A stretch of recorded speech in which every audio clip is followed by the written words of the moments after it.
Clickety, clickety. Yet another wonderful day on the internet. Are you ready to dive into the topic? I thought you were going to say you ready for Halo Reach. He doesn't know that reference. He doesn't know Halo Ooh, Reach. Oh, wait, that sounds somewhat familiar. It should sound familiar. I brought it up recently. If you were, well, not just that, but if you were on the internet when Halo Reach was coming out, then it would have been hard to miss. Yeah. But maybe you I'm did. sure once I find out what it is, I'm sure it'll all come back to me because I was indeed around during the Halo Reach days. Did you watch stuff on Newgrounds by any chance? Oh, not really. I didn't. No, not really. Well, the chances are now Here and lowering. there, but You know, Eageraptor is, right? I mean, it was uploaded Yeah, I on know. YouTube. Yes. What does that have to do with what I said? I was almost treating it if you were saying, like, did you ever, like, use Newgrounds specifically? But No, I suppose it could I'm here for an awareness, because if you know Newgrounds, that means you Yeah. probably know all of the kings of the animators on there. And if you did, that means you probably followed their channels. But if you don't know Means that you Newgrounds, probably- especially because Newgrounds would be promoted on the YouTube versions as well. So I've been there before, here and there, but I'm not a regular viewer.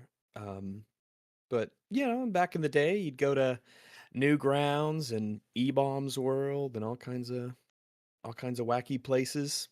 do you remember any of It the was a different classic time. Egoraptor animations, Rags, before he was lame?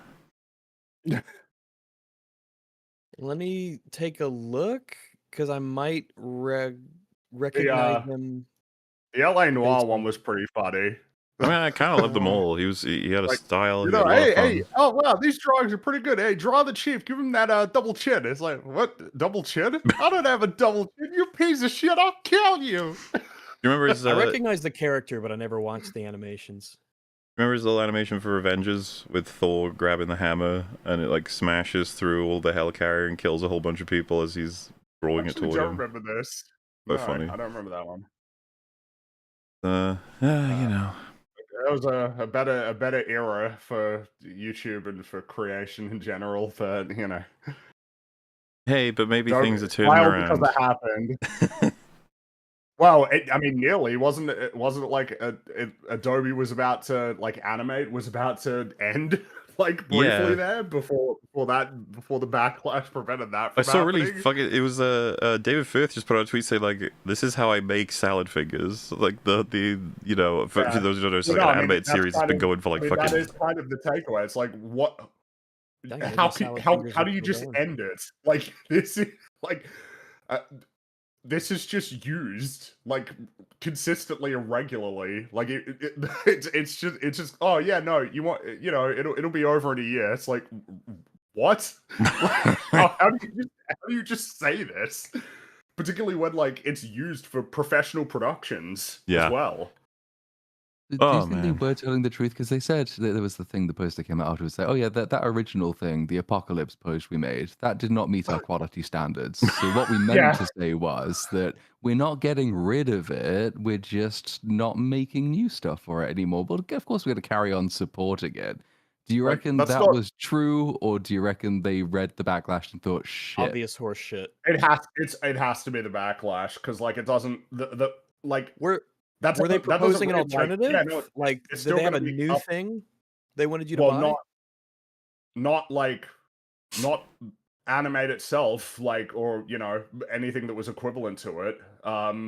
It seems like the takeaway was, oh, do you want to push people towards using AI tools? But like, you can't just end a program like this like that. Like that's insane. Oh, you can't do this to me. You know how much I sacrificed using that Yeah, a fucking little bit. program? A little bit. I'm sure a lot of them felt that way, and yeah, I guess decision Well, reversed. and maybe there was major pressure from like professional. Yeah, Like maybe there was actual pressure of like, what are you talking about? It's going to be ended. Like this is used for like professional productions. But they must know that. They must have usage statistics. They can't. They know presumably how many people use it and bought it and have a license for Unless it. they really just want to push people to use AI tools instead. But Well, like, it might be that it they just are doesn't- shit. And they'd be the ones selling it, I would assume. Anyone else feel like the more time goes on, the more unfortunately the veil gets pulled back on all of the like oldest and richest of the world are just retarded, and like a lot of decisions that get made. Oh, sure. I mean, You're just like, oh wow, yeah, that's I mean, really of course, stupid, and they're I like, mean, what? No, what? I mean, it is a foolish assumption to just be like, oh, you're rich, you must have like good intuitions and make good decisions constantly. It's like, Yeah.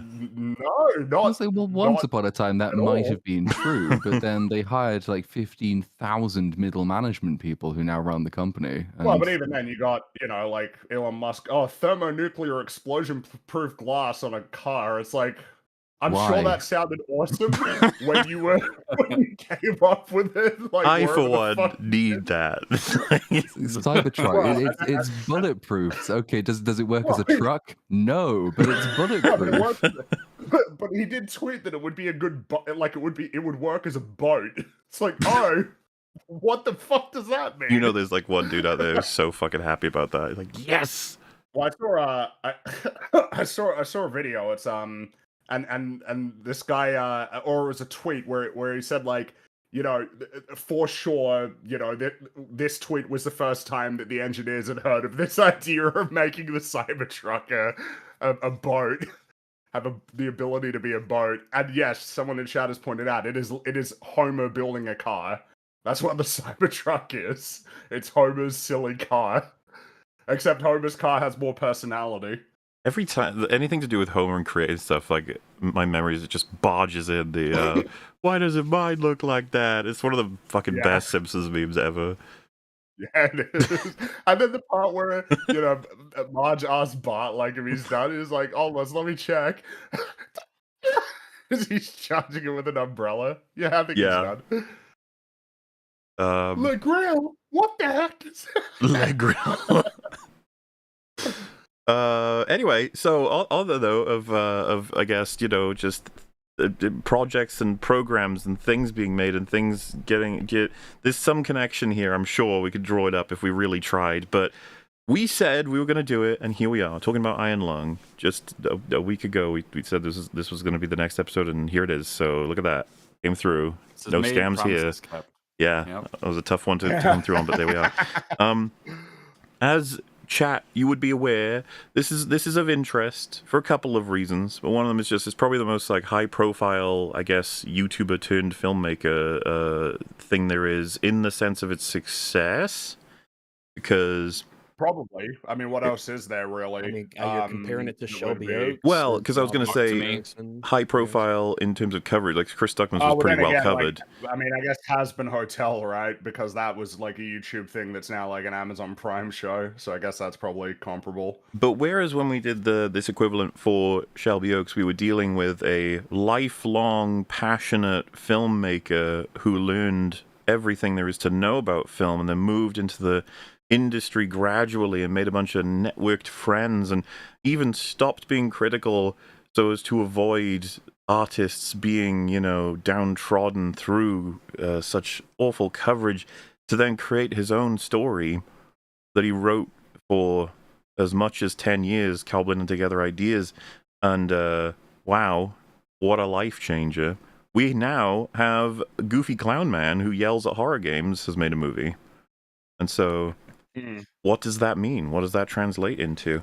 So we're going to try and do the same thing, though this time we're going to need a bit more context because we'd covered Chris and his antics many a time. So we gave you some extra context while we were doing that episode. But with this one, I don't think... Have we ever covered Markiplier really in any way? I don't think so.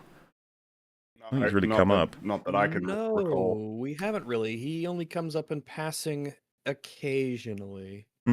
Well, I guess what I could say is that for me it goes all the way back to when Amnesia: The Dark Descent came out. I loved it so much. I started playing a bunch of additional like maps and stuff, community made stuff, and so just grabbed like highest rated stuff. And there was one called The Great Work, I believe. Someone in chat will know what I'm talking about. And I was like, man, I think I got stuck, or I wanted to see someone else play it. It was one of those two. And I searched it up on YouTube, and there was a channel called Markiplier, and I was like, all right, this guy, let's see what this is like. And it was quite enjoyable. He's a fun, crazy man. He's got a lot of passion, was the main takeaway. as well as just getting involved in whatever he was playing. So I was like, this will do. And then I just sort of in and out watched a bit of his playthroughs generally. And couldn't watch everything. I think, when was Game Grumps happening? Because I'm trying to think of the timeline here, if I watched them first or him or whatever. But, there was a brief time where I was That was watching like some... 10 years ago, right? Or plus? I'd have to go check. The specifically the JonTron era, which only lasted the 1 year, but, like, that's what I remember. Anyway, then Machine for Pigs happened, and then Soma happened, and I was interested in checking in with him with all that. Hence, he ends up in my my Soma and Amnesia videos. And since then, just been like, yeah, there he goes, doing stuff. And as far as I knew, he'd like expanded a bit, made some more crazier, bigger projects. Some of them sort of like interactive stories on YouTube. I never checked out, like, I think it's called... Some of them call it a heist with Markiplier or Markiplier in space or something like that.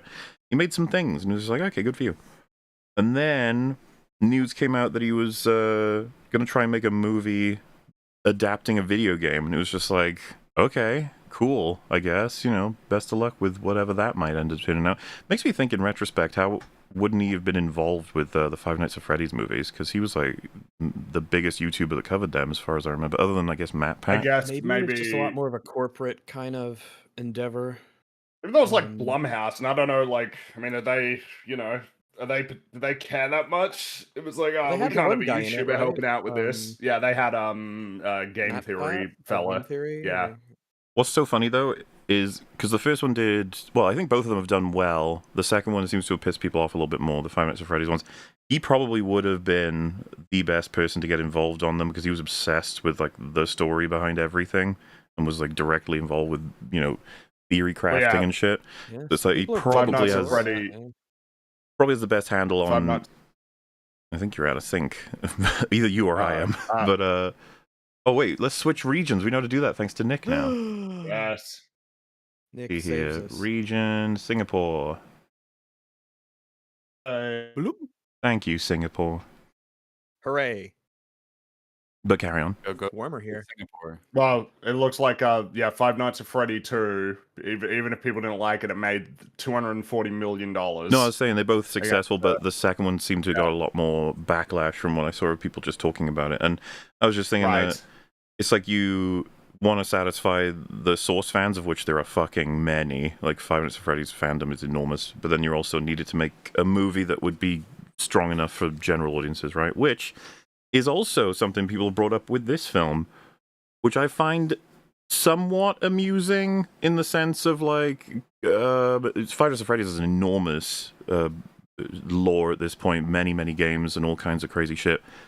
Iron Lung, I don't, like, if you're adapting it, obviously it would still piss people off if you just didn't do anything to do with the lore, but when I was thinking of playing the game, I was like, I don't think this shouldn't be too hard to get all this in and then to add whatever you want that doesn't destroy it all and stuff.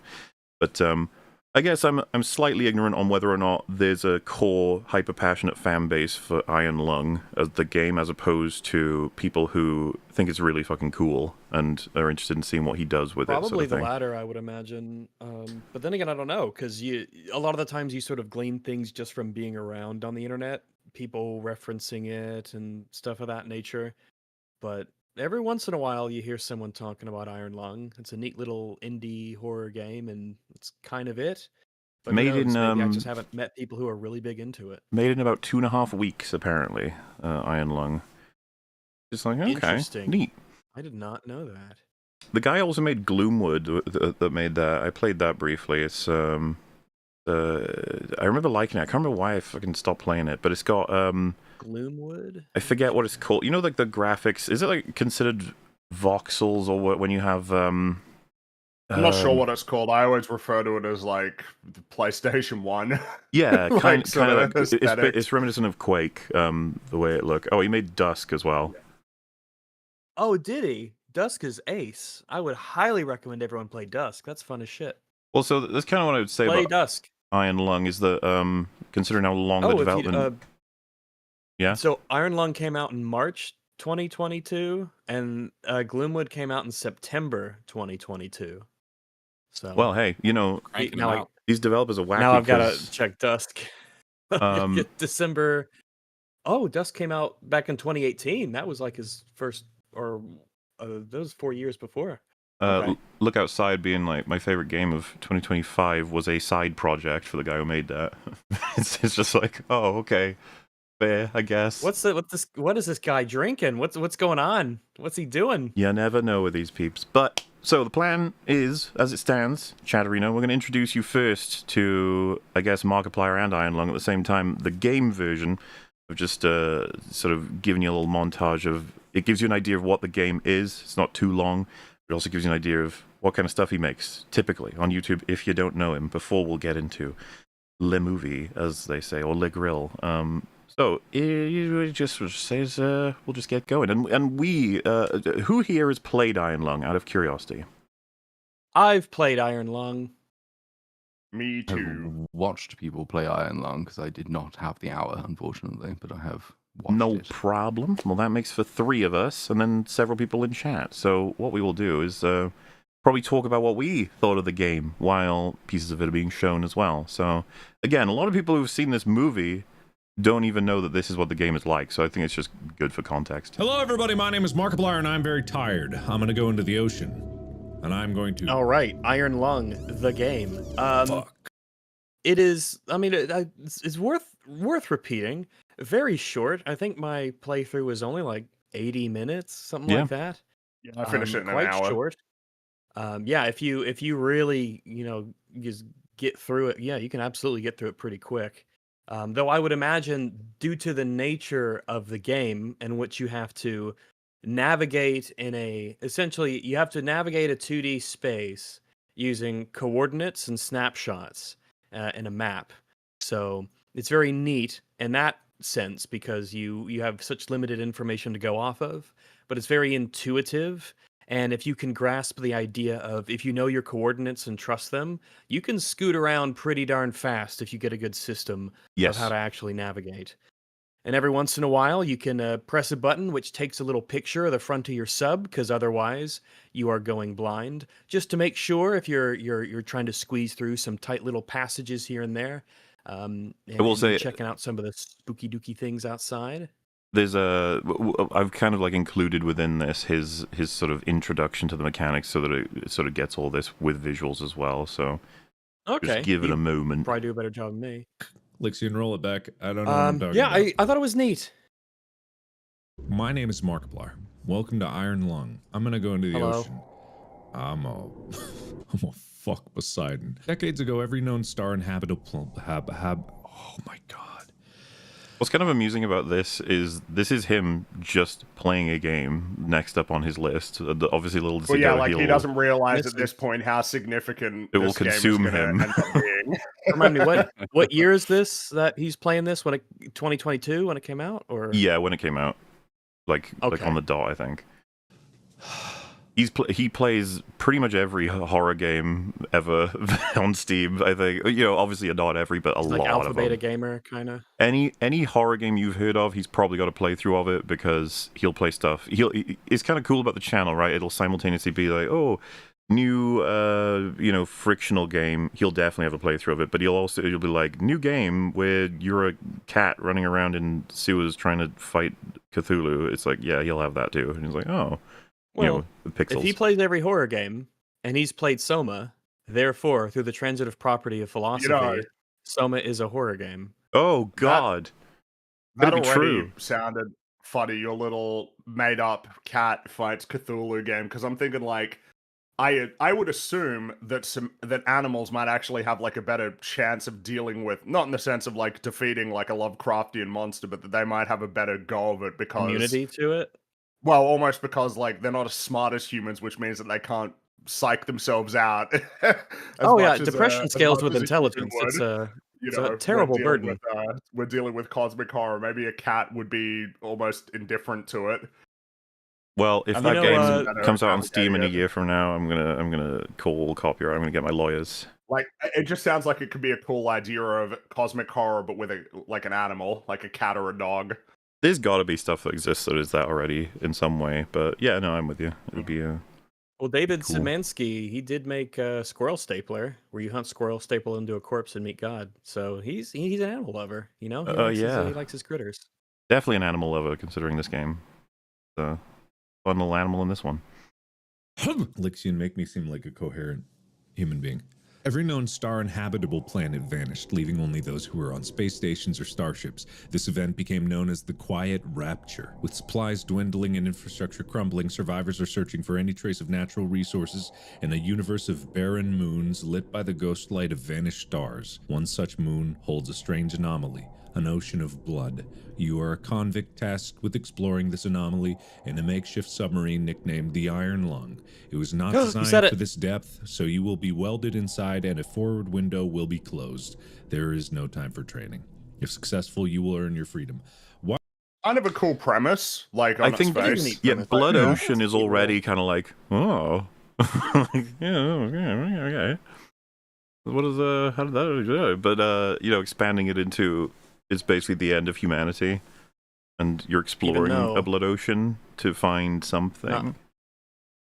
Not to be a stickler for the lore, but it's odd that it says one such moon holds a strange anomaly. When I think in the lore there are 4 blood moons, 2 of which are under the control of the consolidation of iron.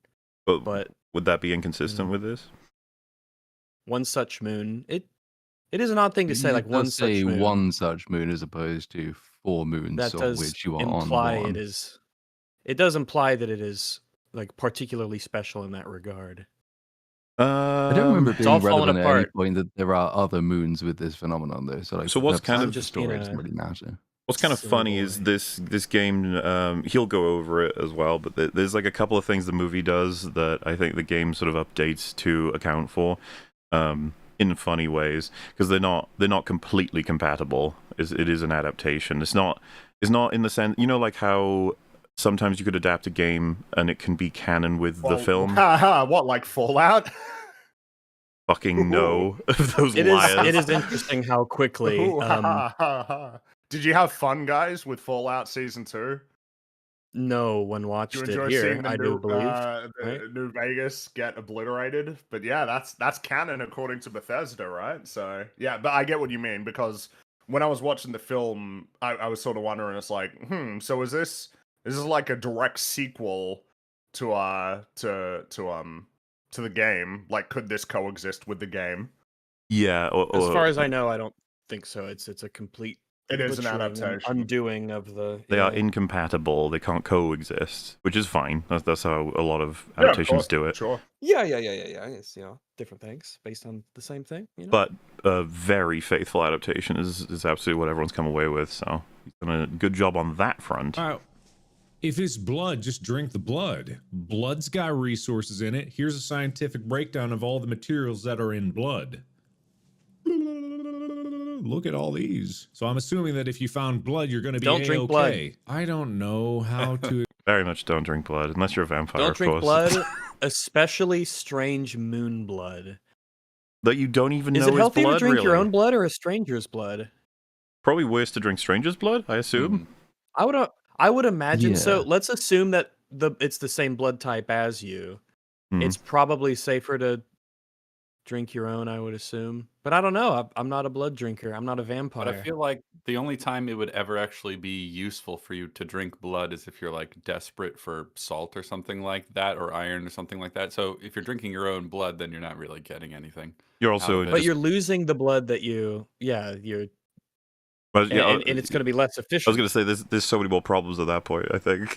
Like, Oh yeah. Well, I mean, if you need to drink blood for any reason, you have a lot of problems. you're in trouble. Yeah.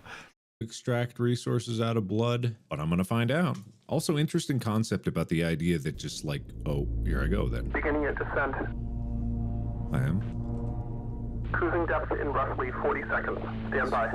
So you say, I have not been trained for this. Closing porthole shielding. What do you... Oh.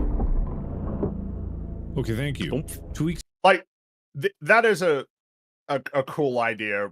Like immediately, of you're in a submarine, but like you don't get to see all the time. You have to It choose takes when away you your see, and you only primary get a sense. snapshot. It's disempowering, but it also like provides the game with some cool opportunities to show you what the world actually looks like. It's a bit of philosophy that I think Frictional were talking about when they made Dark Descent, is when you limit all the stimulation of senses, it like cranks what remains. So everything else now, Yeah. the small hums or little noises will start to, be really significant. Yeah, like when you hear a sort of sound on the hull, it's like, ooh. Yeah. Ooh, I don't like that. Weeks ago, we conducted an exploration of Moon AT5 for the first time since the Quiet Rapture, leading to the discovery of a fourth blood ocean.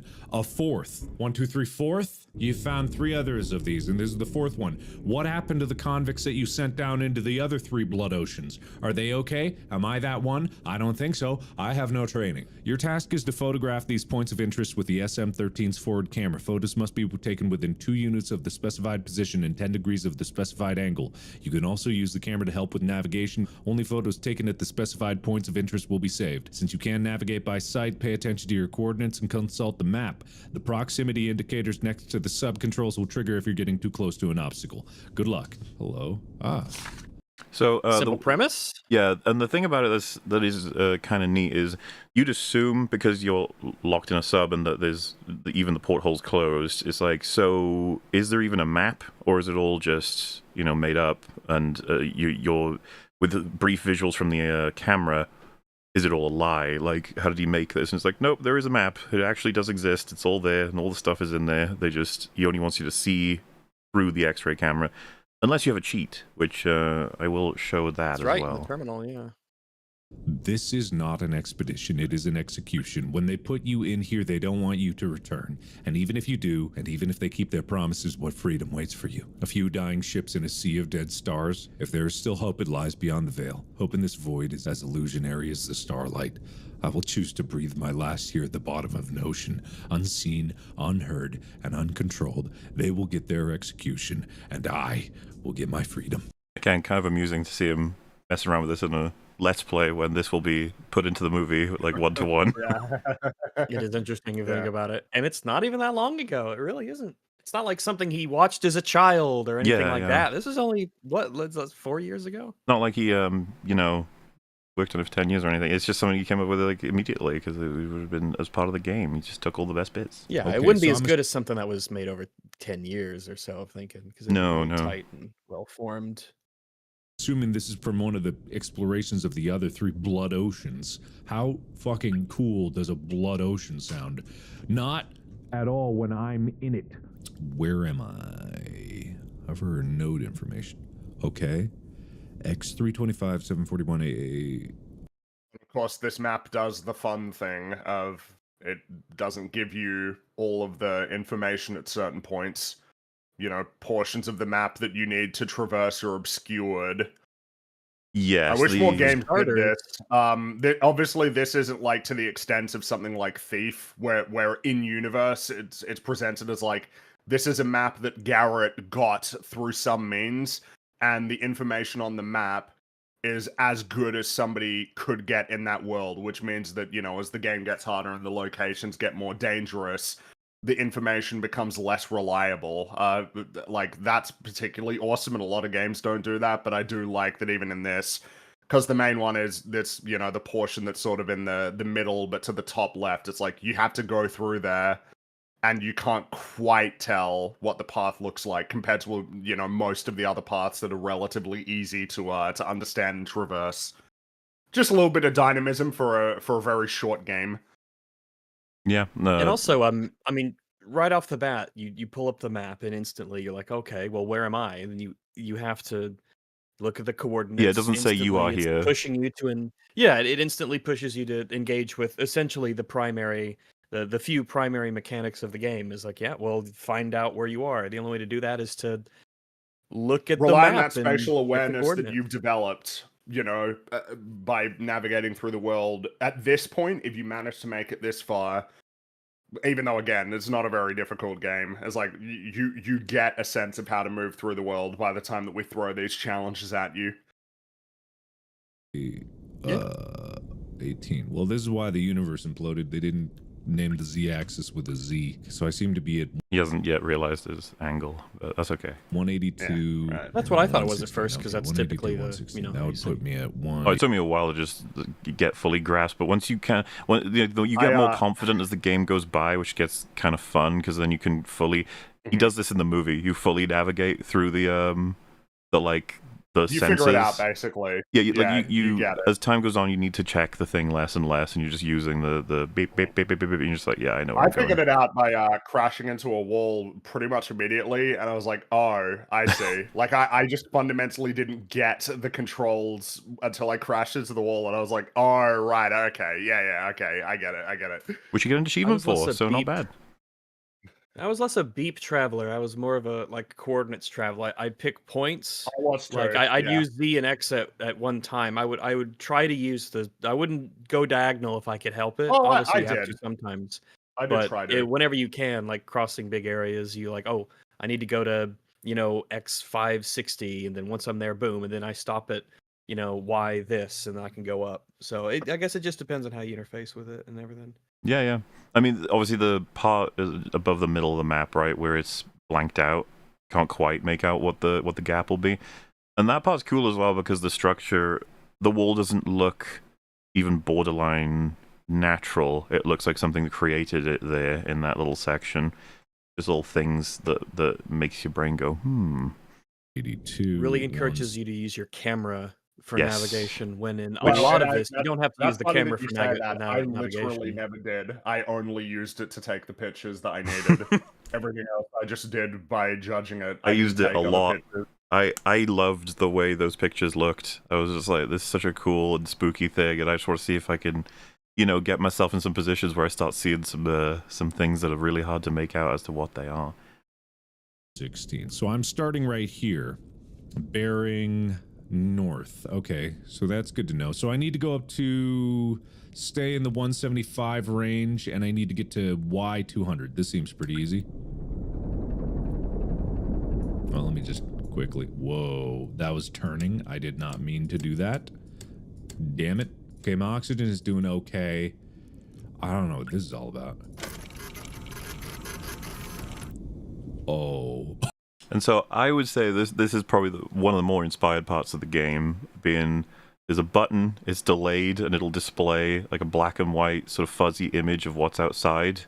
It's for a horror game, it's like, oh, yeah, there's lots you could do with that. You know what? Well, yeah, I mean, I guess it makes sense because a huge amount of horror is finding ways to disempower the player, right? You got to take things away from them. And obviously there are various permutations. When you think about something like Dead Space, that's much more conventional, I suppose, in terms of the nature of it. It's like, you're not really like prepared for this situation. We're going to design how you interact with the world through Isaac in a way that makes it clear, like, you're not really ready for this. And obviously there's a lot of cool stuff to it, right? That your primary weapon isn't even meant to be a weapon, it's meant to be an engineering tool. But then, like, the more that you get through the game, the more empowered you get, but the more crazy the enemies get. That's, like, a much more normal one. Obviously, with a lot of these sort of indie horror games, there is sort of a reliable one, which is you have, like, no weapons at all. Yeah. But like in terms of this as a mechanic, I would agree. It's like, this is a really cool idea. You can't see anything until you press this button and it goes bloop, bloop, and then you got to wait a couple of seconds and then get a flash on the screen. It's like, oh, there you go, and then it's going to disappear pretty quickly. Is that a picture of the outside? Well, that's not good. Well, I don't like this and I don't like that. I really don't like this at all, actually, but I know what I'm doing, so I'm just gonna go.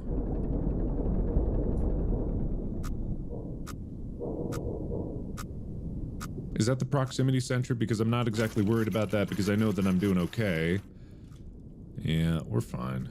Oof. We should be. So what I like about, of course, the proximity sensor, you'll be able to encounter it more than likely in the mundane way first, which is you're close to a wall, be careful, and you're like, okay. Oh, yes, and it all ramps up to well, it starts to play with you, right? Like this, there'll be a moment where it moves around the ship, something. And it's like that couldn't have been a wall. That doesn't make any sense. Well, so what was that? Because the one that is really close to the end, I thought was super cool. The way that it's used. Mm-hmm. I imagine it has to come up in this. Right up Talk on about it, it when we get there. honestly.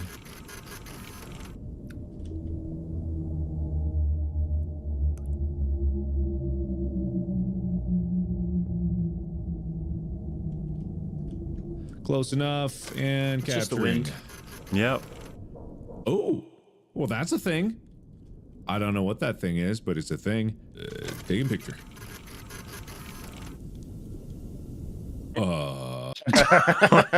Yeah, I like that one. That's great Of because this is course. like, excuse me. Okay. Well, all this is just digital noise here.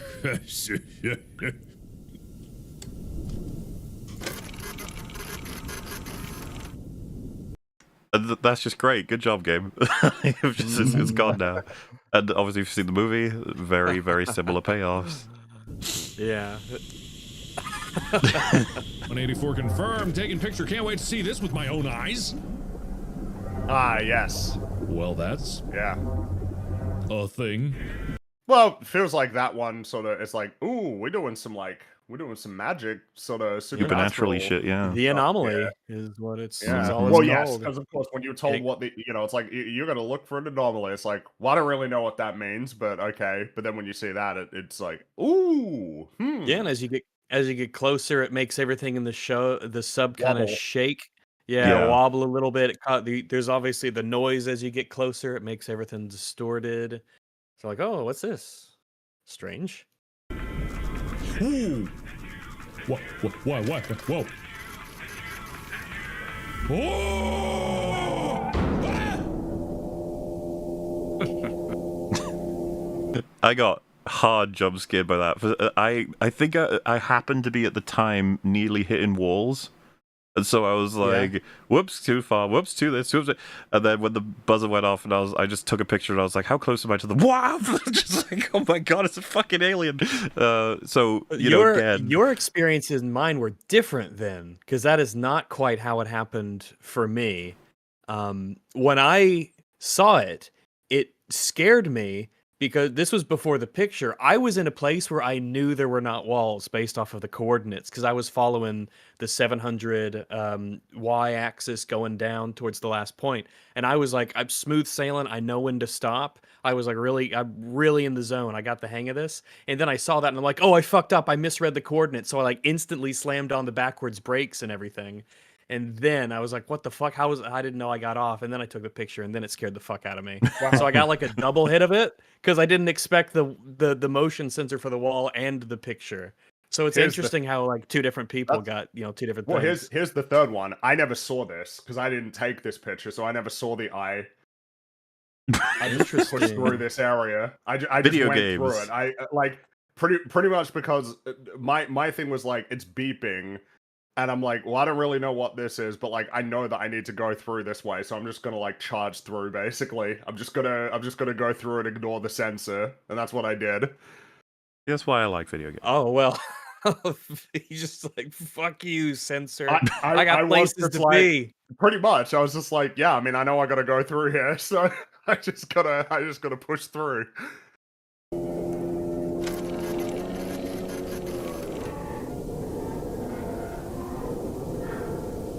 X 647. Oh, whoops. Oh my god. Not 650. 675. What Fringy needed was a guy on the radio to tell him to take a photo. Bro, I completed the game. You needed Miles McKenzie. You need Miles. You did. I completed the game. Hey, That would Friggy, be a maybe good you time should to take press a the photo. the big green button behind you to see what's on the outside of the submarine. Whoa! Focus spring. Focus at. You know what that means? Yeah, trouble. You guys excited for the Wolverine game? It's going to be great. As excited for that as I am for sorry, the never 007 mind. game. Oh, yes. Oh, that's going to be amazing. It's like Hitman, but 007. That's what I'm sure it'll be everybody- just like that's what all of the Hitman. game Oh, boy. journalists keep saying. It's like, okay, we'll see. It will be. It's just like how Back for Blood will definitely be just like Left 4 Dead in quality. Everything these Oh, days yes, is from- like that from the other thing makers you of liked Left from 4 Dead. before. Where's the Yeah, from the makers Trailblazers, of damn Left it? 4 Dead. I gave Back for Blood more than a fair shake with like 3 friends. I played it in the ideal scenario. Me and 3 other people playing it together, giving it its time, and the game was just not You know good. what though? Evolve was kind of cool. It's a shame about the business model. Right. Because Yeah. that game was kind Yeah, of I neat. remember I kind that. of liked Yeah, it. Like, it was a cool idea for a game, and under heard it was neat. good circumstances, it could provide a really cool experience. But the monetization, which is funny because of Evolve release now, it's like, yeah, they would have learned their lessons in terms of how to monetize it successfully, because all that stuff back in like 2015, it's not even like remotely as bad as it got now. But yeah, it's all of our standards have gone to shit. So It reminds me of, I don't know, like, it reminds me of because it's still kind of a concurrent thing, but with Marathon about to come out, um, I just kind of realized that it does not matter how good the game is. It's made by Bungie, and they made Destiny 2, and there is no way Which is in so funny. You say hell that, Rags, I'm and a lot of people would go, "Yeah, Destiny 2." Meanwhile, us, because we played it together, it's we like, played "Yeah, it when it came Destiny out, that's 2." right. Oh, And I've only heard, like, the stuff that I've seen about the monetization and the removal of content and stuff of that game and how horrifically mismanaged it's been and how the monetization is abysmal dog shit. There is no way that I'm touching a Bungie game with a 29.5 foot they got away pole. with a lot, because I remember like I feel like in 2016 I was like, I want to go back to Destiny, and I couldn't play it because I didn't have the first major expansion, so I literally just couldn't play any online component. It's Well, the like, stuff wow, we played, Fringy, you can't play that anymore, apparently. yeah, you can't play the That just base doesn't game of exist. Destiny Yeah. 2. So why the fuck would I ever? I don't care if Marathon's the best game ever in the universe. Why would I ever want to get invested in it if I know that they could rug pull all of the content at any point and I'll have to pay out the nose for all kinds of stuff? I There's mean, no way. certainly, I imagine that I'd probably even feel worse about it because I haven't played the original Marathon. It's like, oh, this doesn't like seem even remotely the same, but okay, The original sure. Marathon, you were fighting like aliens and stuff. It was like a Doom-esque shooter where you fought aliens. Well, and that it's actually got like a pretty cool story about like AI and stuff. It's like about AI that have gone crazy and are sort of fighting each other and everything. But yeah, I mean, have fun with Marathon, guys. I guess if you wanna play it. But I'm kind of the same boat. It's like I don't really care. I don't care about Bungie's modern output. So yeah, at this point in the game, if you've taken photos of all of the points of interest, which progressively get a little more creepy as you go, right? Instead of it just being like a broken thing or something weird, it's like, oh, that's a skeleton of a big old beast, and then some of them seem like vaguely structure-ish, as if there's some kind of ancient thing that happened here or something like that. But you got one more left, heading right to it, and obviously your oxygen is on very low. The ship is filling with blood. It's kind of the end game, so to speak, of this hour-long experience. And things could be better. And then 675 is what we were looking for. My bad, got that wrong. I better hurry. This blood seems to be rising. I would love the movie if he talked like this during the whole thing. Like if this was his attitude. That's how he copes with he just this wacky blood guy. seems to be rising. Uh-oh. 95 confirmed beautifully. Yeah, fuck that last jump scare, Jesus. Yeah, I was not super enthused, but oh well, I think that gets certainly everybody. It's just turn around. It's like, yeah, all right, fuck you. And that's how it ends.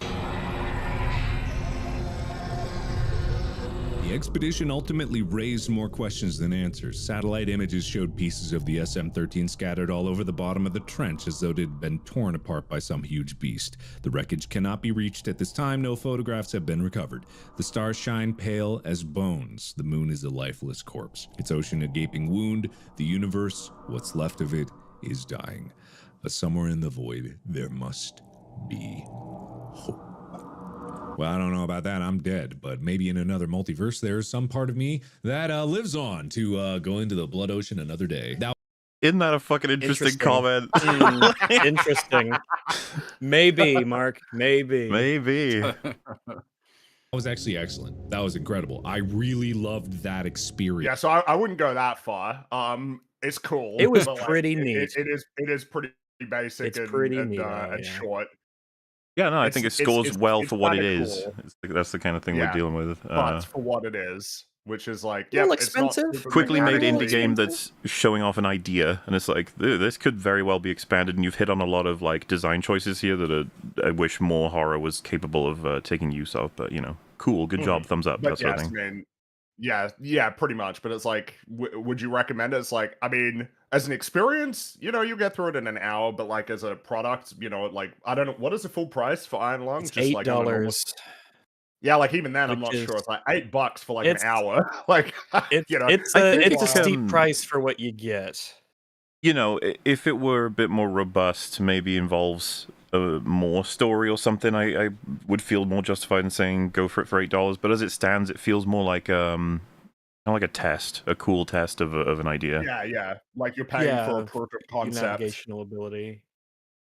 It's so novel, it's so interesting. There's not like a super direct thing that's threatening you, it's everything around you is threatening you. And it's constant and pervasive. And any game that can create a constant and pervasive sense of death lurking right outside a thin metal wall is a pretty cool game in my book. So thank you everybody so much for watching. This has been Iron Lung. Link in the description if you want to play this for yourself. It's strange how popular this game is, except for the fact my that God, it's what? absolutely Now we jump happened?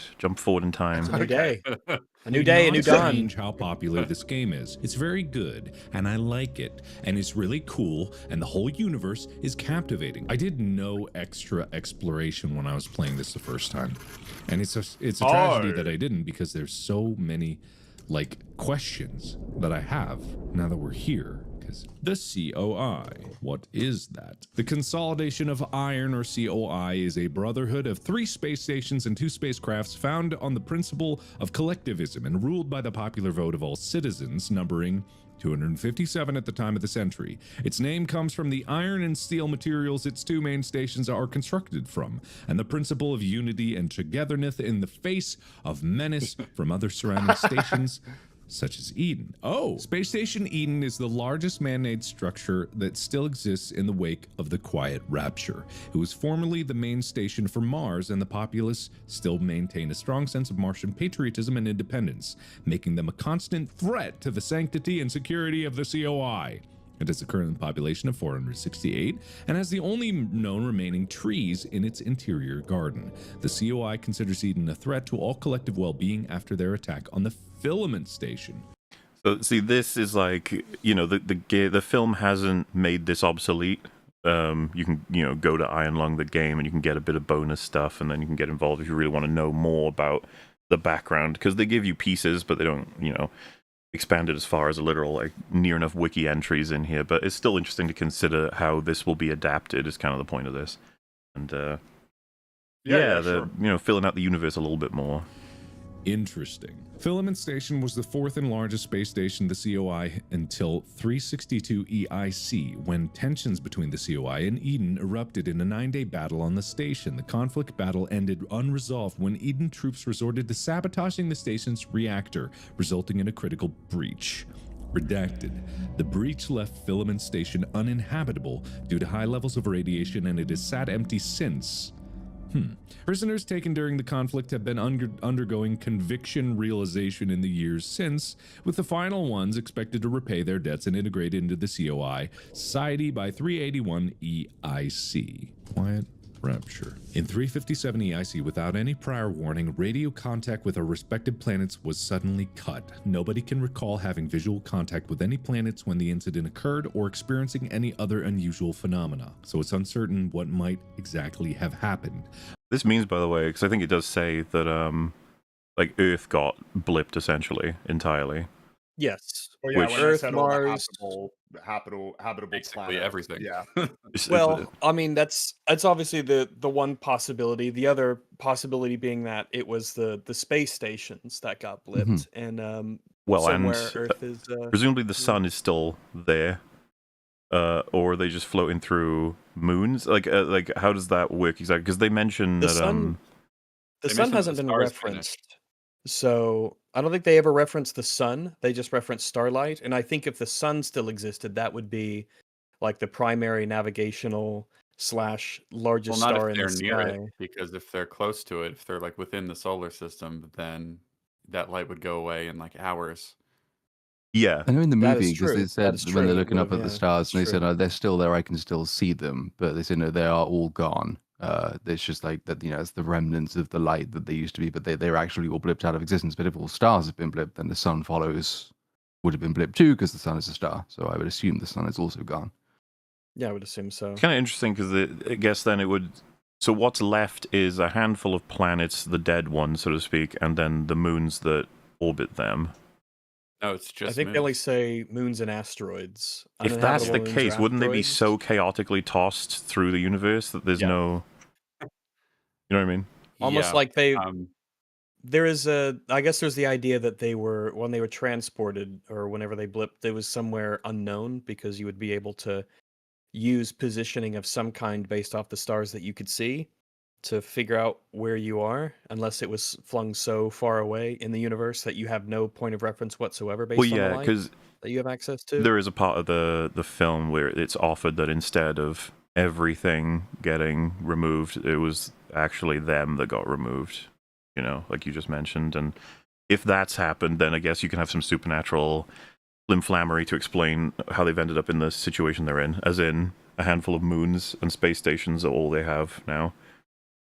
I think it's supernatural flimflammery either way. For sure. I guess what I'm trying to say is like instead of assuming the physics, it's some of the forces made certain things happen, even if they don't make as much sense. I guess I don't know. It's just it's not something the movie talks about really at all. The state of the solar system, I guess.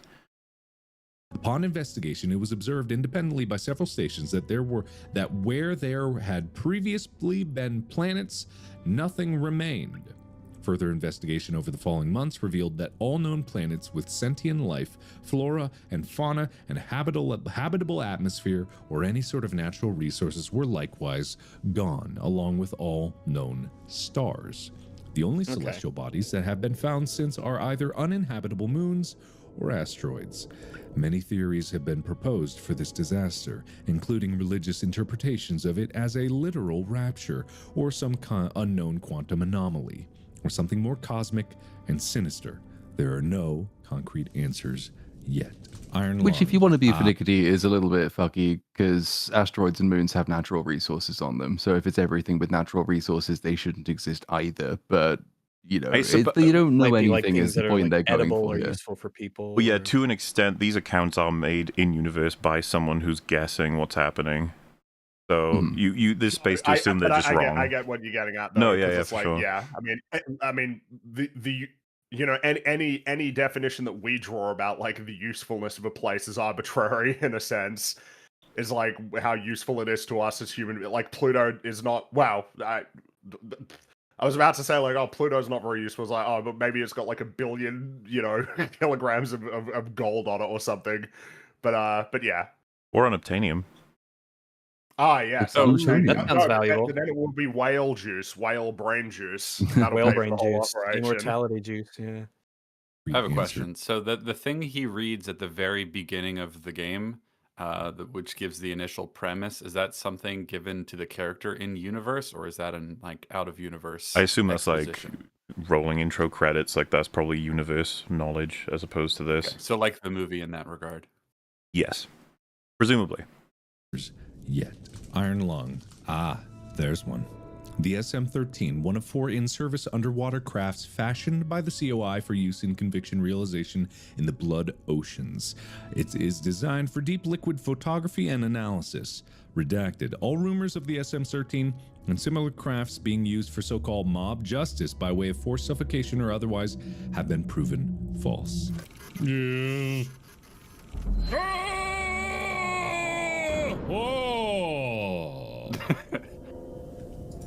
I would love the movie so much more if that's how he acted. It'd be so much more entertaining. I should have rammed it. 700. I think I just got to go by the radar on this one. Maybe some pictures. That's not helpful. I'm just going to go by radar. Oh, nothing. Great. I'm just going to go to the bottom of this, which is about 775, 700. What?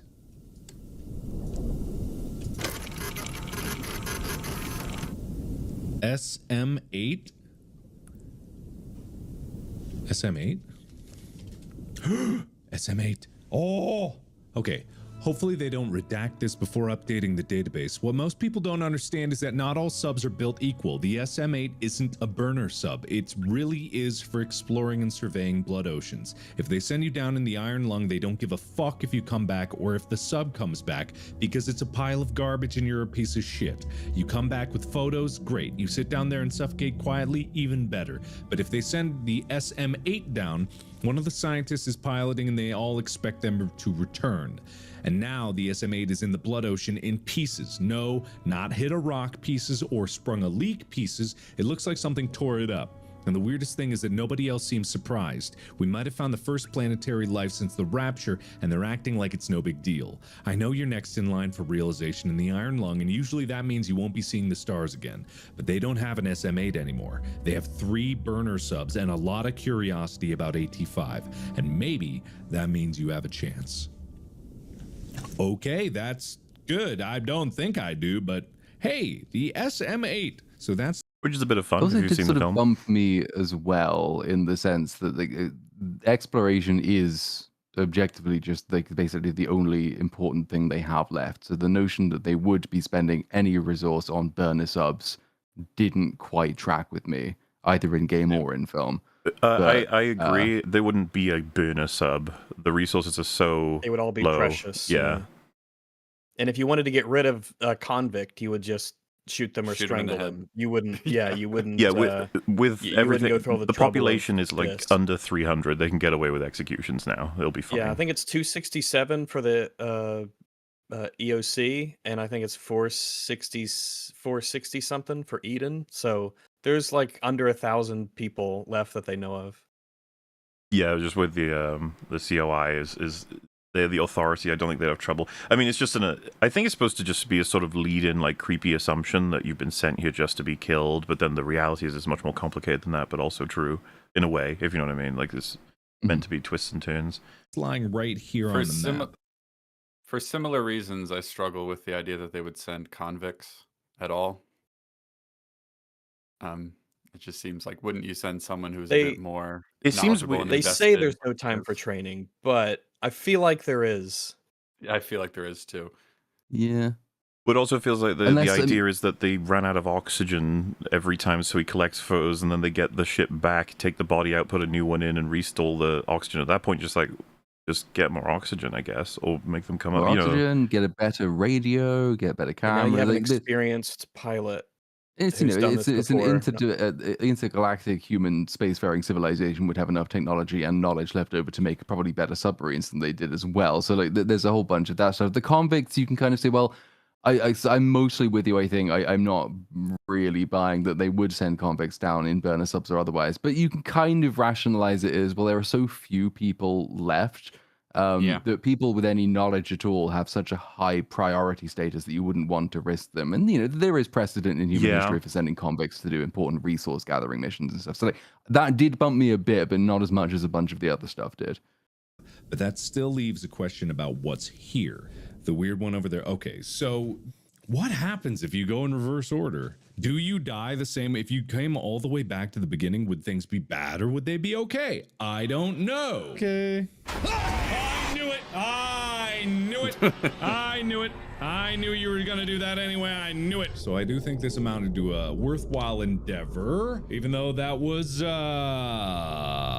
only partially successful, but I'm going to consider it fully successful, because when you consider the success that I had in getting all the things that I intended to get, I did those things and I committed to it.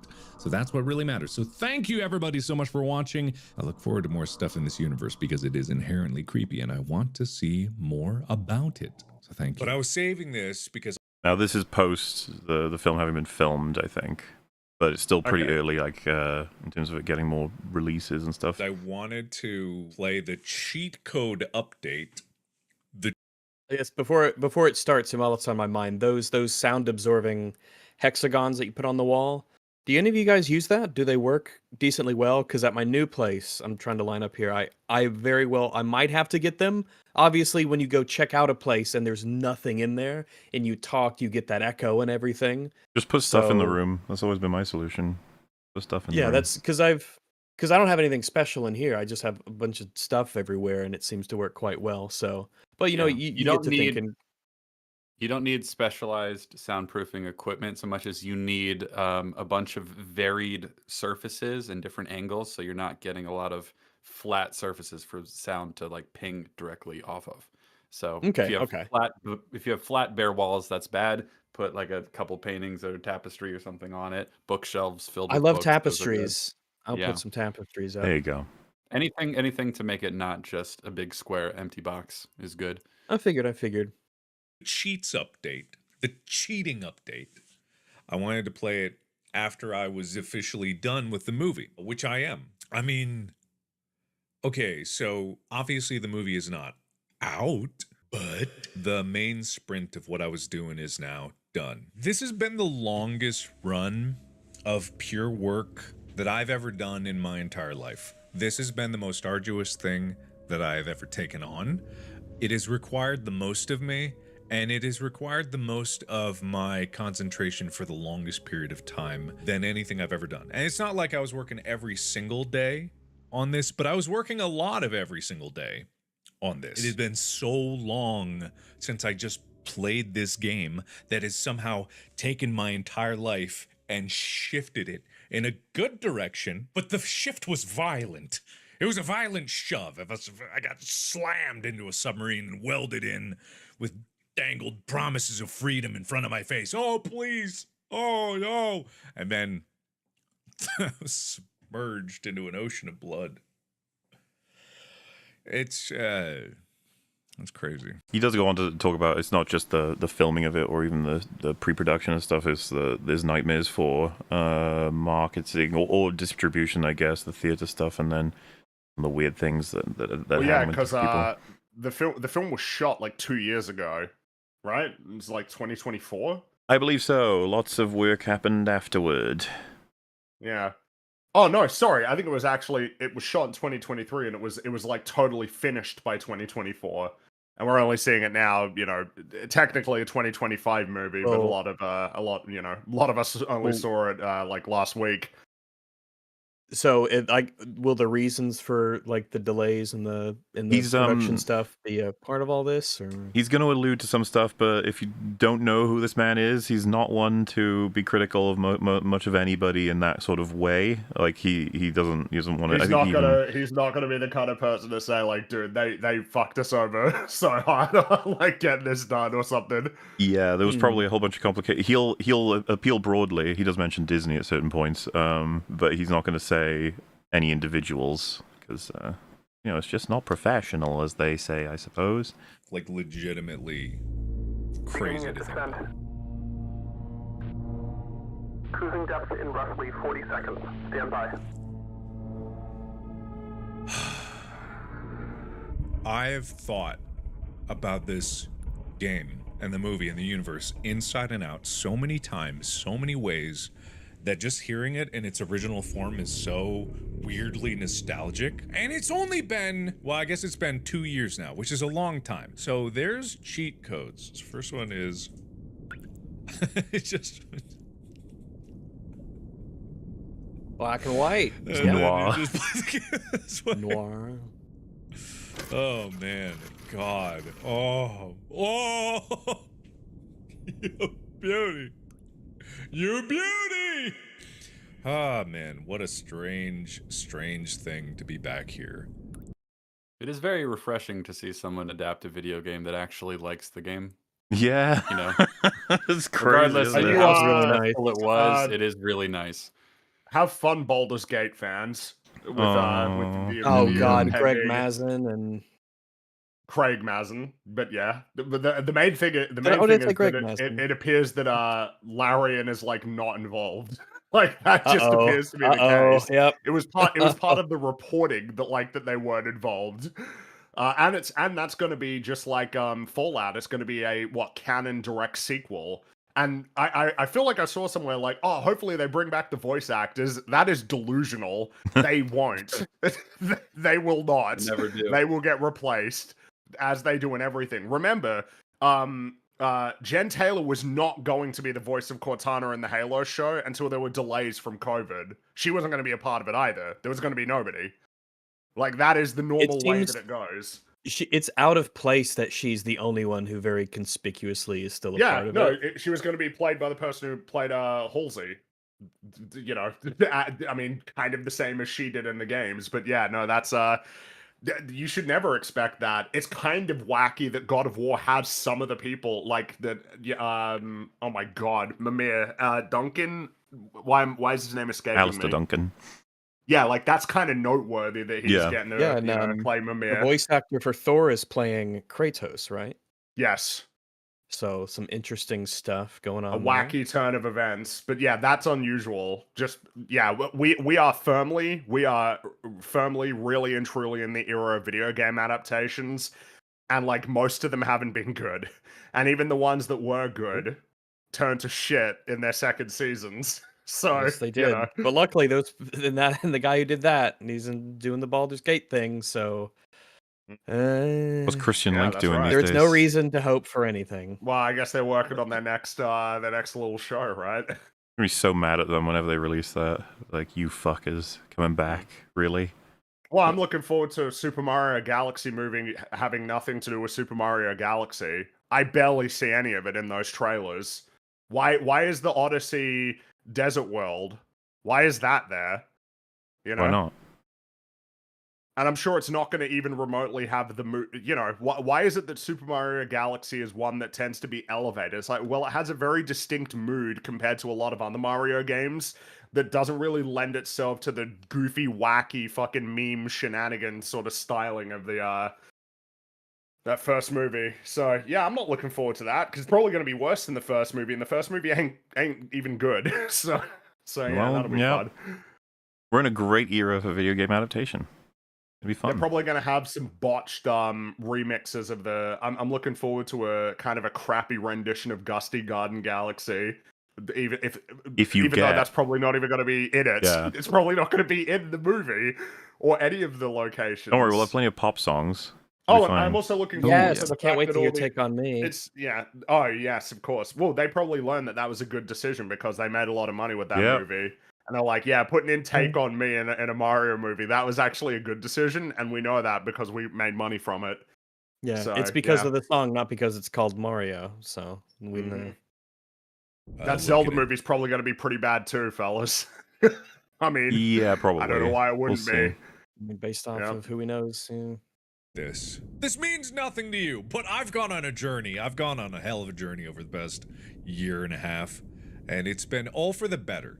I've said it a few times, but I have learned so much. And I've made projects before. That's the thing. I've made them before. And there's so many skills that did apply, but the other things that went into this, the psychological difference of making one of those and making a movie, to me, going into it was no different. And even coming out of it, it's not different. But to everyone else involved, incredibly different. There's a cheat code here. Now you can see. Oh, can I? I can't. Oh, I can. Oh my God. What? That's so weird. It's weird. It is weird. It's kind of neat. It's super neat, but like, wow. That's sort of an alternate mode of play. Yeah.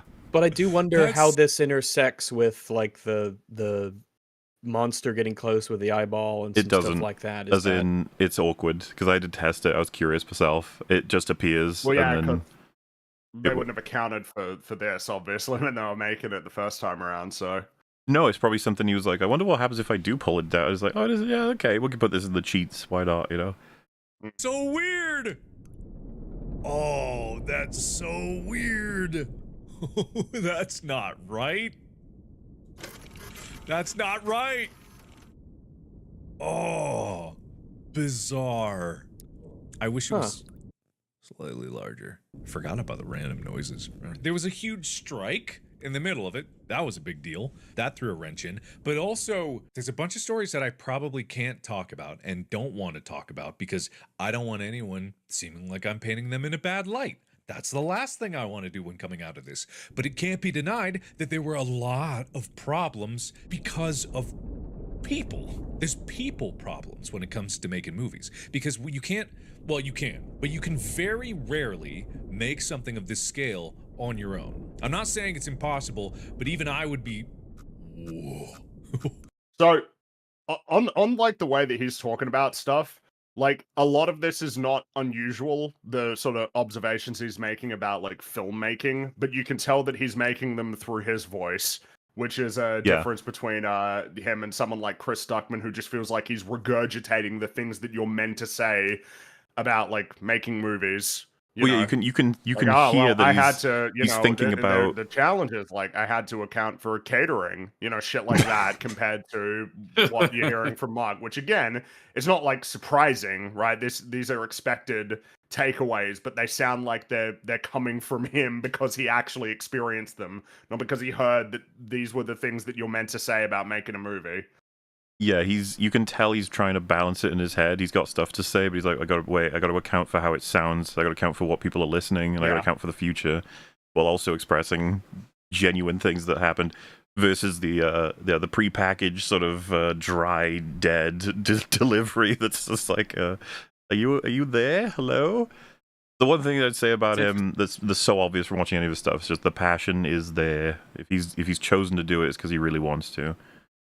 Mm-hmm. It's interesting to wonder what sort of people and personnel problems he had, because he said, like, obviously, you can't make a movie like this completely on your own. He did, to a very large degree, do this on his own, in that he directed it, he wrote it, he starred in it, he edited it as well. Yeah. But he does have a number of other credited producers. So I wonder. Do you mean in You the know, sense that he was the man in charge for most of the major operations? So as much as there's many people involved, more than the average movie. Yeah. Yeah, he definitely was. I would be remiss to say that it's likely to happen. So when you're making something of the scale, like turning this into a movie, even though it's a contained idea, there's a lot more moving parts than you could ever hope. There just are. And when you have all those moving parts, then what you end up with is, a lot of people with their own lives, their own schedules, their own egos, their own problems, and all of them have sometimes interpersonal problems working with each other. When you're making a movie, it's a lot of people management. It's like you gotta have good people skills. And I'm an introvert. Look, I can talk publicly, and I can speak somewhat competently, and I feel like is that a drip? I feel like I have the general ability to know what I want and be able to communicate with what I want. But that doesn't necessarily mean that it's going to be perfect all the time, because again, yeah, you're dealing with people. I hope you understand that that's what I say to blanket sweep a large portion of why this was such a difficult process and why I had to take up so much on my own with Lixie and Marcus, Rachel, and new addition to the team. Everybody thank Molly, not the Molly you know, but Deadly Melodic on Instagram.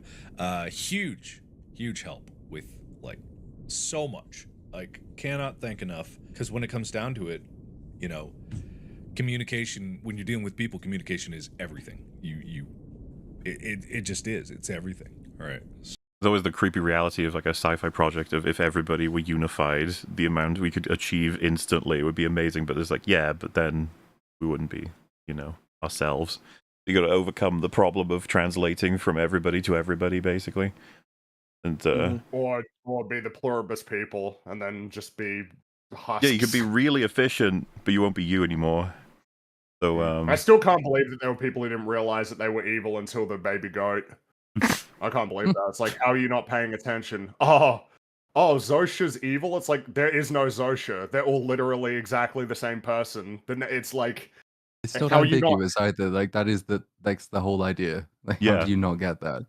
yeah, like, oh no, Dude, reading no, I thought they were actually getting along. It's like fucking pluribus subreddit filled with idiots, like, crazy people who are just like, hey man, I can't believe these things are happening. I thought better of these guys. And to some extent they're like, see, you went on the same journey as the main character. And I'm just sitting there like, how?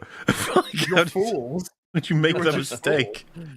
You damn fools. I had the opposite problem watching. I was thinking, like, if I were the main character, I would have asked way more than 5 Yeah. questions by episode 3. Yeah. Like, why? She's not that inquisitive, considering That was how one of my easy it is to things. get information out of these people. Haven't learned as much as I would have learned in that situation, but, you know, there we are. Still quite good, though. I did enjoy Yeah, Purvis. I like it. it is. Hey, season 2 It in 2 years from now. It is an interesting point as well. Like, I mean, because interpersonal problems being, you know, presented as you know, reasons for things being difficult, they are. I mean, they can also be a difficult way of making the thing better than it otherwise would have been. You know, sometimes it's not easy when you're stuck in a room with multiple people, or at least one other person who might have like a very other equivalently good, equivalently strong idea, and like you know roughly where you want everything to be going. They have a very different idea either about where it should go or how to get there. That is difficult. It slows everything down. It is inefficient, but sometimes it's, you know, actually the thing is better for a result of that. You can smash those ideas together and a better product comes out of it. And sometimes you could smash them together and it becomes a huge fucking mess and it just doesn't work at all. It's a huge, like, the more people are involved, the way more luck is involved. It's not just about personnel management. It is just like who wins an argument on any given day. Like, that makes such a massive difference to what the end product is going to be. And it's why so many of these products are very unreliable at the end of the day. The same team who makes one really good thing can come out and make a really bad thing afterwards because on the day you were doing it, things just didn't work properly. People are annoying, and if you Yeah. can do everything on your own, it's so much more fun. But you know, You can't make a movie on your own. No. You can't make a feature film, Unfortunately. So there's another one here that adds. Oh man. So it's one of those things where you play this game so much and you think about it and you hear a voice on the radio. So, you know, when you go into the movie making process, you go like, oh yeah, of course, there was a speaker in the game, right? Point being, there wasn't. There's a cheat to add the speaker now because like it's in the film. It's just kind of funny. He's saying that he knows the game inside out, and yet he was like, "There is a speaker. Yeah, there's a speaker." It's like there is no speaker. Yeah, how the memories, how the memories get crossed. What was the original and what were the changes? I can totally understand that 100%. Yeah. Especially when, I mean, like with The Lord of the Rings is a good example with extended versus theatrical. I haven't seen the theatrical since theaters like 20 something years Mhm. ago. So every time I've seen it since has been the extended editions. So sometimes I couldn't tell you every scene that's in each. Some of them I know, but a lot of the times like I couldn't tell you. Oh, is this from the original or is this an extended? But you just can't tell because you're only The used to only one time you version, can one tell, I memory. find, is when like one of them just comes on TV randomly and you watch it, and then you think, wait, no, there's like 3 scenes that are supposed to have been there. Oh no, it's the theatrical version. I'm gonna turn it off and put the DVD on instead. Disgusting. Disgusting. You entirely forget like the smallest details, because like obviously, because you saw in the very first teaser trailer that was released over a year ago now, Which this is it, by the way. I didn't see this teaser, by the way. Descent. Yeah, neither did I. Kind of fun. Cruising depth in roughly 40 seconds. Stand by.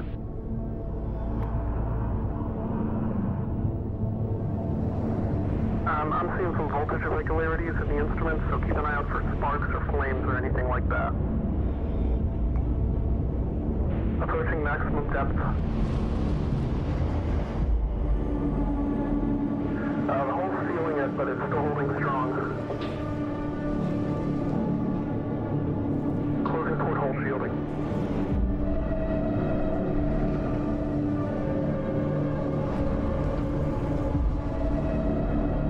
We're starting to lose rate of signal. You'll be at cruise depth soon, so resisting and beat full. You're on. Oh, I like that. Neato. It's a good teaser. Yeah. That's a good teaser. That's pretty solid. And how often are you going to see a trailer for a film adaptation from a game that's going to involve anything from the game, let alone an actual, beginning with it and being like, remember this? When most people be like, huh? But it's like, yeah, fuck you. It's about the game. you saw the interior of the set and what we did with it and how we did it. If you haven't seen it, actually, I could probably just pull it up. So you got the game here, and then you got our set here. And so it's kind of dark. Some people might have even missed it. But up here is a speaker, because I was like, they're talking on the radio. there was a speaker. There was a speaker in it, right? There was a speaker in the game, right? I really thought from the very get-go that the game had a speaker in it. And it turns out it did.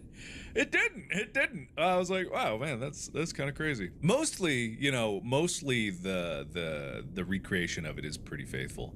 But that one is it's just one of those things where you're like, huh, I never suspected that was that way. There's one cheat code that I'm saving here at the end that I think you guys are really gonna like. Before we get to it, I will say that I like the colors of the game better than the movie. Well, right now More reddish, it's rusty. on Yeah. that's fair. I was just gonna say right now it's on a rave color set, so that's a cheat code thing. So don't, But even but from what we saw earlier, yeah, I got even you. the teaser trailer, it's like, oh, I like the colors a little better. They just had a little bit more to them. Party in the sub, Smart. man. What is that? Oh, what is that? What is that one? Oh. They even have the Farquad meme. Of course. Oh god, I should be. Chica! Hey, there she is. Oh man. Yeah, Chica was on set alongside Henry, and really the emotional support bedrock of the entire experience was just the pups being able to be there. I was actually in for the past 6 months. I've been bouncing. That's crazy. I don't like that, actually. I don't like that. For the past 6 months-ish, I've been bouncing back and forth between Austin to work on this movie and Dallas.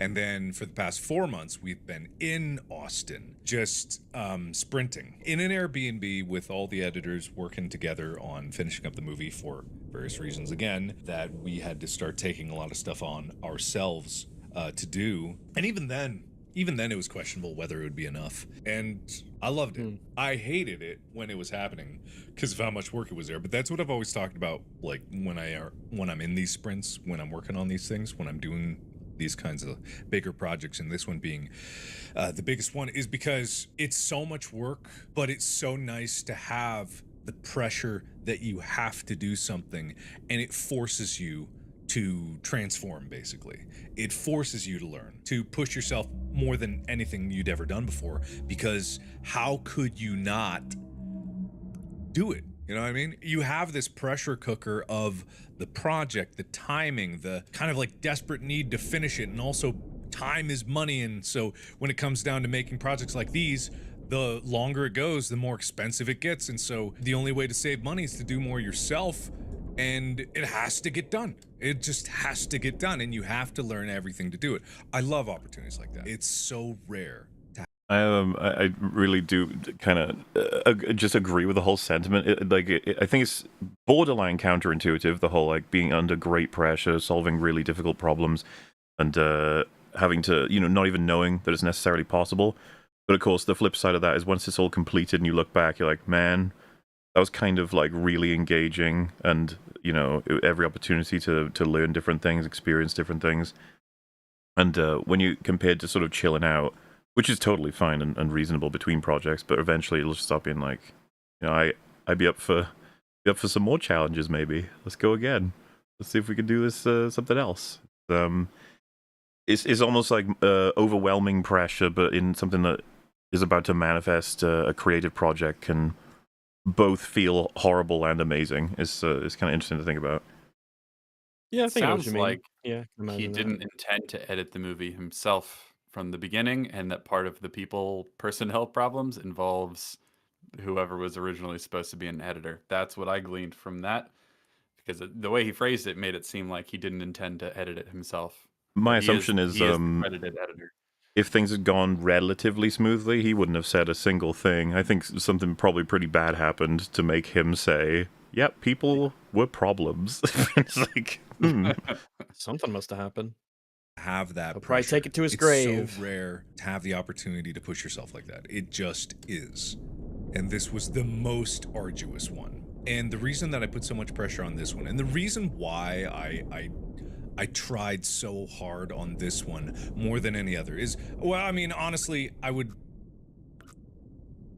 try just as hard given, sorry, I'm just noticing my faces every once in a while. I would try so hard because I do that for everything that I'm doing because I want it to be good and I want to be able to do it. I often, will say things that I don't know necessarily if I can do them in the moment that I'm saying them, but I believe in my ability to push myself to learn the things that I need to know to be able to do those things. And this was the biggest check that I wrote that I could not cash at the moment, but I knew that if I tried hard enough and if I learned enough, I would be able to do it. That's what I knew. I absolutely knew that I could push myself to do this project. I just didn't even know from the very get-go what I needed to know. Circumstances be as they may, in an ideal world, I wouldn't have had to learn as much as I did to get to where I was, but I knew that it would be transformed. It's like, someone, he had to step up and do something that was supposed to be someone else's job. For sure. For me, personally, I knew that I would be able to do anything. If I pushed myself enough to make this one happen, I could do anything. I could do absolutely anything. And even in me saying that is still this scenario where I'm like, I don't even know the problems that are gonna come up. Wow, I didn't know that there was obstacles that I would be driving through. I don't even know the problems that are gonna come up in the next one. But that being said, I really, really am proud of what we made.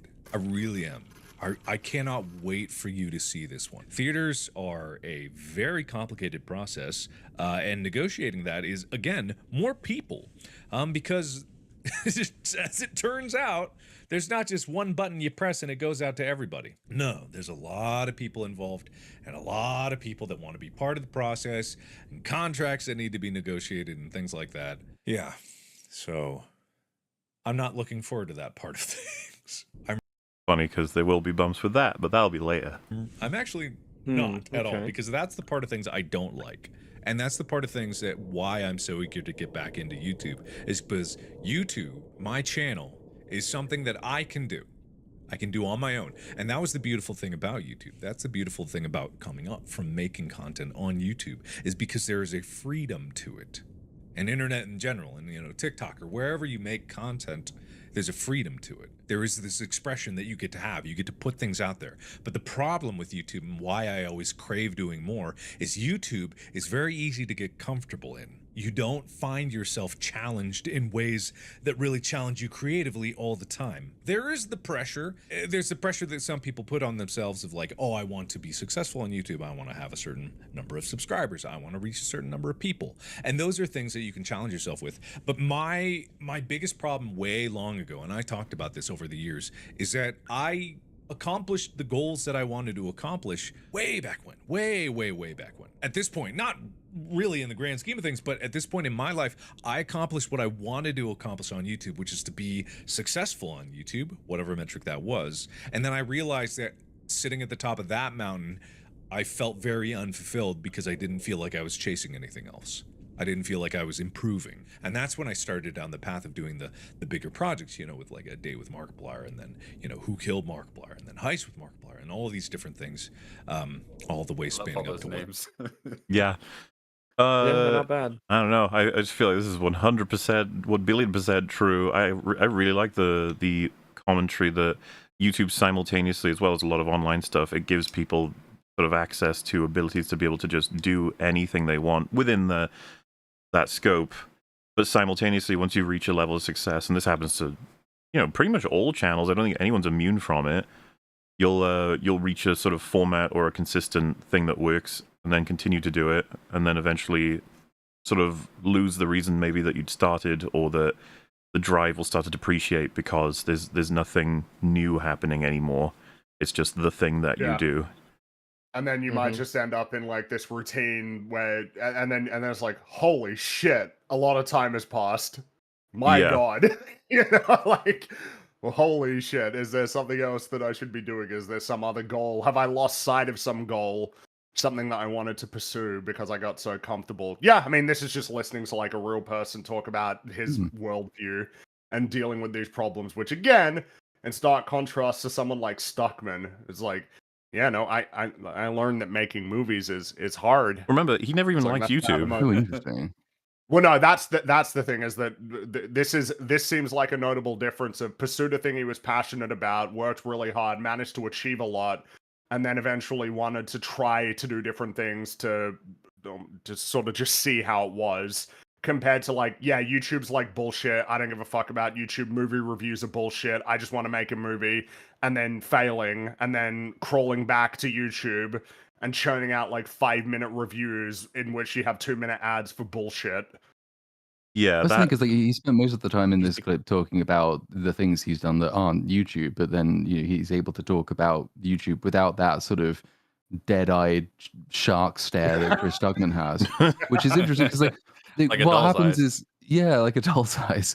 But like because what he's arguing for is not like, oh yeah, I used this as a means to an end, and as soon as I could jump ship, I did. It was I did really well at this thing. It gave me so many great opportunities. I explored those opportunities. And I'm very grateful to have had those opportunities. But then in taking those opportunities, I rediscovered the value in the thing I was doing, which is the creative freedom versus the restrictions of the opportunities that I was given.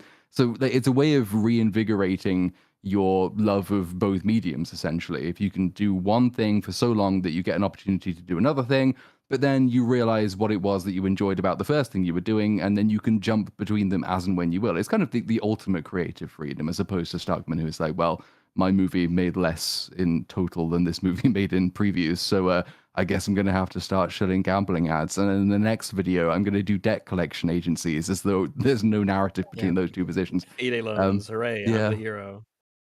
And that great irony that Chris Stuckman's attitude about, YouTube not being something that can satisfy any kind of creative urges, and that being seen as the director is going to be the ultimate thing. It's like it's going to trap him with what results he's gotten versus what's happening with his like community on YouTube with all of these ads coming out. There's only probably a few more he can do before he loses a portion every single time he does it, right? Like he's depreciating the audience. Well, I mean, and his audience is already depleted because of the fact that he isn't really making shit that's worth watching. That's his whole audience thing, can right? see him stepping onto the lifeboat of his own Titanic as it's sinking, and they're all like, "What are you doing?" And he's like, yeah, no, I'm still reviewing stuff, I guess. Did you see that new Mario movie? Yeah, that was okay. And they're all just looking at him like, what are you doing? And he's like, gambling. Anyway, gambling this apps? video is sponsored by BetterHelp. Yeah. As he's pushing the lifeboat out, like, I want to go. It's a real struggle. Mental health is crazy. Sometimes you just want to blow your fucking brains out. So that's what BetterHelp is for. BetterHelp is here to, and you can, and it's just like, what is going on? As the lifeboat is lowering, it's just like, anyway. Yeah, versus Mark, who's basically just rallied the entire audience. I'm not going anywhere. Consistently releases the Let's Plays continuously. He's happy to go back to YouTube. Well, he kept doing it while he was doing all of this, while he's doing the clothing brand, while he's got his podcast. Well. It's like he's a creative man through and through, right? He's just trying to make things. I'm not saying that like everything he makes is quality or whatever, but like I do feel that's the fundamentally most important spark about all of it, is that at the core you're an artist that loves what you're doing and wants to express yourself. Like that's step one. And he clearly is that. He wants to push himself forward, and he wants to actually make things. I guess the comparison might be that Chris Stuckman wants to be known as a director. He doesn't want to direct. It's certainly he likes the title of being a director.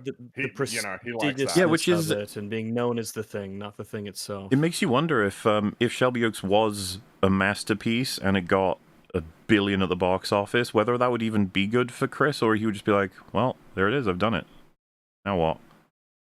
As opposed, you know what I mean? It's because it didn't come from a place of I have to tell this story. It's so important. There's so many things about it I love, and then I've got other things in mind. It's more of I got to achieve the role of director with a movie everyone considers as good. Once that's done, it's like, so now what? I don't know. I get this in the process of it is because I watched some of the behind the scenes stuff, the making of stuff for Shelby Oaks when that movie came out. I didn't, because you had to pay for the full thing, and I'm not fucking giving you money, no. But I'll watch the snippets of it you put on YouTube.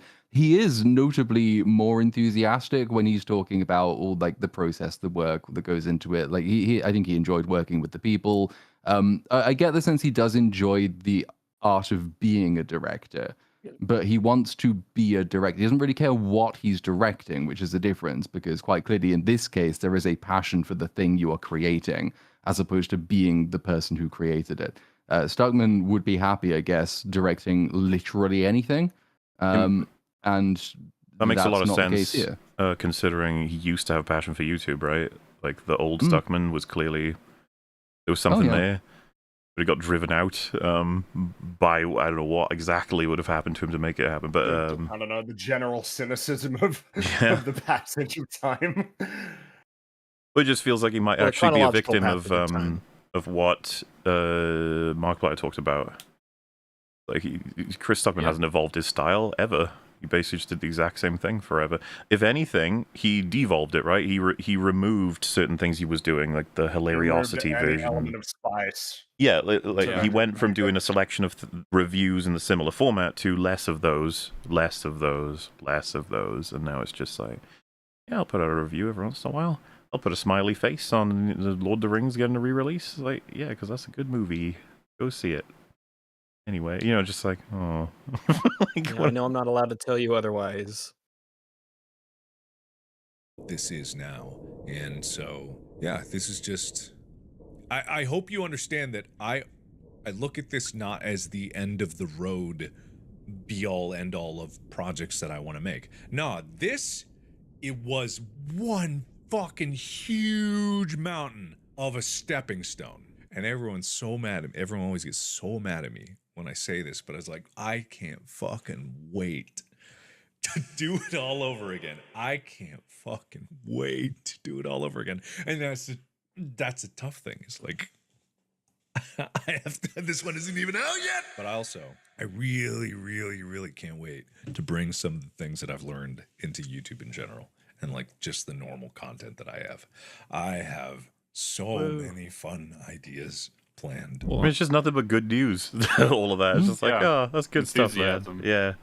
It's definitely a little bit different from Red Letter Media when they talk about their movie making experience. When they're like, oh man, it fucking sucks to make another movie. We're not going to make another movie. That shit was miserable. Yeah, making Space Cop kills that dream outright. They don't want to do it ever again. It's like, oh, jeez.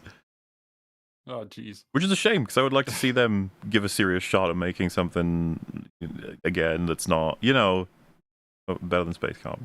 Maybe something dramatic. I still believe they'd be able to pull off. Behind irony and give it like a sincere effort.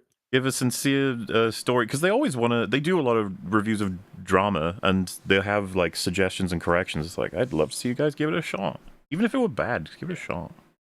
But I guess it was that much of a nightmare. I'm sure things went wrong that we couldn't even conceive of, and that put them off forever. But you have that little hope. This is just a snippet of an animation that's on the channel of him playing Iron Lung, and it's sort of an example of just how much it started to like take over in terms of stuff will be happening with this. Just a second, Houston, need to take a picture of something that was outside. Okay, cool. All right. What is that? Oh my God! Whoa! Hey! Whoa! Hey! Ho! Fire on the bridge! What happened? He throws the extinguisher at it.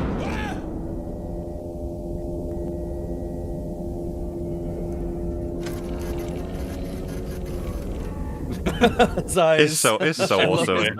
I fucking love it. How can you not just love it? Okay, Obviously, go That's check out really the full good. version. I don't want to show the whole thing. So, I think it's called like Markiplier animated Iron Lung. It's on his channel. That would be a fun, like an Iron Lung spin-off movie that's just Iron Lung, It's but more like a that comedic energy, let's play. Yeah. And it would be stop motion. Stop motion, which means it will just it'll just be better. Really is what it means. Which puts us at that's the first port. That's like intro. We're going to talk about the movie now, and then we'll come back to sort of post-movie stuff. And the visual I'll put in will be the trailer for good old Iron Lung. Kind of the usual sort of approach we have, but I'm probably going to put up the copyright shield, because I think I might even some of the stuff I've got in here talking about his well, just going over some of his videos, what he's talking about. I think some of that is just like claimable as well. So I'm not sure exactly what's going to happen overall, but worst case scenario, I think the stream will stay up. It's just it won't be monetizable, which is it's all right. It's fine. Trying to think. I guess final trailer is probably the one to go with. Mwahaha. So, I guess before I get all this sorted and we go somewhat chronologically, why don't we start with what everybody thought of Iron Lung? And I mean, I don't really mind in what order we go, but we can go left to right if you wanna go first. There, capital O. What did you think? I didn't really like it, if I'm being honest. There are things I admire about it, but it's more that he was able to pull it off and have so much success doing it all on its own. The movie itself, I don't think he's quite a good enough actor to carry the whole movie for reasons that we talked about a little bit already. I don't find the premise very compelling. And from what I didn't play the game, but from what I gather, watching playthroughs of the game and, hearing people talk about it, I don't think it translates as well when you don't actually have any control over things. I didn't feel the same atmosphere of dread and tension that you might expect if you were in that situation playing it through yourself than as I did watching the character. So what the hell was that? Oh, sorry. I Just didn't mute read it, you'll be fine. What? I didn't think it was very good. I don't think I'll ever see it again, but I'm happy it did well. And I think I legitimately would like to see what he does in the future as a director, if maybe he's not starring in it. And taking what he's learned from this in terms of filmmaking skills and improving in the future. But I'm not a huge fan of the movie. Alrighty, Fringy, what did you think? I think it is okay, but I liked it a decent bit. Like I am favorable towards this film. I think the way that I would summarize it is I would be interested in watching a film from him in the future on the basis that it's him making it over the novelty of the fact that it was a YouTuber who made, an attempt to make a film. I think it's got plenty of like clunk that is that's like, yeah, right, this is your first movie, if you get what I mean. In terms of like there's some lines of dialogue that are a bit like or certain line deliveries that are like, yeah, no, that wasn't fantastic. But at the same time, like there's clearly a vision here that in a lot of ways is like pretty well realized. I think it's a generally very nice looking film. I think it's a film that in many instances sort of takes advantage of its format to do like cool things in terms of like presenting spooks or sort of visuals or levels of dynamism to I suppose like the progression of the story, which in some sense is going to be limited by the fact that it's set in one location. But at the same time, I really appreciate that it's a film that's set in one location. It's I like that it's this. I'm really glad that like at an attempt to make a first movie, there was an effort to like limit the scope significantly, which itself yields a lot of benefits. I imagine in terms of like making it, that the logistics of making a film are already complicated. So by having it in a very enclosed space means that you like reduce that, and then hopefully that will yield better results elsewhere in the production. But like it's like it's flawed, and it's not flawed in like a minor way, right? There are general problems and like I said, that sort of clunk. Nevertheless, I'm kind of partial to it. I enjoyed it, and I do not think that it was too slow, as is sort of seemingly a common criticism of the film. So yeah, it's like it hovers in the middle of the range. It's not terrible, but it's not great either. Or I guess if you want to flip it around, it's not great but not terrible, depending on how positively you want to skew it. Or how much you want to reference Chernobyl. But I guess Platoon, what did you think? I'm probably closer to Cap's position than Fringy's position. I think this movie was at least an hour too long. Event Horizon came to mind as being a movie with there's the cosmic horror kind of thematic tie-in and certain aesthetic tie-ins as well. That movie's, I think, more than half an hour shorter, or around half an hour shorter than this is.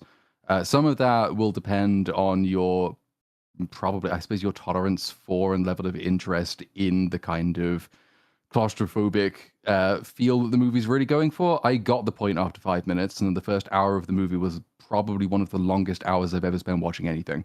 Got it. It's not that we're not getting enough information for me to remain interested in this. The game is only an hour long. This movie is 2 hours long. There is a reason that the game is only an hour long. It's exactly as long as it needs to be. Plus, the game is interactive, and that you are the one who's kind of controlling the pace. You're the one who's controlling the pace, not only of just general progression, but the pace of discovery. You can make mistakes, and they are your mistakes that you've made, and that's just more engrossing than watching somebody else do it, over which you have no control whatsoever, which I think made it even slower than the game felt. I made a point of watching this before I ended up watching the playthrough of the game, and I know nothing about Markiplier, so I was like, I want to kind of come at this as the general audience would. I have no attachment to the creator, and I have no attachment to the game going in. What is this like just as a movie-going experience alone? And I think the conclusion I drew was that it would have made for a pretty good long episode of television or a short movie, because that's what it is. The story is a short story. It becomes quite, I think, self-indulgent in a bid to pad its runtime out to 2 hours. The pace picks up quite significantly sort of in the last half an hour to 45 minutes. And I think if it had maybe spaced some of that out, or contained that pacing all the way through and generally being shorter, I would have had a better time with it. There's all the problems with the premise that we've already sort of touched on, which was limiting my ability, I think, to buy into certain parts of it. But generally, the mood was there, but that was kind of all that was there for the most part until stuff happened, and it took a long time for stuff to start happening. Didn't have too many problems with him as an actor, because I think they quite wisely didn't spend too many shots sort of full on the face. There's a lot of, like, he's half hidden in darkness, or you're already seeing half the face, or he's hidden by hair, or there's camera effects on, which was probably quite a clever way of hiding the limitations he might have as an actor, because you're not really looking at his expressions too much. Dialogue has been mentioned, occasionally clunky, otherwise just serviceable. Some of the performances on the voice acting side, mostly fine. Again, a couple that are slightly clunky. And then by the end, when stuff did start happening, I'm not a huge fan of this genre of sort of psychic, cerebral, cosmic horror anyway. I prefer things to have explanations, and this does not. So not my type of thing, and also I just generally think not all that well developed or delivered over the runtime that it has. Definitely not the worst thing in the world.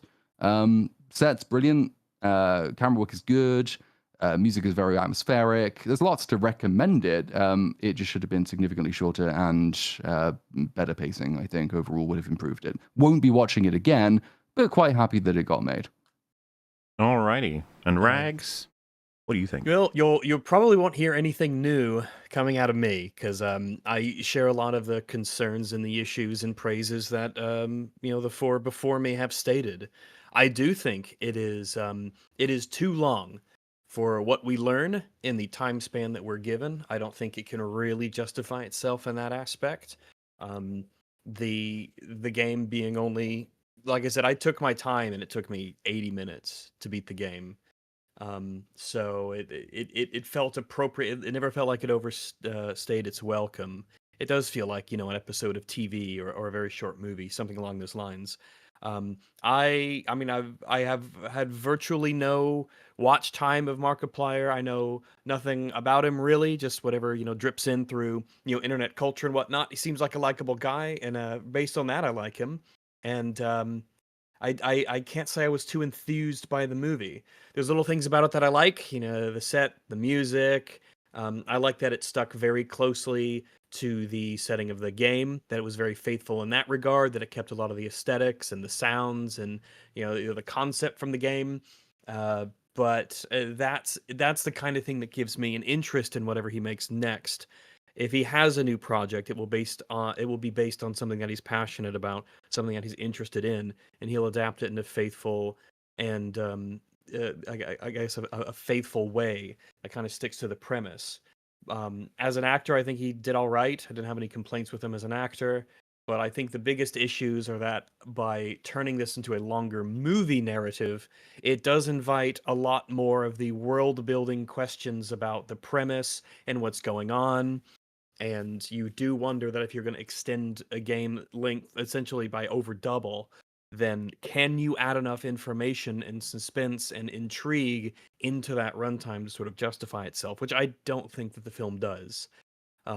Oddly, it was my sister who texted me because she watches Markiplier and said, "Hey, are you going to go see Iron Lung? Do you have any interest in it?" And I said I did. So we went to go see it, and she wasn't really that keen on the movie either, being a pretty big Markiplier fan. So I think that it seems to be a bit of a common trend that that we don't think the movie's all that great, but I can respect it. I respect Markiplier. I respect what he's made. I'm interested in anything he makes after this, and I have no ill will towards the movie, other than just simply saying, you know, in a very flat, objective way, that I just don't think that the movie itself is all that good.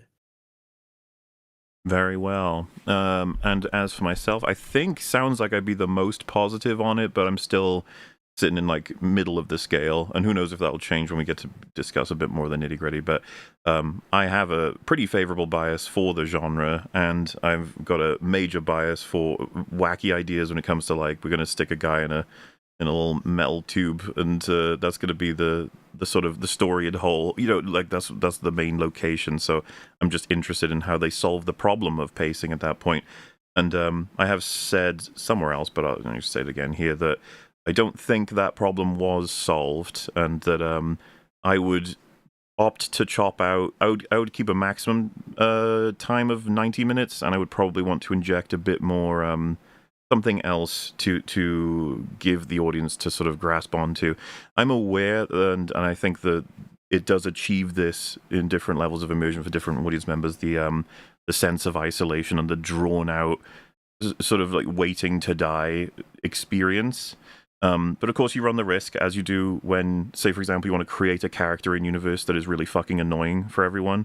Like, you run the risk of that being annoying for the audience to actually engage with. In the same vein, if you want to try and get the audience to feel this laborious sense that there's nothing you can do, that the tide of the universe is coming to destroy you, nice and drying it out all across this amount of time, it runs the risk of boring the shit out of people as well, because it is a movie. As for me, though, I broadly was pretty engaged. I was really enjoying the way that they shot the whole film.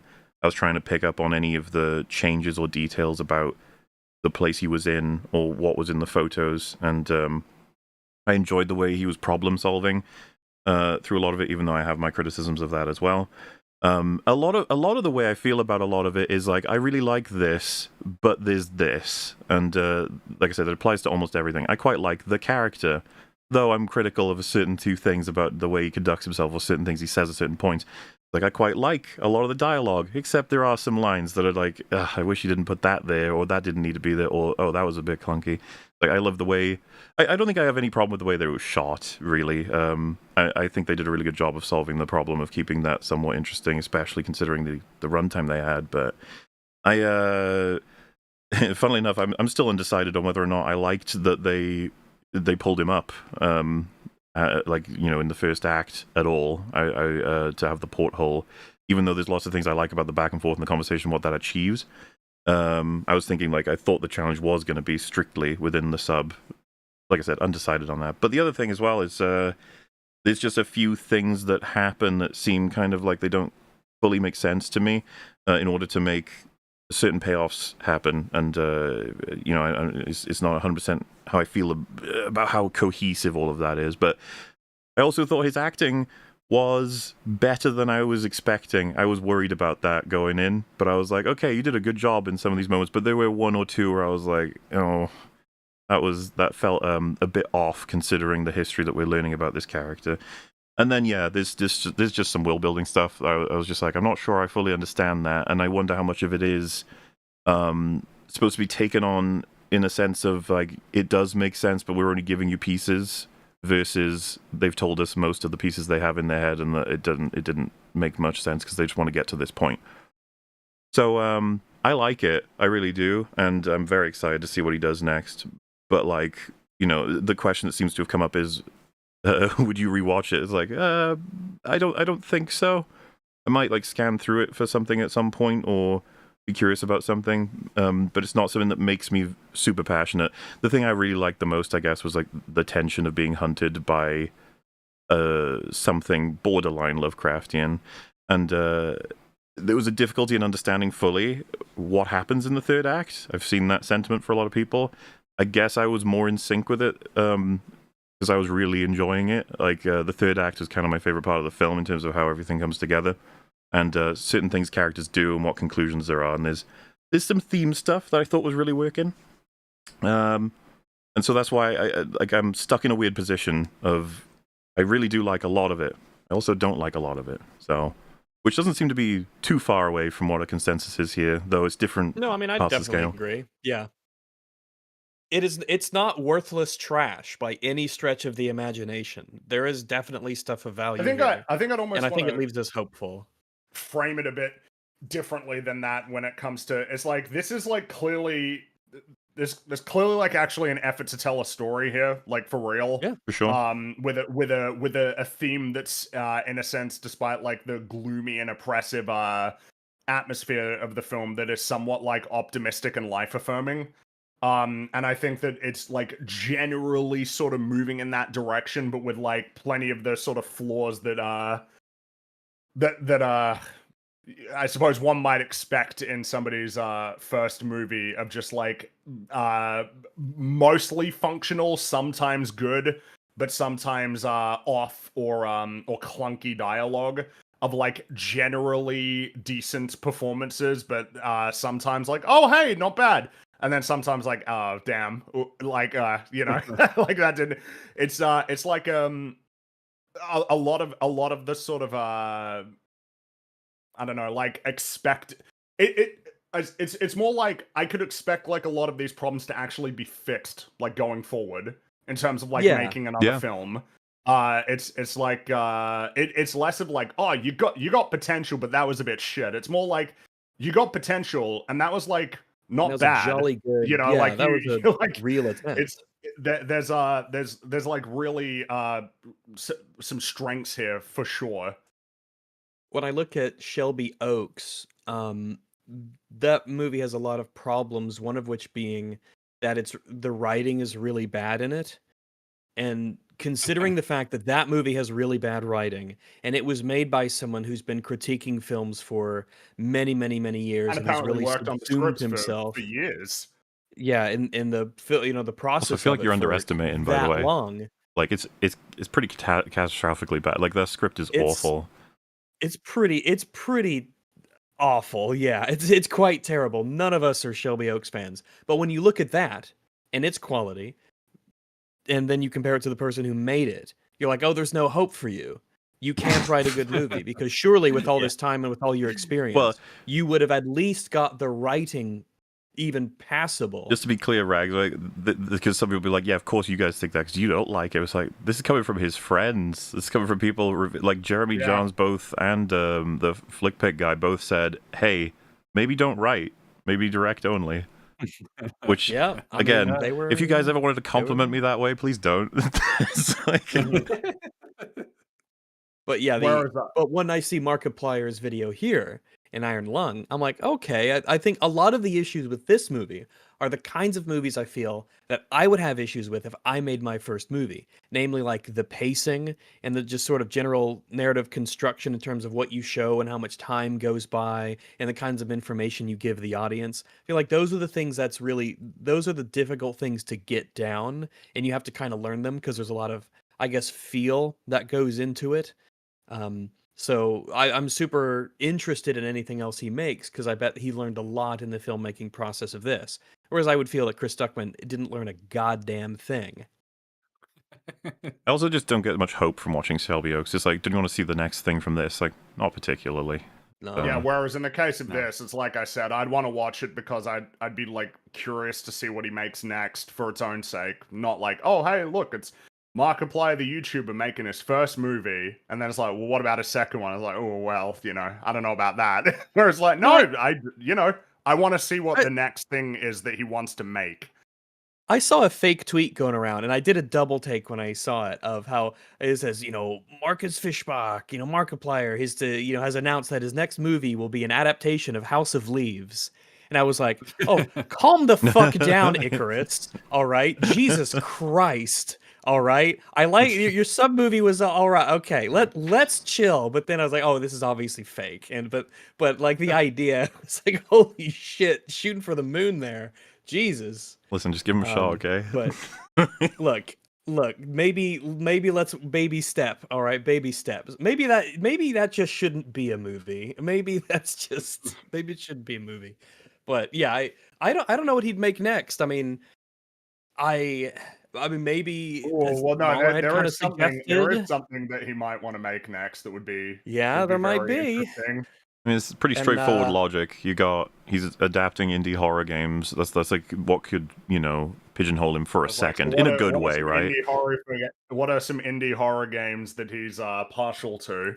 Well, I mean, Dark Descent and Soma are two major chapters as far as he's concerned. Both like because he loves them, and Dark Descent helped build the channel and stuff. So frictional and not going to be too difficult, probably to wrestle an IP license thing from. The idea, and with the amount of success that the film has had, accruing resources to make the film might actually become a bit easier. This time. Not that he would be listening to this, sheer but experience. the recommendation would probably be Dark Descent before Soma because it's much more. That's I probably would the say smart choice. it's easier to think make it, so. and it's going to be more of a audience pleaser. I think guy wakes up in a castle. A bit more There's straightforward. horrifying shit in there, and he can't remember. So you can even do the flashbacks with Alexander. You discover the story with the character. Yeah, it's very much an easy to make narrative blueprint compared to Soma, which is a bit more complex. But Now, I could hopefully, if totally one day see he wants to tackle he it. may even have those irons in the fire already, as in like contacts have been made and scrapping up ideas and stuff. But I would believe full-heartedly that he would want to adapt Soma and Dark Descent into movies, and they could be I think really so. fucking good movies, man. Like if he knows what he's doing, sort of thing. He would want to And do them justice. That's another That thing to sort part of I give you an believe impression fully. about what I think of Iron Lung is if you said like, so what if it was announced Markiplier is making a Soma movie?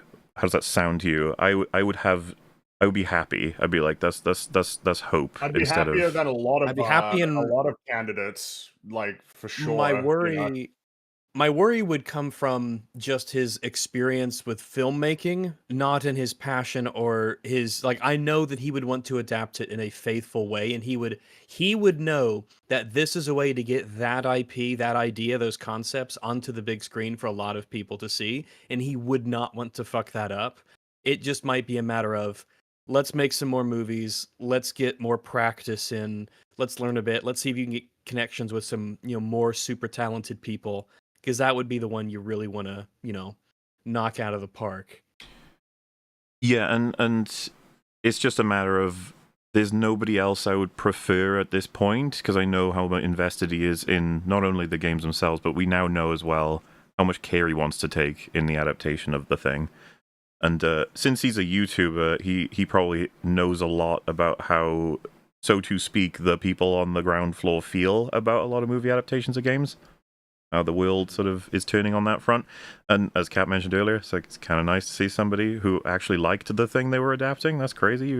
He's got literal evidence of him playing it, saying he loved it before he had any connection to adapting it or, being able to make some kind of profitable artistic project from it. So it's all there. It's all authentic. There's no cheating all of that. He played the game, he liked it, and then he adapted it. It's as opposed to, I'll fucking make a 7th Resident Evil. Yeah, I'll make a Baldur's Gate. Oh yeah, just whatever, and I'll toss. Who's this? Yeah, I'll just put them in there. The Silent Hill recently came out. Everyone said that was shit. Unfortunately, the oh wow, what a big surprise that is. I know. That's kind of the sad part, I guess, because when people were saying that, I was like, well, yeah, and then it's like, no, not well, yeah, because the guy made, It's like, what do we? It's like, isn't that one of the most, acclaimed and beloved horror games ever? It's like, yeah, and then you expect that the adaptation's gonna suck. Isn't that crazy? That's what it's something that it would be nice to get away from is the automatic, the God of War series. Like, do you have hope with the castings? Like, not really, no. know. Not when the showrunner's like, yeah, I don't really know fuck all about video games. It's like, oh, awesome. Oh, maybe you should. Maybe you should. Well, Oh, because and of course, the fact that they're even starting with Norse, it's like, wrong choice, but yeah. But I'm sure the corporate suits thought that was the good choice because the Norse games have sold better. That's probably as far as the logic went. Oh, and they're the ones that have like an actual story, not like the old bullshit ones or something. And there's so much to say about, like, I think someone would obviously point out, wouldn't you say Soma's best medium is the video game as part of what it means to play, is part of what you learn from that game? And I'd just be like, yes, you'd have to make changes, that's necessary, but it also, putting it in a different medium means it can't do some things, but it can also do other things, as well as it just exposing the story to more people, which I think is beneficial to almost all the best IPs, right? Like, yeah, there's going to be some necessary concessions, but shit tons ultimately of people it'll still totally be worth it. Yeah. Shit tons of people read Lord of the Rings, but the movies then added a shit ton more fans that didn't previously exist, and they got to, enjoy a story that is so fucking awesome. And in the same vein, I would want that for plenty of... If we lived in a world where the video game adaptations were good, man, holy shit, I'd want so many man, done. if only. Jeez. So many. If only. I was on Open Bar mentioning, of course, BioShock, and I think one of the guests mentioned, it's like, yeah, that's actually, there's rumblings of production about a BioShock adaptation. I was just immediately like, ugh. Yeah, hellish. That's hellish. Get away from me. It's like, no, I think it could be good. It's like, yeah. We'll see. Won't be. No. We're still trying to get over the gap of video games given, the proper respect that they deserve. It's breaching closer and closer by the day, I feel, but it's still not quite there. Well, it sounds maybe silly to some people, but I do think Markiplier can make the difference on stuff like that. At least some difference. Being like, you made all this money, you have all this support, what are you even doing? It's like adapting a video game. Like, oh, what one? Indie horror game made in a couple of weeks. It's just, it's been given probably more respect than any game adaptation ever. And no offense to Iron Lung, of course. But of all the games to be given that respect, you'd be like, wow. Like, it couldn't have been Halo? You're like, no. You're like, okay, fine. Yeah. Again, though, it's good that he's doing it that way. So if we talk about the film... One of the reasons to be most hopeful for what he could do in the future is because this adaptation was so faithful to the game. Obviously, there are some changes, and there's some things he added in order to make it a feature film.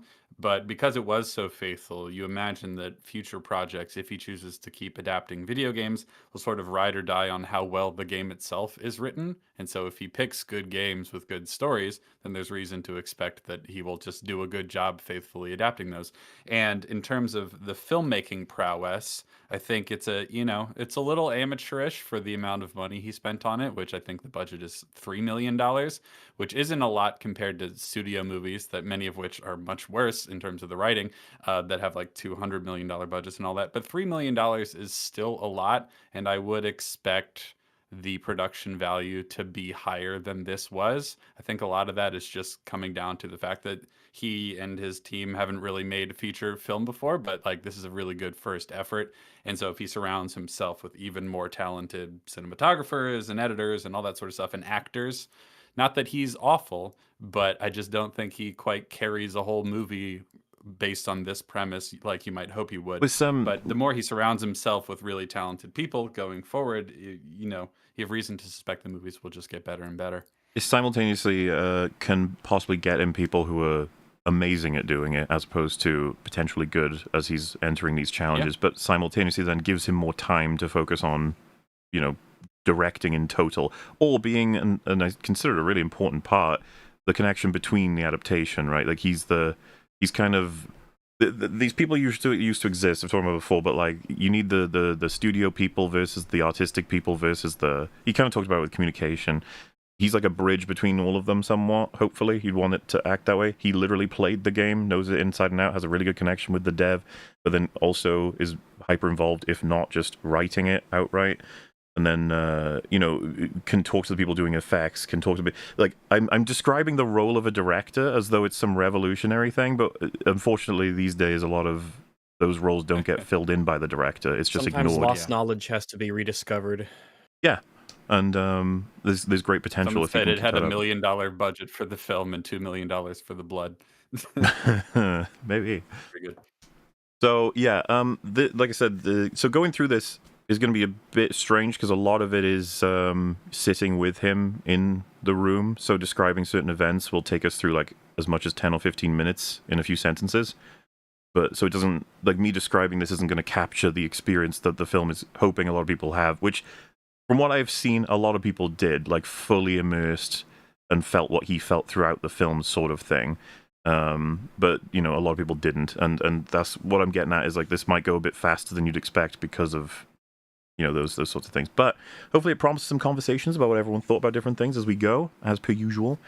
And yeah, I guess it starts out as similar to the game with the notion of the quiet rapture, the stars disappearing, everything sort of outright dying or disappearing, and then the light of distant stars still reaching visibility is still there. So there's like a visual of them gradually being blotted out, which I thought was kind of neat as like a horrifying spectacle of the universe, which again I think adds to the whole... Alone, Well, and then this adds to the whole void kind of stuff, Lovecraftian the scale of it. something is happening that's so beyond you that you'll never understand, which is obviously something they're playing into, and there's the careful balance. Because I've seen the discussion as well over, I didn't understand why a lot of things happened, versus the people who are like, you're not supposed to understand why a lot of things happened to capture the experience of being lost in the universe and overcome by odds and stuff. So what's the happy middle ground, you know? Because they clearly tell us a bunch of stuff, how much stuff was too much, or how much stuff needs to be there for us to understand everything, that sort of stuff. Yeah, he's lowered in, and the dialogue for when you're getting lowered in the game is all in, like, the sparks and flames, look out for them, and that, you know, this would be... He's like, you do test this thing, right? They're like, this is the test, which... when you're going in and not knowing enough about it, obviously it's just supposed to create a sense of like, what the fuck is going on? What is this horrifying universe and why is this happening? Just basic Surely intrigue. you'd say yes, though. Some of it you wonder, what wouldn't they have told him a lot? Something that I came to think about is the character Ava, right? The one that's talking to him the most in the movie as a whole. She like oscillates between someone who is, I hate you and don't care if you understand fuck all, over into, I really wish you'd work with me to solve the biggest problem we have right now, which is that we need to save the world for future generations, like Yeah. a more empathetic. Yeah, if it was me, there would definitely be an element of like, oh, I understand. I want this mission to succeed. If we want to kill him, we could just do it when he gets back or anything. That part doesn't matter. But if we want him to actually do the thing we want him to be Yeah, doing so here, this ties we in... got to be nice and supportive and give him confidence and information.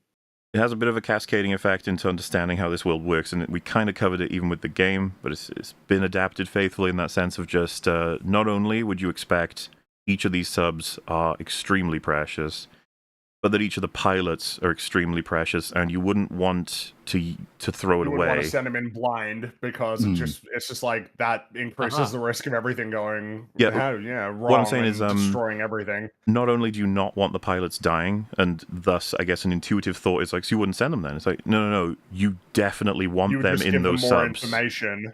Well, I'm But saying that you it's- wouldn't even it's want, as we said before, the convicts. I don't even think, because if they fuck this up and crash it and blow it up, You could work with a convict, and they have the idea of if you do all the objectives, you've repaid your debt to society and you're free again.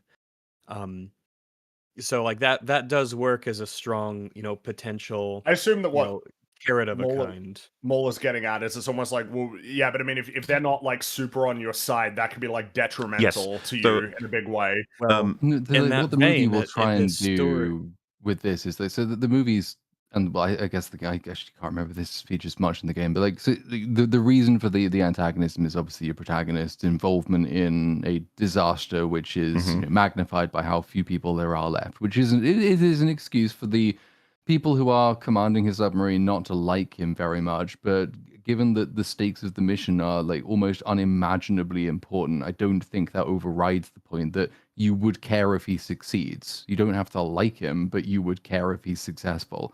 So I don't see any way of getting around the point that they are very, very flippant at sending these submarines and these convicts down to do the most important thing ever while not caring if they live or die or succeed or fail. That's what I was trying to start at the As root. we learned, Simon The Simon is you go ahead.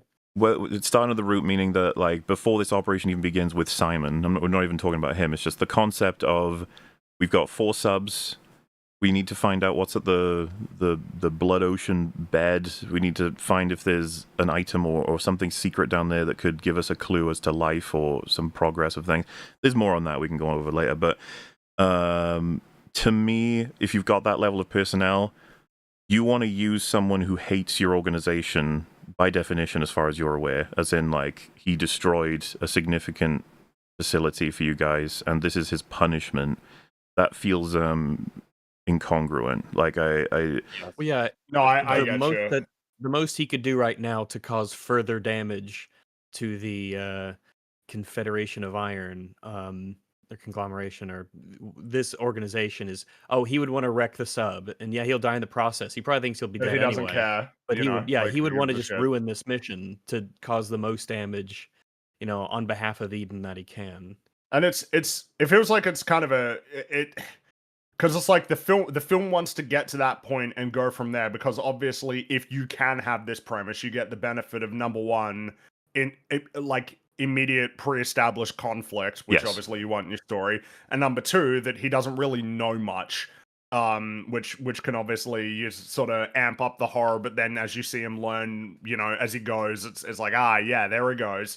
So it's like, it's almost like the film is, can we get past this inherent problem so that we can have our premise and move forward from there? And it's like, you can work on it. Like, Simon doesn't have to be a convict.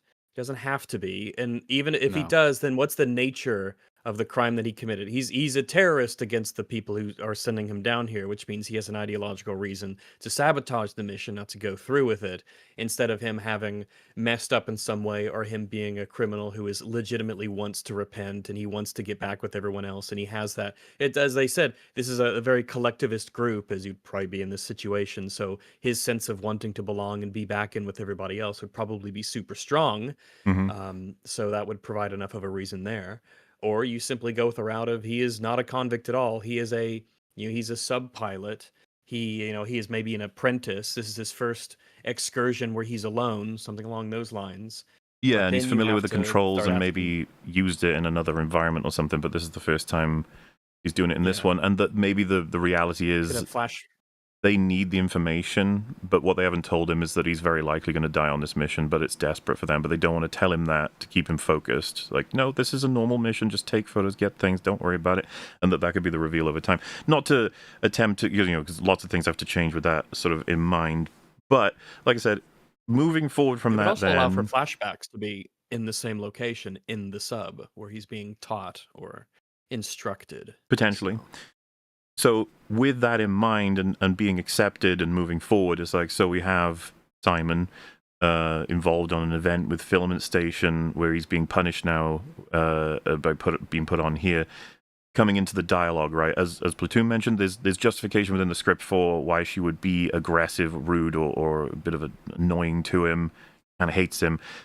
But would it not be the choice of her character to not let him know that? She doesn't want him to know that she actually has a very strong personal hatred for him. And I know this sounds crazy. You don't even want him to feel disrespected, in the sense of you want him operating as best as possible. You'd hate, for example, if he felt so rebellious that he did something that ended up, I don't know, nearly killing all 3 of the people in that room through a mishap. Hypothetically, of course. So, yeah, and I think it offers a lot more potential for the act structure to move forward, right? If she begins actually really forthright, really encouraging, talking about how safe the mission is, he has nothing to worry about, and every question he has, she answers in ways that answer the question, but give us something to chew on. Like, oh, what does she mean by that? She'd say some things are classified, and of course, like just a simple ask of, this, I'm not the first person to do this, stuff, right? But when this has been tested, she's like, absolutely, 100%, this has been tested. We could reach an Act 2 where it's decided that the sub is lost because of whatever accidents that happened, but he can still hear them, and then she could reveal over the course of Act 1 to 2 that she fucking hates you. You're a piece of shit, and to be honest with you, it fucking sucks they're losing the sub. But if anyone was to be lost within it, it's good that it's you, that sort of thing. And then Act 3 can be the resolution of that relationship where he's found the thing, she needs him back up, and she's learned more about him, he's learned more about her, and they have to actually work together, which is somewhat what happens in the film, and there's things to praise about it. I really do like some of the things that happen between those two, but yeah, from the Act 1 beginning, I was already just kind of like thrown off a bit, with how important these subs are and how finicky he's going to be, and then his history of already sabotaging the shit out of you guys' operation. You should probably be more careful. Why, is there any reason why they don't? His main objective from the beginning is to find SM8. What do you mean? Oh, are you saying why wouldn't his mission be that? Yeah, why wouldn't that be his? Especially once he discovers it by essentially happenstance, and it like flips everything, and it's the most important thing in the universe potentially that he gets the data in the black box from it. Why wouldn't that be instead of go around and take some photographs of some stuff get what you down mean, here, I guess because it turns into this should be the alpha priority number one, numero uno. They have their map. That is a curiosity. We might need to. So I'm going to say this now. We're going to spoil the shit out of everything, okay? Because we want to talk about a lot of the stuff in depth here. So if you're interested, and I do recommend, for the experience, that this could very well be a film that you enjoy the shit out of. It's a cool idea. Yes. We've been over our sort of takes on it. If you want to check it out, obviously we're about to go over a lot of it, so you might, I'll put it this way: it would not confuse me by any stretch of the imagination if someone came out of this and said that they loved it. I would totally understand 100%. Yeah. So now, on what you're saying, they've got their map. The SM8 went down there for research, and something happened to it where they lost contact, assumed lost, blah, blah, blah.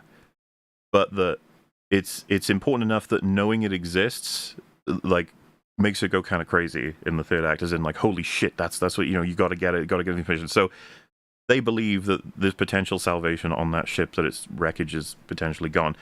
If we're to believe they believe there's no recovering it whatsoever, I'm not sure how they could possibly conclude that, as opposed to wanting to search the area. And if they'd done that, then they wouldn't need him searching the area. So I guess I kind of agree with you. To salvage it, it was the data that no, I'm saying they would have known.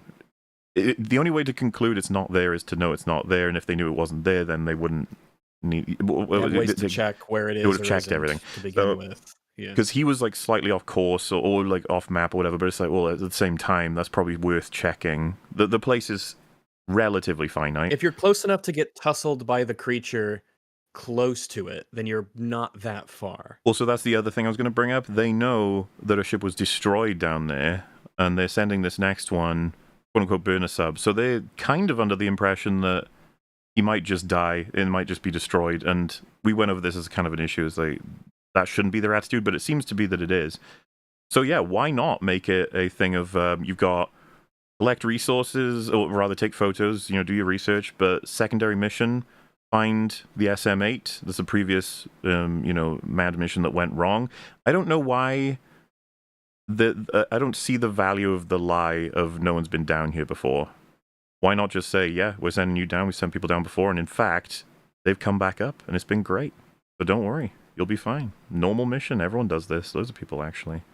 And then you could have where you think that even if it wasn't true, because I don't think we get confirmation whether or not it is or isn't true that people come back up. I mean, the subs come back up. As for people, we don't know, but you would think they would at least manufacture information, having people posing as sub pilots who came back up or something along those lines. But to really bring a different element, then you could actually frame it as though they tell him, if you complete the photos and bring them back up, that'll be good, and it'll make a difference and everything. If you find that sub and you download its black box, you'll be cleared of all charges. You'll have the best life you've ever had. That's your ultimate mission. If you actually find that, and work with him in the sense of giving him everything you could want. I feel like that would have been the better thing to opt for. But I simultaneously think that they, from the get-go when building the story, wanted the SM8's wreckage to be a shock. To be whoa. Like in the game, yeah. Exactly. And so I think that's probably where the issue might come in of trying to devise alternative storylines. You don't want to get too far away from how the events run in the game, which we talked about before. The one I'm fascinated the most by is Doctor Sleep. You know, making a film that is an adaptation of a book, but also a sequel to a film that is notoriously different from how the book it adapted went. It's like, what are you supposed to do at that point? Which I've heard from many, it didn't work out, you know? Doctor Sleep. Cap, you like that movie, right? It certainly did not work out. So, No, it's awful. several examples of situations like that where you can't simultaneously, you can't do both. You have to pick one. And a lot of people would say opting for a more faithful adaptation is the better thing to do when creating a game adaptation or whatever have you. But of course, everyone would draw their line differently. I just think the saying you're the first one down here only makes him distrust them, like immediately. But then it also just, I don't see how it benefits them at all, really. You don't want him to feel like a pioneer. You want to feel like he's doing a routine Exactly. thing. Like, Yeah, I think it would make him feel a lot better. Yeah. And give him all the warnings up front. Be like, you're going to hear weird noises. It's just pipes settling, and there may be like, you know, some weird some movements down there. I mean, they mention like currents and stuff, but the shifting bottom, because the bottom isn't. It's like congealed blood. It's not ground. Would it be crazy to just tell him, listen, we think there might be life down there. So if you see anything moving, let us know.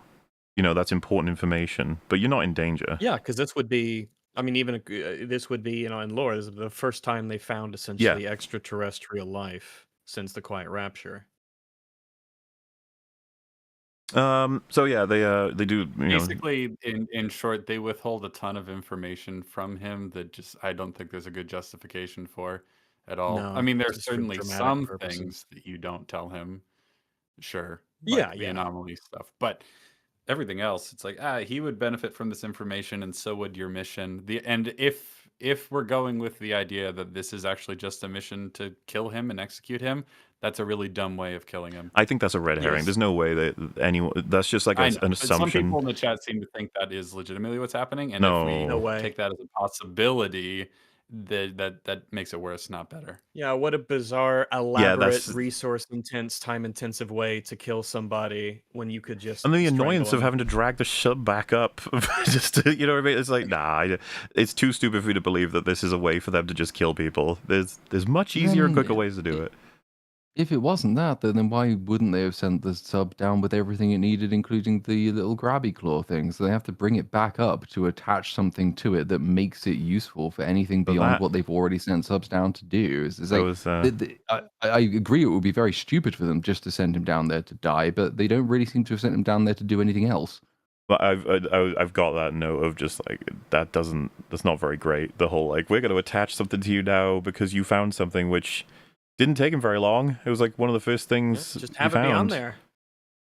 So, and they've only got the 4 subs anyway. So yeah, I just thought that was a really weird thing, and I figured it's just part of the justification to bring him up, which again I wasn't even fond of as a decision for what the movie is. But I did like, there's things I like about the conversation. So it's if it's done really good. Or if, depending on the way it's shot too, you know, you do wonder, like, is it worth having a second point of view of one of the commanders that's shot in darkness and up close or something like that? Or should it be only the sub? Should he interact with anybody, you know, quote unquote, face to face? It's a lot of it does come down to it is a risk by just deviating from the game. But if it's done really well and expands on it in a good way, I think it's, you know, certainly doable. So yeah, he gets to look at the instruction manual, which that was another strange thing for me. He sort of scans through it and it's like, hey, okay, and then spots something. He's like, oh, that's curious. I was like, man, wouldn't you be reading that back to front if it's everything you can know about the ship you're in to anticipate everything? I don't know. I'd probably be a little bit obsessive with it, with how horrifying the situation is. It's got like, probably, you know, if I hadn't just sent him down there to die, I probably would have made sure that he had been given the time to read through this back to front before putting him in the sub. Yeah. It's another reason that sort of makes me think they did just send him down there to die. They don't really seem to care because they're allowing him to kind of wing it. They haven't planned this any much more than he has. Well, it just like It depends what you mean by that, because I agree that they have no issue with him dying. They're just hoping to see if they can spend the body, get in some stuff. But like, there's a difference between that and they're specifically doing this to execute him. Like, this that doesn't make any sense to me. If they just wanted him dead, that's the only goal, then they would not do this. But if they were like, we want him dead, but hopefully he can get some stuff for us before he dies, that makes more sense to me. Yeah, Then- and if that was the case, they would still give him more training and more Yes. information. Yeah. Yeah, no, I agree. But everything they do suggests they do just want him to die. And I know like, it doesn't make any sense. So you have to assume that that's not what they really want to do, even though every action they take suggests that is all that there is to it. It is insane to have sent him in there with absolutely no training or preparation. As soon as you say they don't care if he dies, but they would still like him to be useful, then the question just comes back, okay, then why didn't you give him the tools to be useful in the first place? It just, Wants I to don't stop get him it. from sabotaging the whole operation as one last fuck you, because he's a terrorist essentially, or he's at least an enemy combatant based off of what we learned. So he does not like you at all. He'd be more than happy to wreck your sub and all the information along with it, especially It knowing how almost have precious been they like are. more believable if, yeah, he had done this big, bad, terrible thing in the past, but it had been either misinterpreted or like the motive wasn't what they ascribed. He actually volunteers to go down here as a means to make amends for the thing that he's been accused of. Then he has more of an incentive to go there, less of an incentive to be unprepared to go down there, more of an incentive to cooperate. They've got more of an incentive to put him there. It is more cooperative, even if they aren't telling him the whole truth. That's another alternate way into the story. In a sense, it's not Markiplier's fault because he is just adapting whatever the game gives you, and so like, its strengths as an adaptation in this case are its weakness as a movie because what it's adapting is not all that coherent. I think Yeah. there's a handful of options, but it was funny when I discovered very quickly that the truth is that he didn't want Filament Station to explode and that he did what he could to prevent it. I was almost a little like, oh, I was kind of hoping he did. I was kind of hoping he had the conviction he did blow it up and he believed in the cause and that this is his penance, so to speak, and maybe he can have some more thoughts about whether or not it was the right decision. But I guess they wanted to opt to make him cleaner to root for. Like, nah, he's here by an unfortunate circumstance of being captured among the men that were, and that he was one of the ones that didn't want it to happen. Which, there's a tragedy in that, and there's a parallel with what happens soon when he's lifted back up, in a sense. But personal preference of mine, I was just like, I don't know. I think it would have been neat to see if the movie could get you on the side of someone who did kill a whole lot of people on purpose in this scenario. I think it's just because it's a bit more difficult. It would let him get into the. I mean, it would open up the possibility of him trying to justify his actions to Eva because they're from two different factions in this. And I guess in this world where you essentially have two sets of, spaceships who really don't like one another, and both of them have basically identical problems, a resource scarcity in this scary empty world. So, I mean, learning about their different cultures, which is something that we didn't really get either, is they seem to have completely identical cultures in terms of the way they speak, accents, ways of looking at the world a bit. Even though, like in the logs for the game, you even learn through that they use entirely different calendars. The two factions do, Right? so Yeah. obviously there's some big differences, but they don't seem like they're from different factions. So when he's down, he's looking around. He says, "What do I do if I find something that's not on the map?" And there's like a gap, and then he says, "You're not just pretending to not hear me, right?" Which to me felt a little. I was like, it felt a little too funny almost for what I imagine a person would say in this situation. Like they would continue to say, and they'd be like, is this broken? Hello, you're not pretending to not hear me. It feels more like a funny movie sort of line of like that actually happening. I guess A little bit, yeah. a little bit weird tonally. That's all. And I was also just kind of thrown. I was like, oh shit, communication's already out. Like when he's at the bottom. I guess that'll, crank the isolation, but is there any way they can fix that? It seems like communication would be so important. I guess a hardwire connection can't be maintained. Maybe 'cause not, there's but nothing above him, as far as we know. I was willing to just be like, all right, yeah, I guess that's the way it works. Probably something they should have explained to him again is we will lose communication when you reach the bottom because it's just too far. But the thing is, that's it's the not kind of true. thing you can solve with a single line, though. And that's the problem, is that ultimately it isn't true. But like, I mean, if you until the point at which it becomes untrue, you can solve that problem if he points out this is broken, or if they acknowledge that this was a problem with a previous sub as well, and say like none of the equipment we have is designed to communicate long distances through whatever weird fucking blood ocean there is on this planet. Like we're doing our best here with limited resources, so this is what we've got.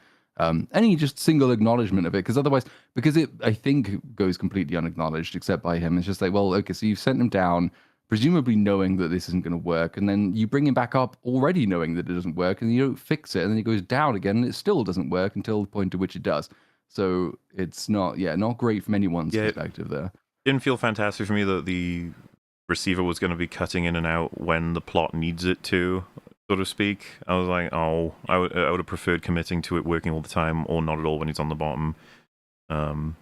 It will just phase in depending on what location he's sort of in. But yes, the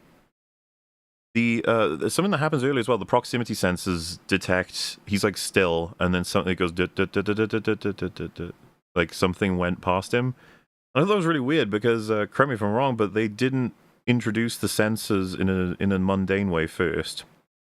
Like the first interaction we see properly understanding the sensors is with something going past the ship, and I was like, oh, you might want to have had him nearly drive into a wall fit, kind of like the game, or at least the experience I ended up with. We're learning the proximity sensors as a thing that you need to travel, and then seeing them activate when you're not moving, because it's a little bit creepy. But if that's the first instance of them, I don't think it hits as well as it could. I agree with that. Yeah, I feel like you want to delay that a little bit. I think also that, yeah, like you said, yeah.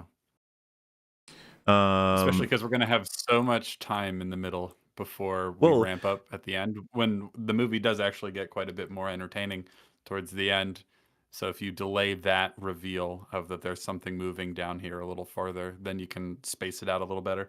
Yeah, because he gets knocked around, and then the receiver reactivates, and he's like, "You didn't tell me there was anything down here. Bring me back up. I'm done. I'm done." And I remember thinking to myself, "We're doing this already? Okay." Like I would have thought end of Act 1 maybe, like to save this for the, let him try to do a bit of it normally, maybe even a montage of doing it normally. But yeah, establish the status quo of what things should be going like.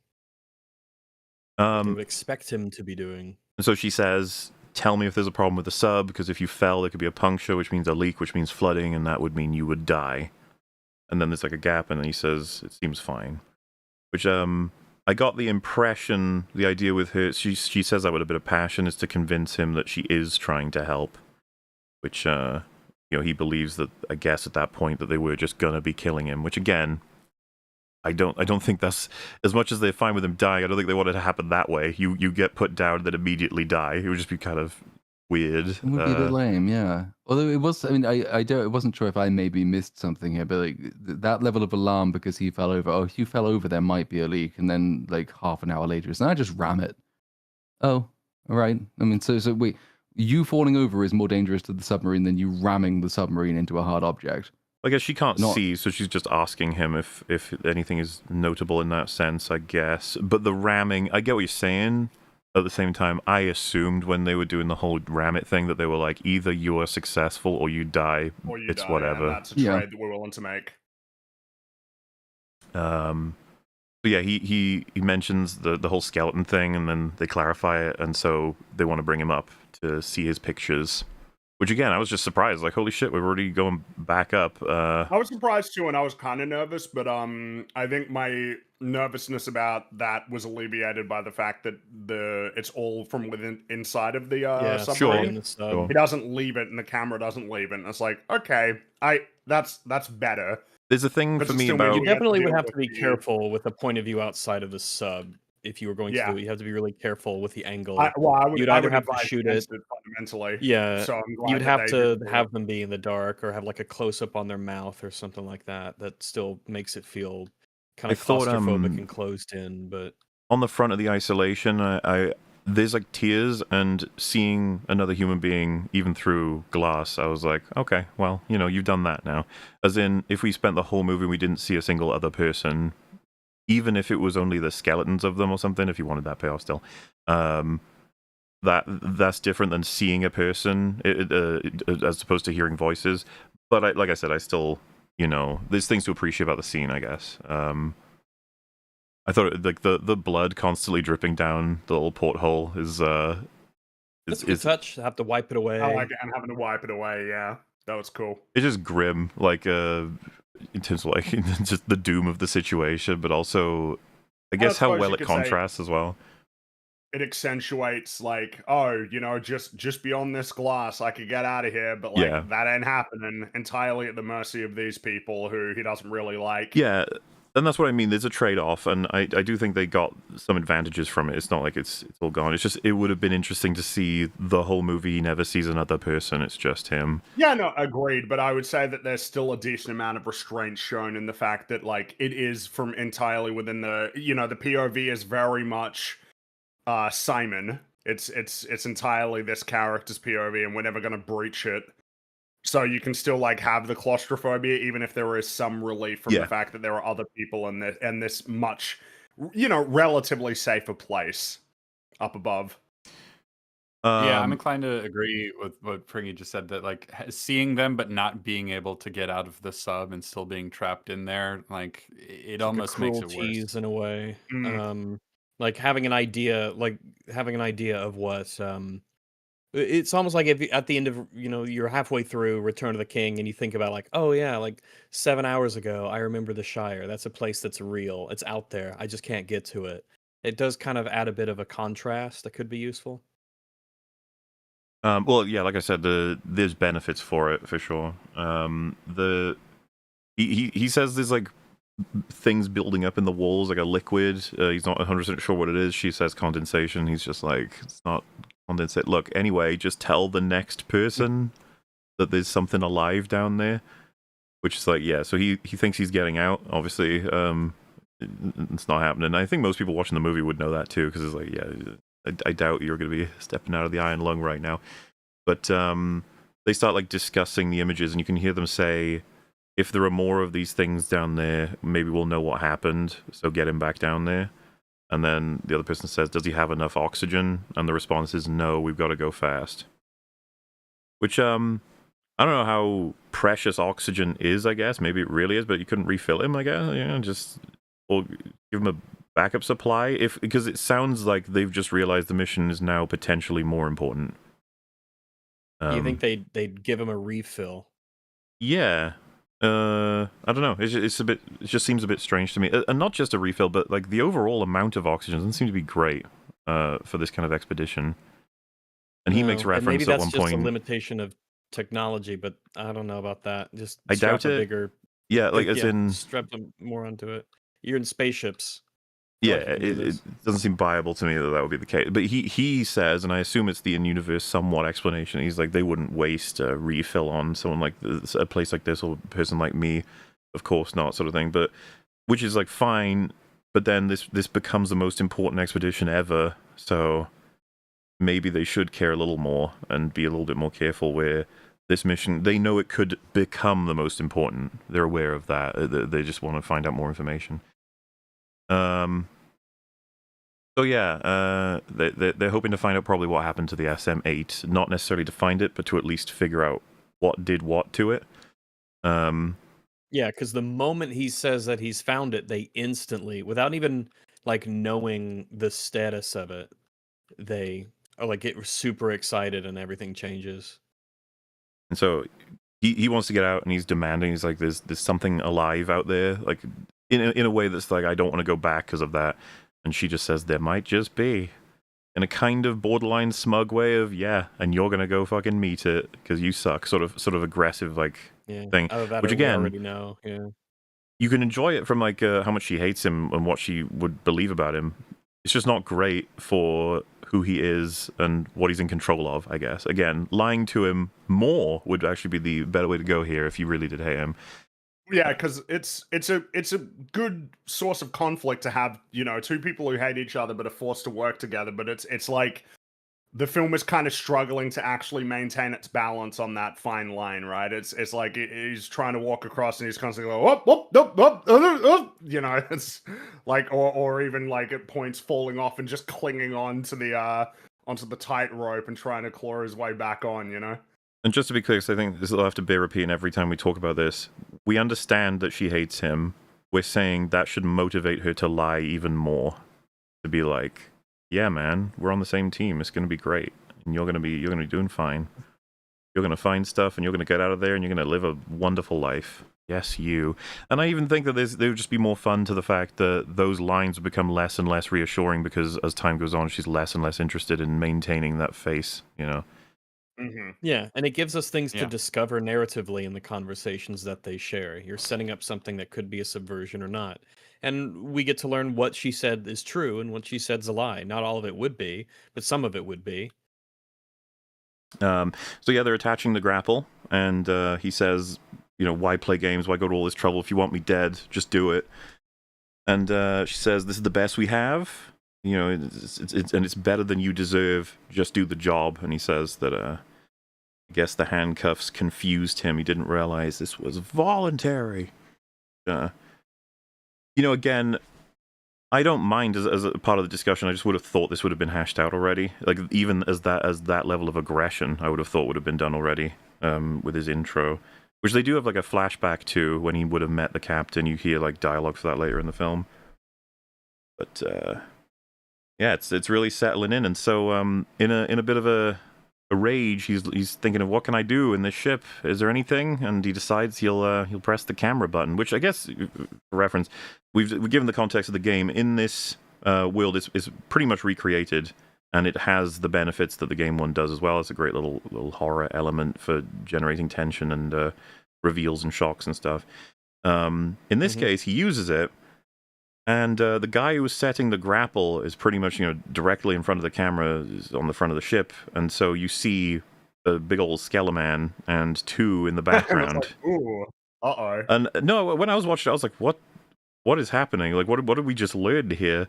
And of course, it's one of those things where I think sometimes your brain can get ahead of you in terms of like a confusion of why a thing. Because already I was just like, how could this be what it is unless it is what I think it is? In which case, why would it work like that, or why would he be able to do this?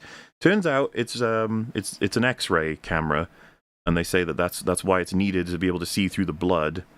But of course, using it doses those three with a high level of radiation. The guy in front is like borderline vomiting already because of what he just did. And she just fucking rages at him. She said, you just blasted us with radiation, you fuck, sort of thing. And of course, I don't know if anyone else, but I was immediately like, why can he do that? Why? Yeah, why is this a thing that you didn't either tell him about already or something that you can disable completely from the outside? Like, yeah, it's a spooky picture of the skeletons, but like, what are we doing? And you This find shouldn't out happen. it's This because shouldn't be possible to happen. there was faulty wiring. So it should have been turned He off, says, but one of them made a mistake. yeah, one of the people on the radio says, yeah, pretty much. Like I thought when I connected it up to this other thing, it wouldn't have power or the blah blah blah. They didn't think it was possible that So- he'd be able to do it. I don't know about you guys. We've talked about it a couple of times, but take guns, for example. If someone says it's not loaded, it's like, I'm still not pointing it at me. That's not happening, okay? And you'd be like, there's no bullets. It's like, I'm not pointing it at me. And so equivalent, why isn't it just like I don't know, a lead shield or whatever you need that comes down as well as disconnecting it? Just seems to me like, oh wow, you guys are all dead now. Like just like that, because you didn't anticipate that. It's like what a horrifically awful accident. She makes reference to how she's pretty much dead as well, the two in the back. It's just gonna be a matter of time. What a crazy thing to happen, and like I said, this is what, like 20 minutes in or something? It's just like, oh shit, okay. You killed them all. Wow. And of course, it was an accident in the sense that he didn't know how the camera worked, and he shouldn't have been able to use it anyway. According to them. So that sucks. Just from their perspective, I'd be like, oh yeah, there's just someone has access to a button that will just kill me in a horrific way if they press it. Like, oh, I don't think I feel good about that. Exactly, like I said, I just feel like the precautions would have been a bit more thorough than that. And let's not, Because let's seen not a couple of people in explain how chat it say works like to him. engineer error is understandable. They're in high pressure situation. They don't have the resources. Like no, I think that's slightly missing the point.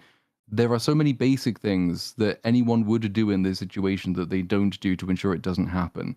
Part of it is just contrived stupidity because they haven't told him what it is and what it does and not to press the button while he's up. Part of it is the stupidity of them not taking any precautions of their own.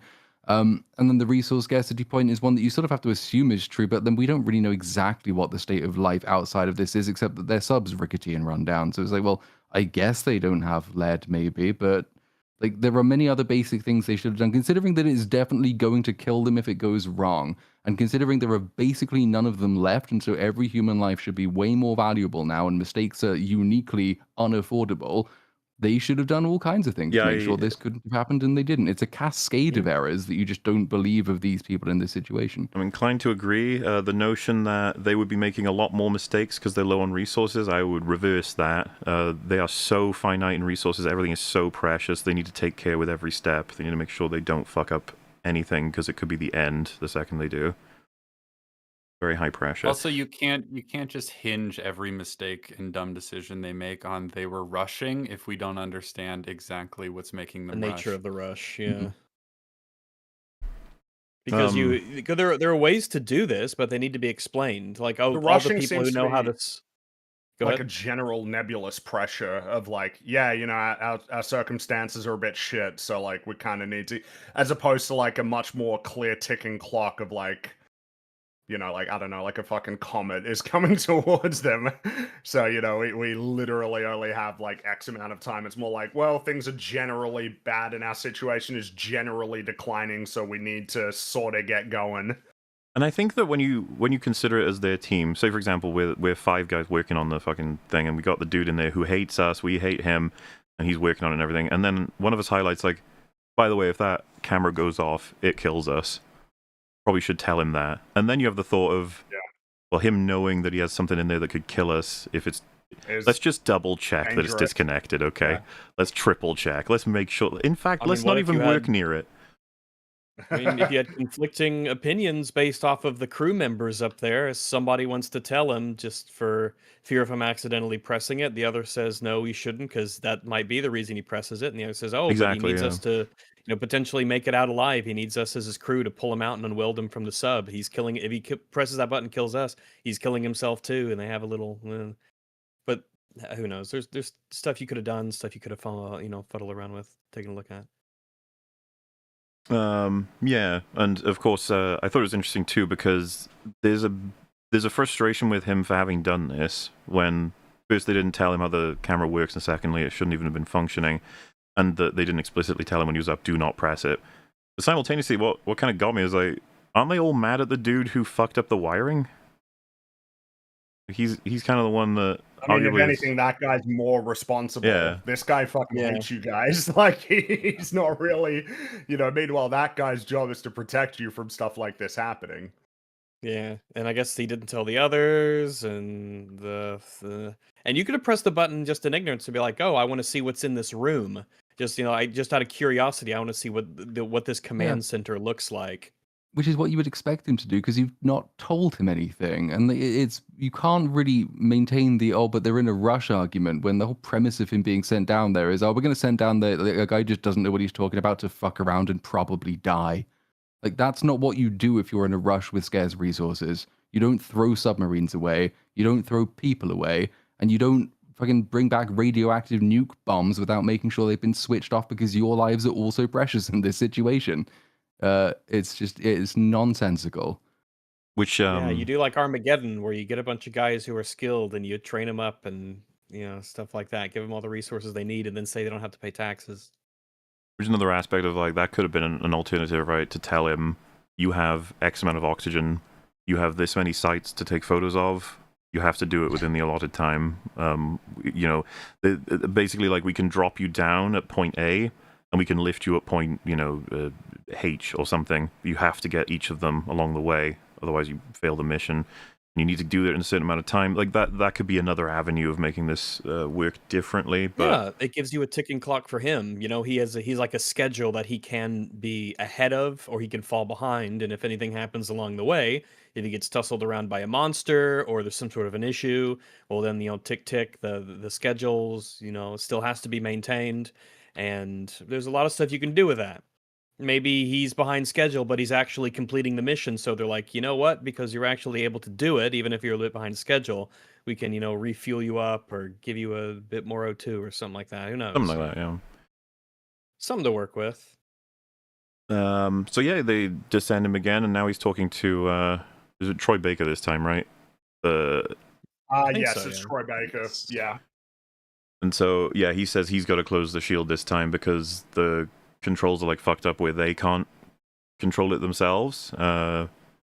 Again, just the machinery is not perfect, I suppose. And he explains that they're irradiated, and one of them is now in medical. Which I saw someone mention that guy was the one who got blasted doing the camera. That was Jacksepticeye. So that's a fun little cameo. Oh, I didn't know that.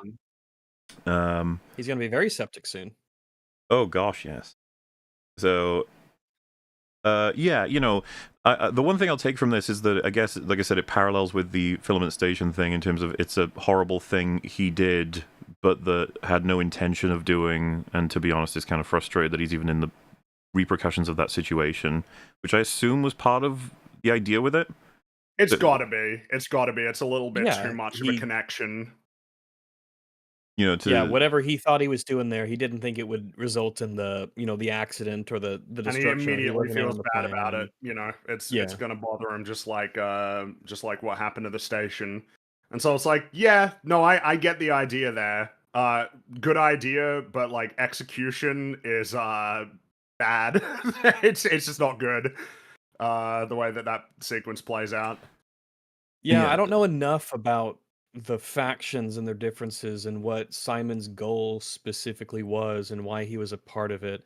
And he'd have reasons to explain these things. He, even if it was out of desperation, trying to say, no, that I'm not a bad person. We just went there for this reason. They didn't tell me about that. This wasn't part of the plan. Da da da da. There's reasons to get this info out, but it never really happens in a way that I feel like would happen if I was wanting to defend my innocence or relative innocence, I suppose. So yeah, he says that the captains had to consolidate since the quiet rapture, but she does care about the crew, some more than others. But if you found a skeleton down there, then that means the ocean supported life, and there could be food, there could be air, there could be, and he gets cut off because Simon sees something. He just says, "Shut the fuck up," which I kind of was amused by. Yeah, because he was like, "Excuse me, I don't even know why I talk to you," and that's the last we hear from that character. I think. I enjoy that. That's kind of amusing. Yeah, this figure he's seeing will pop up again. We can talk about that a bit more later. But yeah, so sees a computer, and the one that's just like in the game, and opens a side panel to get a clue on how to start it up with crossing the wires, but also like a bracelet, and it's got a leaf in it that's something everyone gets who grew up in like the Eden station. In Eden, yeah, because they have the last trees. I think it's the last tree so the person, at this point. It might, yeah, the last in the game. It's I think it said they say trees in the game, but I think in the movie there is just the one left. I think so, yeah. Can't remember specifically, but this also means that the person who was in the sub before him was a member of his faction. And so yeah, the whole the picture the note he picked up in the game, that's when he finds I think it's an audio log equivalent in this, where the same dialogue of it's not an expedition, it's an execution. They don't want you to return, even if they did. What waits for you? Just a sea of dead stars and dying ships. So very very uplifting. And the guy says, I'll breathe my last here, unseen, unheard, uncontrolled. And he says, sorry brother, but I want to live, which is definitely an idea of the film, like his arc going from first to second to third act of he'll do anything he can to escape this nightmare into there's something far bigger going on, and he needs to and I will make move on the from sacrifice play. Yeah. I'll do what needs to be done to which again, it's like, yep, that's a solid foundation. Yeah, absolutely. And we'll see how it progresses from here. I mean, like, I do like the character, and I was, as someone who's seen plenty of Markiplier stuff, I will admit, like, there was plenty of times where I was kind of forgetting it was him. I was instead focusing on this guy going through this stuff. which is It helps me a lot because I have much less of a connection to him than Yeah, you I don't know do in much terms about of him watching generally. research. So I guess a lot of it will come down to how can you how easy is it for you to subconsciously, I guess, escape the meta of that being Markiplier. Which I think his acting is I good enough think, to where I wasn't thinking of him as yeah, Markiplier. I I was think thinking some of like this is people, an actor. I think that some of the people who are making it seem like that's not possible are being a bit silly. They're being a bit cheeky. Cause yeah, I I mean, think it's like, yeah, I mean sometimes like the line delivery isn't like great occasionally, but like generally it's serviceable. yeah, I Especially think it's considering generally that pretty he's good. not an actor. Like it's generally working. Though I think um, Cap disagrees with that, right?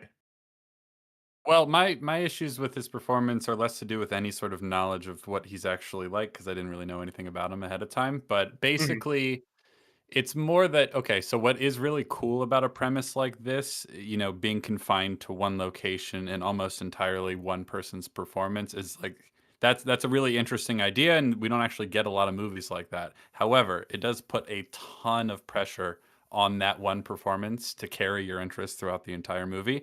And there's a number of moments where I was just like, that was a little flat, or if this was a more dynamic, more captivating actor, it would have improved the film significantly for me. yeah, I mean, definitely room for improvement, but he didn't take away from it. Is kind of where I would settle on what I thought, and I kind I of don't think he's bad. I just think I wanted a better lead performance for a story like this because there is so much writing on it. Yeah, Yeah. I mean, it's kind of the role that would demand a particularly uh, decent actor to pull off. But I do think they compensate for it a lot by just, again, as I mentioned at the beginning, not actually showing his face clearly all that often. A really bad performance, though, by contrast, is that if you imagine Chris Stuckman was the lead in Shelby Oaks, that would have been a bad performance, but very That would have funny. made the movie better. That would have What are been you better, talking yeah. about? that would have been funnier. Yeah, It would have been funnier, but you are right. I don't think he's would make You know, for a good actor. every night I dream of Shelby Oaks. Isn't that the what's that? That's the what's the Silent Hill line? In any case, every night I dream of Shelby Oaks. That still too much crazy emotion, town. Fringy. Every night I dream of Shelby Oaks. That's better. Shelby Oaks, I directed gotta by do who? you gotta channel Craig from South Park. You gotta get that sort of Yeah. monotone. It's an art. It I also really is. think what could have improved this is either someone who is a much more talented actor than him, or if like someone else was directing him. Because I think Markiplier I could have done even better if a really good director was like getting the performance out of him. But when you're acting in a feature film, and this is your first acting lead thing you've ever had, and you're directing yourself, it's harder it would help to have Of course, someone yeah. else. I would expect that those are the kinds of issues you would have and improve on as you made more movies. Absolutely. So a I'm lot of that sure. makes sense. It's like the Shelby Oaks writing thing. Like you have no excuse for the writing to be this abysmally dog shit. But I can understand why things like pacing and directing stuff just takes you gotta learn it. It's something you gotta learn, figure out. And yeah, he's definitely, as he has said, all of this he considers a project in and of itself that he loves, but also the experience he's going to need to make things in future that are potentially better, going forward, sort of thing. So I think he wants to try all of these roles, but I would agree that the having different people in the role of director and actor is actually like super helpful because they would likely help each other to create the best thing. But Yeah, if it's an the same outside pair person, of eyes. which it's happened in the past. It's possible to make a great performance when you are also the director, I suppose. I think Clint Eastwood. that would probably be the go-to, yeah. But maybe it's not fair because of just how fucking experienced he was at that point. But He's been around a while. He sure has. He's still going. How old Uh, is he? Is he like 90? Yeah, he's in his 90s. I Eastwood. forget how old exactly. He is 95. Man, 95. He and Dick Van Dyke need to make a movie where they're just old. They're just old. They're just old. Yeah. So 95, man. And William God. Shatner, but he would look like uncharacteristically weirdly youthful considering he's basically that age, but he looks like he's maybe 70. He can play their son, both of their son. Oh, that would be hilarious if William Shatner played Clint Eastwood's son. yeah, loads of old people, whole family of olds. Yeah. But Betty White's skeleton just there. oh, with a No, thing. that makes it sad now. There's meant to be a celebration of, being old. So yeah, he goes back to where he was when he got the image of the skeleton, and it's gone. So Suspense. yeah, what could that possibly mean? And then he does say he didn't mean for it to happen. What happened when he was brought up? And she says she knows, and that dwelling on it doesn't change anything. It's not going to help the cause. And so then he says, tell that to the other poor bastards you left down here. And she's like, you're the first one we sent. Like, why lie? Why does it matter if you find a skeleton? It's all just useless bullshit. It's gonna get me killed. And then she yells back at him that there's not enough left to throw lives away. We have to take calculated risks. Eden doesn't understand that, and you don't understand that. Which, again, I like the delivery from her, and I even appreciate the line, though it's a little weird with everything we've got considered, right? The idea of calculated risks, like, so you'll consider it in everything you do. Is that right? Mm-hmm. It's what they should be doing. Yeah. Yeah. I agree with the theory. And he says, what's to understand? At least Eden isn't deluding themselves, because he believes it's over, as do the people of Eden. And she says, "Is that why you destroyed Filament Station?" And this was one of the lines that sort of stood out to me. He says, "That wasn't supposed to happen." And I don't know how to explain it exactly, because I'm not a fucking director, nor am I an actor, nor have I directed an actor. I don't know any of these things. However, I am a person who's watched a lot of movies, and it felt slightly... Is the word I'm looking for? Possibly. This is the thing that you say? It felt like a stock filler line for that moment versus what I would expect, which is a man who has been borderline framed, not quite, but you know what I mean? Like he's experiencing the repercussions of a decision he didn't necessarily make, and everyone hating him for it. And you got this person who finally builds up to saying, trying to figure you out. It's like, is that why you fucking did that? I don't think you'd express your response that way. It doesn't come across as an authentic outburst. Yeah. It comes across as like the kind of outburst that you would do if you were almost performing like in a somewhat theatrical stage play, compared to like it slipped out and you're trying to pull it back. Like I think it might have just been better if he just said "shut the fuck up," and like that was the line. I would opt for that. There's a couple of other options. There's even the option of not saying anything and just being like seething, basically, showing the shot of him just being the sort of and then like I don't know, bit of clunk. And this is the point in the film, by the way, where his oxygen is at half now. And I remember watching this being like, damn, that's gonna go out quick. There's a lot of movie left. Yeah, like what? There's a lot of movie left. So yeah, then he gets the photo, and he's found a skeleton, and he's able to talk to her again because the communication's working. And she basically says, "Ram it, get your sample. We'll come back up, and you'll have earned your place in the consolidation." Great, thumbs up. It's all going good. This is the thing to do. And he again apologizes for the radiation, and she says, "You can apologize to my tumors." Which that's a bit of a that's a bit clunk. Yeah, that's didn't work for me that well tonally. I was like, it's one okay. Of things of like you're trying to write something that where it's meant to be like a little bit punchy, but it just doesn't work. It's like it's got a little Zod Snapneck energy. Yeah, a little bit, because I don't know what it means to tell it to like an inanimate. Well, not. I mean, it's alive, but like it's like tell it to like my backhand or something. It's like that's. I don't know what that means. It's not like talk to the tumor. Did I just hear Snapneck, Cap? Oh, it cut off. Yeah, but tell that to Zod Snapneck. Yeah, but you just did a Biden. Ranks just said that. Yeah. Oh, did I Yeah, guess But she I I, did didn't I know write that. actually, but I like it because it means that independently of me, someone else was thinking the same thing. It's yeah, it's just it's just not quite.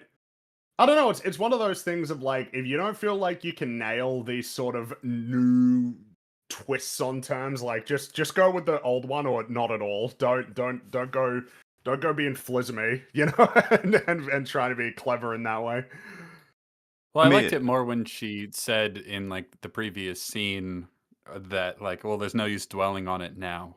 Like I yeah, think like that yeah. was more interesting than tell that to Oh, my tumors. by the way, it isn't as bad as Tell That to No, Zod no, Snap no, Neck, No, no, it by the isn't. no. way. No, of course It's not. not as bad. It's Tell It That to just Zod reminds you. Snap Neck is absolute piss. This is That like is absolute cinema. this Oh this my is like goodness. more And of I will say, a I think her fart that just sort of delivery slipped out. Her delivery helps it. She says like, "You can apologize to my tumors. Now get the samples." Like it's like it's better than it could have been delivered worse.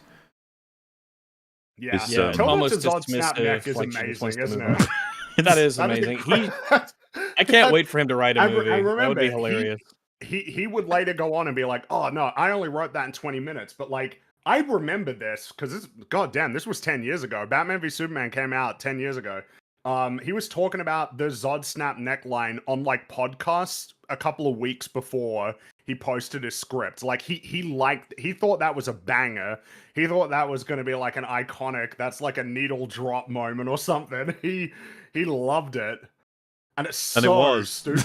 It was It iconic. was, yeah, it was. But this was back when people were a Iconic. little bit more inclined to be Generational. nicer to him. So they're all like, "Wow, what an overreaction!" It's like, what do you mean an overreaction? It's crap. It's crap and it's funny. That's it. It's crap and it's funny, and you criticize movies, and that's the line that you came up with. You should expect that. So he completes the RAM, and then he takes a photo, and this is the image, and then That's pretty spooky. That's Well, a I- And then spooky he- image. I quite Yeah, like he- this, and he takes another photo because he thinks he's seeing something, and then we get that direct contrast of, which again, very much like the game. It's a good thing to sort of keep. You know what? You know what would have made it better though is if after he rammed it, he said, "Gotcha, you son of a bitch, Skellington." Yeah, And then Charlie was there like, "That's really stupid." Like, I don't know what it was that meant to be scary or. And then a bunch of cars start crashing into the submarine. but give me more yeah, it smiling friends. seems something might be out there, and so he's a little concerned, as obviously would be the audience. It's like, there was a discussion I saw that was kind of interesting to me. There was like I can't remember if it was Twitter or Reddit or whatever, but it was a back and forth about everyone being stupid about this movie, and I was just interested to see what they were talking about exactly. And so it was the X-ray reveal of the camera is supposed to recontextualize every skeleton he's seen, because he's not seeing skeletons, he's seeing creatures the whole time. It's just coming up as skeletons, and I was like, no, I think there's skeletons. No, they are I this isn't appreciate the displayed in theory, the same but way as I- the skeleton up top. I will say I briefly had that thought, but then I was like, no, it's just skeletons. Well, but the thing is, once the monster, so to speak, more fully appears, it doesn't look like the skeletons doesn't. look. No. It's very different. And if you want to say it's like, well, it's because it's like a otherworldly creature or something, it's like, yeah, oh, sure, but I do think it is in contrast to the skeletons. They are Agreed. skeletons. Like I think they are. yeah, they do look a bit different. Yeah, it's a fun idea, but Sure. doesn't check out. So yeah, he's like, there's something else down here, and she's like, something alive, and they say that they gotta cut the line because as the ship's coming back up with the sample, it's getting rocked around a whole bunch, and he crashes around enough that he gets knocked out, and presumably then the line is cut, so they are separated from him, and how very sad. You get the sort of flashback to the dude who I quite liked his voice, that guy from, I guess, Eden is whoever that is, some kind of leader or whatever.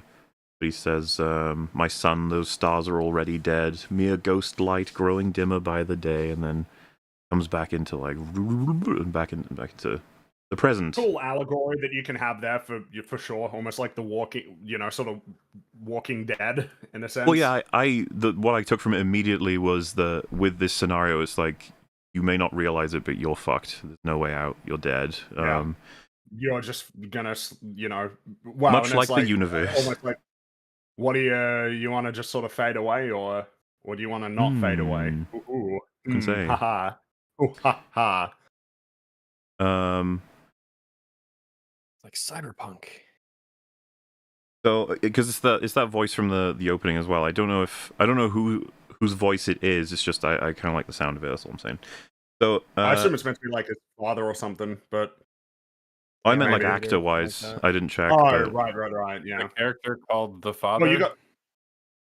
Is that his character's name? I didn't check, but that could be. Guess, yeah. Okay, There, then that I think it's would be referenced in the David. wikis. Dave Pettit, Pettitt. All right. He's a voice actor. You got gotta- 4 Been in T's in things. Pettit. That's a lot of T's.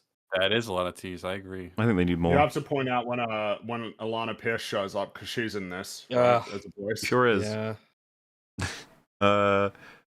So he finds he's like looking around for help because the lights are now off. Obviously, it's some kind of fuse box issue. He looks for a closet and he finds a life preserver, life vest thing, and a bit of a package that has sort of emergency stuff in it, like water, which he drinks immediately. He does later drink some alcohol that's more so presumably meant for cleaning wounds, like a rubbing alcohol type thing. And I've seen theories that there's like it's kind of implied or said in dialogue at some point that there are toxins in the water and in the alcohol that they've placed deliberately. I wasn't sure about this. I was trying to like work with it as an idea because he hallucinates a lot more as time goes on. I think there's another reason for that. But I can't really understand why they would do that.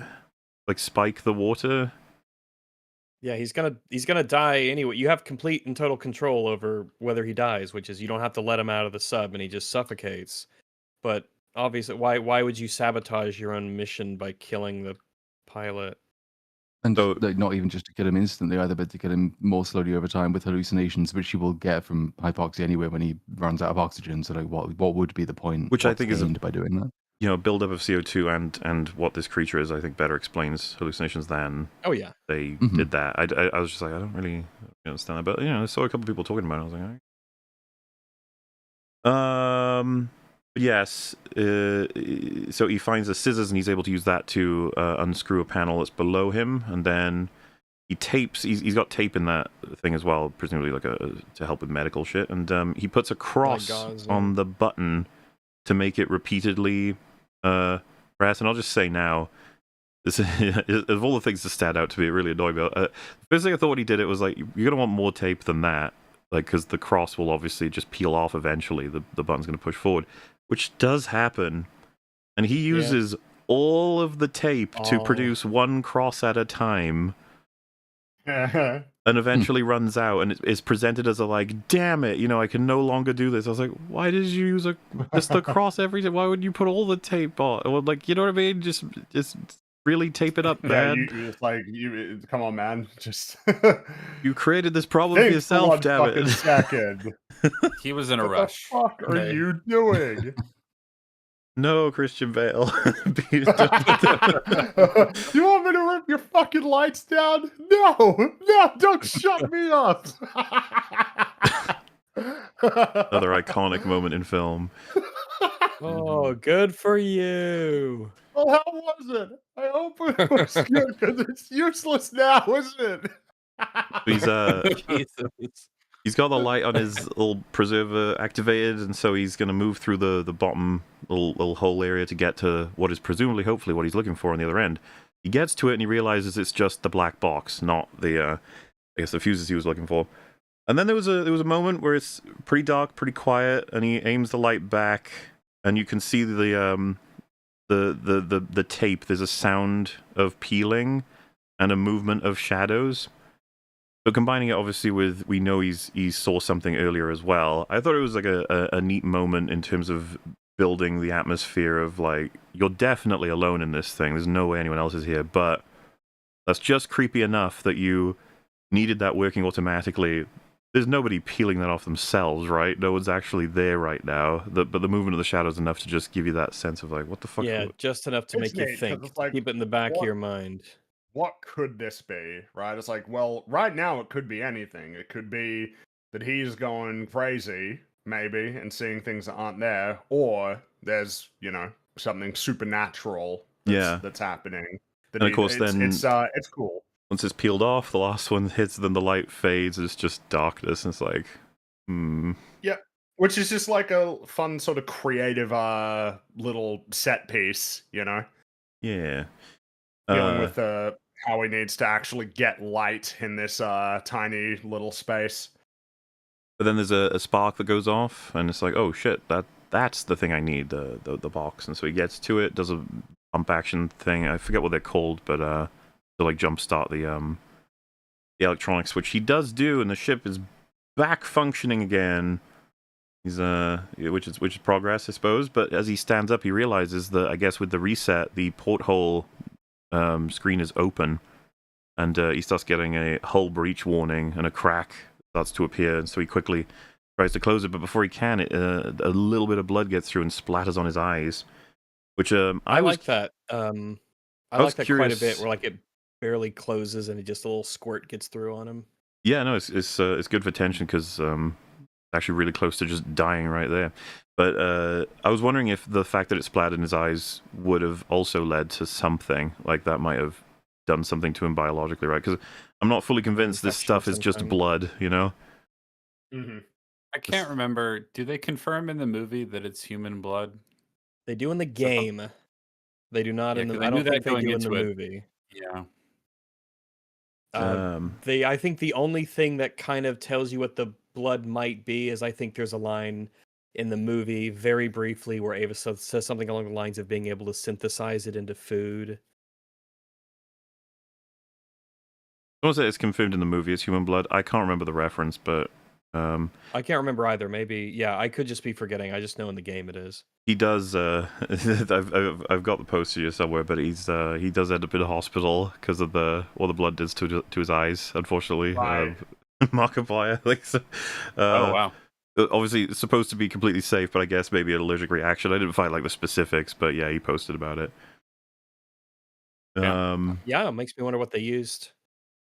Hey, good shot for it. And you do see the eye in the porthole briefly, right? I'm not misremembering that. Yes. Yes. Yeah. Because I remember, as someone was talking to Metal about, I was fond of the game's payoff of, essentially creating mundane images of just tracking your progress, and then for one of them to turn up with the creature is actually moving by the camera as you take the photo. Seems they've moved that payoff over to the porthole when he gets up, which I still think works. I just kind of was like, oh, I was hoping to see the in the middle of perhaps a montage of him being like, right, this place, take photo, this place, take photo. Oh, I'm getting close to a wall, take photo, and then boom, it's the a huge realization of what the fuck he's looking at. Just all of a sudden, yeah, one of they get you in the pattern of nothing happening, and then one of the photos is It's a great reveal. It's just like a good delivery system for something spooky. And so a fire is in the ship. Oh my goodness! And he has to grab the fire extinguisher and sort it out. As that talk about being faithful, just like in the game with the fire. This is caused by the electronics. And the whole breach warning keeps on playing. It's driving him nuts, and so he fucking yells and hits it with the fire extinguisher, damaging the speaker. Says, "I'm not dying down here." So this is the sort of like he's built up his conviction now, even with the dire situation. He's gonna go for it, and so you get like this is kind of a lot of people have claimed this is kind of where the movie slows down quite a bit. This whole sequence we've been describing, because it's basically him repairing somewhat the ship, and then learning a bit more about the ship, and then also doing the job. And so he starts to like try to makeshift map out the the map. And I've seen people say that really like the game. They love this part because it's the game, basically. It's what you do in the game, is where you try to figure out where you're going and what things are where, and knock off things on the map, which I totally appreciate as an adaptation. It's just that I did have concerns when watching this. I was just like, I wonder how the average audience member will react to this sequence exactly. I'm not sure. And mainly him just making progress and knocking things off the list. Yeah, it wasn't presented in a way that was very interesting. It went on a bit too long because, as was mentioned, when you're the one doing it in the game and the stakes are, winning and losing from your perspective, that's exciting and it's tense and it's interactive. Watching somebody else do it in a pretty much an extremely passive way is, yeah, it's intense for them, but maybe It was the first lingers a time I bit too found long. myself sort of looking at the clock, thinking, "God, we're actually not that far in for what we're doing. This is filler, and we haven't been." Yeah. I could understand, the tension. And if you personally don't do it, then your game ends. But watching someone do it, and it has to succeed because we're nowhere near the end of the film yet. It was just, I get it's an adaptation. That's fine. Probably very accurate as an adaptation. It's just I did not find it interesting to watch this section. Yeah, it went on a bit long. It would have been. You should have it. It just should be cut down. The idea of how do I? Well, like you navigate in the game, you're looking at the coordinates on the map, you're doing the marks and stuff like that. Like, yeah, that should be something. Maybe a quicker montage, something to kind of sell the idea that he doesn't have his sight about him for the most part when he's navigating. Just too long. Just a bit too long.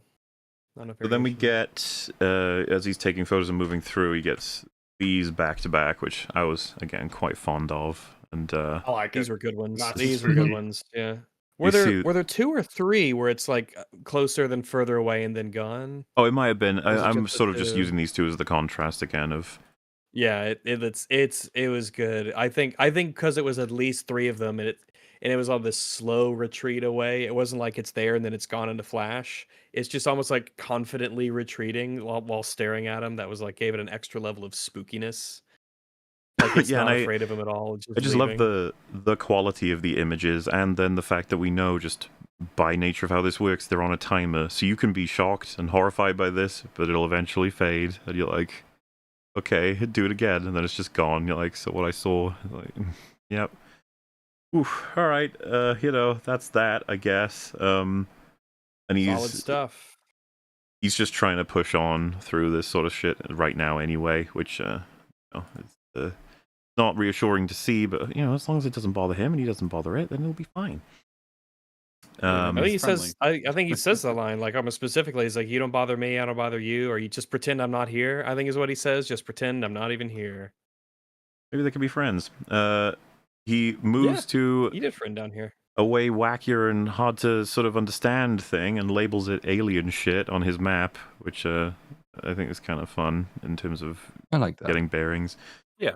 And this again, to come back to what Cap was saying, this sequence really does rely on almost exclusively Markiplier, as in like you get shots and you get interest with the images, but it's his reactions to everything, and they do that. They switch it up every once in a while. Sometimes they'll take the photo and they show it and then show him, or sometimes they'll take a photo and just show him and not even show us what the photo was. And at that point, it's like, well, you better bank everything on the expressions. You better maybe be able to bring them through. Which again, I still think he did make it work in a lot of the sequences in this. There's just some stuff where I was like, Far worse actors could be in this role. That's for certain. Definitely. I would say that Chris Stuckman got worse performances from more experienced actors than Shelby Oaks. So I would love Keith to David see was him there for a paycheck. Okay. I'd love know. to see him directing actors. I just want to see what it looks like. Oh, I just watched Shelby Oaks for the first time this morning. I could not why? believe how bad all the performances were because I had to know. I have to know. 'Cause I have to know. I've got to know. Fair. That's Now so you bad. know. I guess Now just know. for chat, if you want to give a quick review of it, what do you think? Oh, it's bad. It's really, really bad. Basically, nothing about it works except for in terms of the performances that were like even passable. The only one I would really describe that way is the old creepy evil lady at the end. She was like, oh, she is having fun Yeah, being creepy old evil lady. That's something. No, but it's a very bad movie. I don't like it. I Yeah. certainly think it's well, that's what's interesting, right? Because Shelby Oaks is, at least in terms of the writing and the performances and all that stuff, significantly worse. Significantly worse than Iron Lung. Really, the only thing it has over it is like a technical competency, but it's not like it has any real visual style that's interesting at all. Like even though Iron Lung, at least visually, might look a little more amateurish, it has more pizzazz and flair and interesting camera work. Shelby Oaks is just so like bog standard derivative horror slop. Did not care for it at all. Did you like the Yeah, I line think where he there's like said it's that sector of the prison is called the grave because they've all got one foot in it? Ooh. It's so bad. It Oh, haunts me, that I think line. did that line My accelerate your life? It sure did. My favorite moment in the entire movie is when the old lady is asking her about if she still wants a kid. She says, like, "Do you still want a child?" And she says, "You know what? Come to think of it, I am hungry." That's very funny. That's a real thing that happens in that movie. What do you think of the ending where she gets tossed out the window and eaten? I thought it was really funny. I couldn't believe, like, It because was I pretty do funny. understand that wasn't the original ending, and then Neon No, it's got involved, worse. gave him. I know. It's worse than the original ending. The Neon said, "Hey, have some more money. Add some more dogs to eat her face." Like, it was going to be more ambiguous than that. The original Yeah. ending description sounds so much more compelling. It I'm does. so glad they changed does. it It's into really something funny. silly that made me laugh and brought me joy. Yeah. There was like two sort of like, oh, that's kind of creepy visual, the demon at the window, I guess. Okay. And then that was Yeah, it it. That was wasn't. the Yeah. it was like, Someone yeah, this asked is in the chat what the budget comparison is. Shelby Oaks is roughly 2.8 million, and then this is, you just see things that say less than 3 3? million. So basically comparable. Yeah, it's the Yeah. same. Same budget. So good old Simon encounters the SM8, and he's like, "What in the world is this?" And his terminal starts to automatically try to download the black box, but it requires permissions that he doesn't have. He does try password and password 1, which I thought was like, yeah, I guess that makes sense. You would probably try those. But Yeah, it's also fuck good it. that they weren't the password. Yeah, that would be that would be very unfortunate. We would have criticisms. But he does. Look, they were in a hurry, okay? Maybe he does unlock the SM8's photos. And so he starts scanning through a bunch of them, and one of them is this, which again, you know, I don't know if it was that artist he was mentioning that did these, but I really like the photos throughout the whole thing. I kind of mentioned, but I like that one for just That like is the best part of it for me. I think that as a device is really compelling, and the movie does a really good job with it. I mean, the way they contextualize, I think, deserves some praise as well. I think they did play with it well. It wasn't just that they were relying on this as a feature. Like Yeah, it's, it was a good idea used pretty well. But Yeah. I really like this image as well because I think everyone can see it, but at the same time, you're not 100% sure. You're just like, And so I think he says "not my problem" and just moves away. But he does push the like the wheel, so to speak, the scanner. And it does eventually. When it's moving through all the images, everyone in the audience knows, like, what's it gonna land on? What's it gonna land on? Yep. And it was this, which is, yeah. A closer image, That's to say the least. not great. That's less than ideal. So showing this fella, I guess now I can say, I love the design of the fucking monster in this. It looks excellent. Yeah, It's cool. definitely better than the game. Yeah, I don't think the game could compete, but like, no, this is really good. Those tiny eyes and the massive mouth and the teeth. The fact that it doesn't have an expression whatsoever. Yeah. Very monster-like, very apathetic, and it, how horrendous it looks. It is a super solid monster design. Also, like, slightly unnervingly not human, but human-esque in the like placement of the eyes, nose. Well, yeah, because fish don't have their eyes are not on the front. Their eyes are on the sides. So just that alone is like, oh, this ain't like a fish. This is a very clearly distinct, eye arrangement from what we would typically associate with fish. It also implies it's a predator. Yes, Yeah. That's right. eyes to Yeah, the eyes front. in the front. That's the thing they found out about Furbies, is that Furbies are technically predators because they look forward. And, and Labubus too. Yeah, it's true. Oh god, Teletubbies are I'm gonna say it. predators. I think that I think Furbies are way better than Labubus. I don't even think it's fucking close, and I don't even like either of them. It took me. I found out about Labubus thanks to South Park. I didn't even know what they were. I was just like, "What the fuck is a No. Labubu?" It was just like, yeah, it's just. One girl I met is really into them. Fucking loves Labubus. And I'm like, listen, I'm happy for you. Are you though? People, it's good for people to have passions and hobbies. Yes, 100%. Sure. Yeah. Okay. So I just wish it wasn't Labubus. he carries on getting them images, scoping out the whole place, and eventually the radio starts to kick a little bit back in, and he hears someone say, "Can you hear us? Are you real? Is this another trick? Ava, please get us out. We can't take this anymore. We can work together this time. Everything is down here. Everything we've ever." And he says, "You're stuck down here too?" And so, obviously, first run through, you're like, holy shit, he's found, a different sub that was abandoned.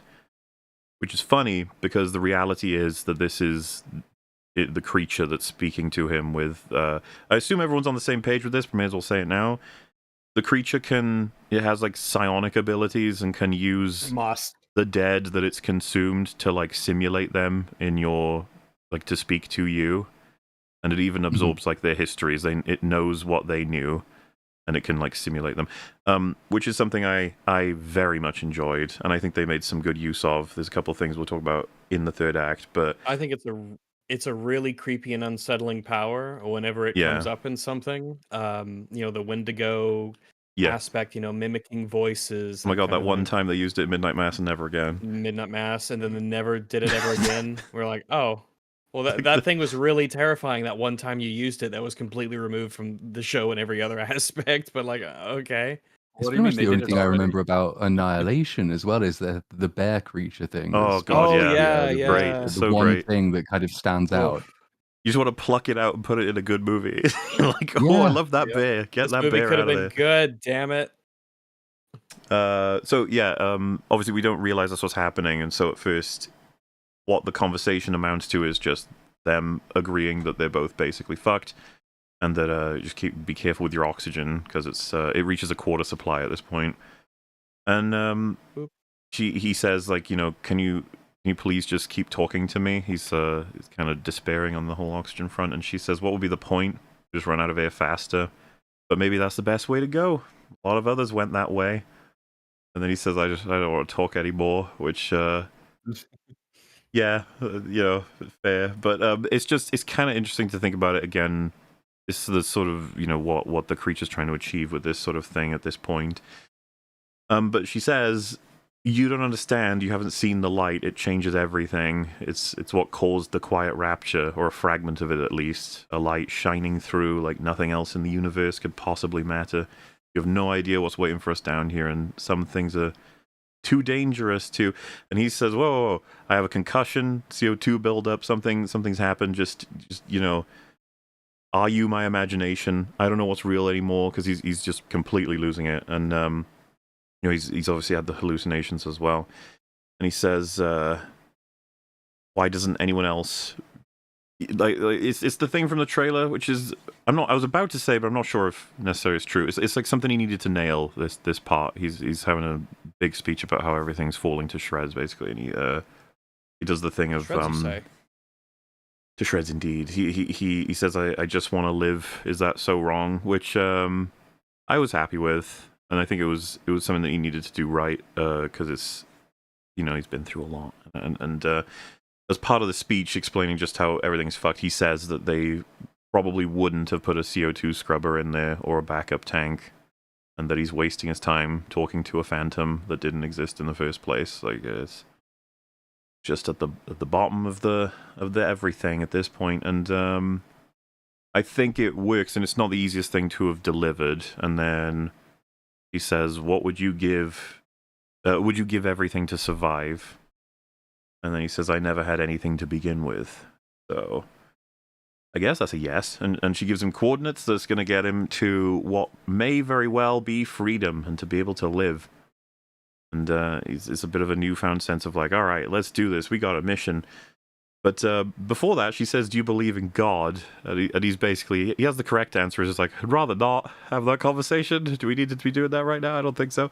And she says, an ignorant God sees a sliver of our universe through a pinhole and thinks it understands all that is and will be, and it will because it's a God that makes sense of what it sees despite what it should be. Which, that was kind of an interesting line. That's a big old think line. It's like, oh, I wonder who exactly she's referring to. It's like, I think there's a correct answer to that. Well, why don't you go into it if you've got some ideas, unless anyone else does want to. I mean, I think that has to be talking about people. Mm-hmm. Sure. Like human beings. Humanity. The idea of like human beings, or human beings in a sense, are almost striving to become something beyond the reality, which is like animals, basically. But that there's some like innate potential there that's sort of striving, but obviously because this is a malevolent evil entity is saying, man, that's like, you know, fuck you for trying to do that, basically. And obviously the film will have, you know, its own answer in response to that.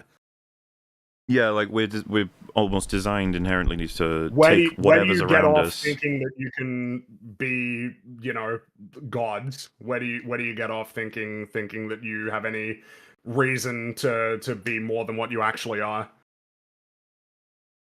We only have what we have to work with, and so we assume that's all there is. And which obviously, yeah, is going to be another thematic point with the eldritch being type of communication, which again is a line that comes across a little bit weird if she's just talking, but it makes complete sense if it is this creature trying to be like, you know, you guys kind of got some criticisms, and they deliver it. And unfortunately, not in the form of like a YouTube video where it's nice and chill and safe. Instead, it's the bottom of a blood ocean while eating people. Not the best delivery system in terms of damage, but he says that he's, you know, the overall, this whole situation, even if he does actually succeed with whatever new plan they have, that they're probably just going to send him down again if he completes it, because they blame him for what happened to Filament Station. And then she's like, what happened to Filament Station? And he says, I don't want to talk about it. And then there's this moment, which again, I think credit to the delivery. She's like, what happened to Filament Station? And the camera's like somewhat shaking, moving up to the speaker. And I was like, uh-oh. I was like, what? I guess she's probably got family on there or something, you know, first time around. And yeah, that's what I was thinking. Yeah. Does she know someone who was there? And so, yeah, he says it's gone, and that it's gone just like everything else since the Quiet Rapture, so why do you care? Why does anyone care? And then there's just this big pause after the explosion. It's just, maybe you deserve to be here. It's like, oh. Ouch. Wait a minute. Oh my god. Wait, hold on. Are you evil? And well, that's you know, first take, I think you just be like, oh no, they had a moment to be like kind of teaming up. And now it's going to be all falling apart. And he says, you think this is fair? I didn't blow it up. The people who did aren't being punished. I drew the short straw and traded one metal box for another, while people who I thought were my brothers abandoned me. They abandoned me just like they abandoned you. Neither of us are getting to the surface, so what's the fucking point? Which, again, I was quite happy with. That one felt better than the earlier one about Filament Station. And, yeah, you know, it's just... It's kind of interesting, right, because of his guilt about what happened to it, but he's now saying, it's like, fuck it, who cares? Like, why do you even care? Everything's dead anyway. Which isn't, you know, it's not going to make anyone like you more, instead of saying, like, I didn't do it, man.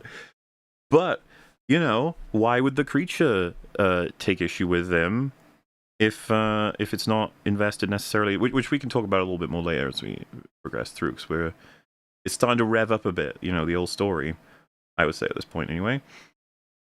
And he says, things are occurring. Yes. And it's clear as well that they're doing things that are like, wait a minute, is there something else going on here? And you start to be able to fish a bit more, so to speak. She says, what would you give to see the light again? There's nothing to be afraid of not anymore. We will see, Simon. We'll see the answer together. This is our salvation and our promise. And I quite liked that because I was like, he never said his name. This something really fucking weird's going on here. And I thought it was Good thing slightly to notice, unfortunate. good Don't thing know if to you guys will agree with this one, but he then immediately after checks the speaker and it's disconnected. And I was like, oh, that's like unnecessary. It's already really creepy that she knows his name. Like the idea that it's coming through without the speaker working borderline confirms it's coming through somewhere else, if you know what I mean. As opposed to his saying mind or something like that. saying the instead of keeping name, there's a slight bit of room that it is still what you think it is. She just knows more than you realize. Yeah, a person deceiving him. But confirming it's not coming through the speaker means that, well, okay, so no, it's not her at all. And I was like, oh, okay. I just liked picking up on the Simon thing, which he clearly does too. But hey, it's all good. See, And 'cause I think that was kind of effective. Obviously, they want like the speaker thing just to be the absolute. There are no questions anymore. That at least, well, there are questions about whether he's hallucinating, whether it's something communicating. But they want you to be in no doubt that obviously this is not in fact a real person. But I think that I slightly lost the effect because I just thought it was weird from the beginning that she kept talking in terms of we, which. Like, it's an assumption to make that all other submarines are single person operated, but I did make that assumption. So when she was saying like, we will do this, we will see you, that was like, I was already thinking, well, okay, so it's not the speaker, it's going to be an alien. And so I kind of missed the rest of the effect. I quite liked the sequence, but I made the correct assumption. What's kind of funny for me is I was entertaining two possible outcomes, and I was just waiting to see which one they were going to commit to because I kind of liked both. As in, I thought that the comments she was making that was strange might have been explained by a lack of oxygen, like even the stuff about God or whatever. I thought maybe that she was just losing her mind. And a sort of alternative plot line that I'd be interested in them having done, but they didn't, was that the burner subs are sort of like done in a rotation such that they always abandon the person if they didn't manage to complete the mission and then drag the sub back up or something. And so what happens is, let's say person 1 goes down and then they're suffocating, and person 2 goes down and manages to catch the last 10 minutes of person 1's life, and then person 3 catches the same for 2 and 4 for 3. And so he was catching the end of the previous expedition, basically, and that they were going to tell him like what his fate is and talk to her before she just outright dies. I thought maybe that's what they were doing. But then I also thought like it could also be that she's lying and there's something crazy going on and it is connected to the beast in some way. Yeah, or this is from up top, and they're still like they've been able to hear him and talk to him the whole time, but for whatever reason they pretend to not be around, or now they're trying to pretend as if they're someone else down there, but they're still pulling the strings. He says, "I didn't tell you my name," and then they say, "Yes, you did. Let us feed." It starts to get all wacky, and half the sub like gets blown apart by like blood, and it rushes past him, and you see the eye of the creature, and it does the whole I see you, and I was like, oh my god, Sauron, because I Sauron, just the same thing. Sauron-y, yeah. I can't resist hearing that for Sauron. It's like his line at this point, especially when it's a big eye looking at you. Let's be honest. Yeah. But he then wakes up in a blood ocean, and he's staring up at the creature, which is just fucking littered with teeth, and saying like, "Open your eyes." But he can't quite move because the bracelet is binding him to the ground. And then he wakes up. What do you guys have for interpretations on that, out of curiosity? All right.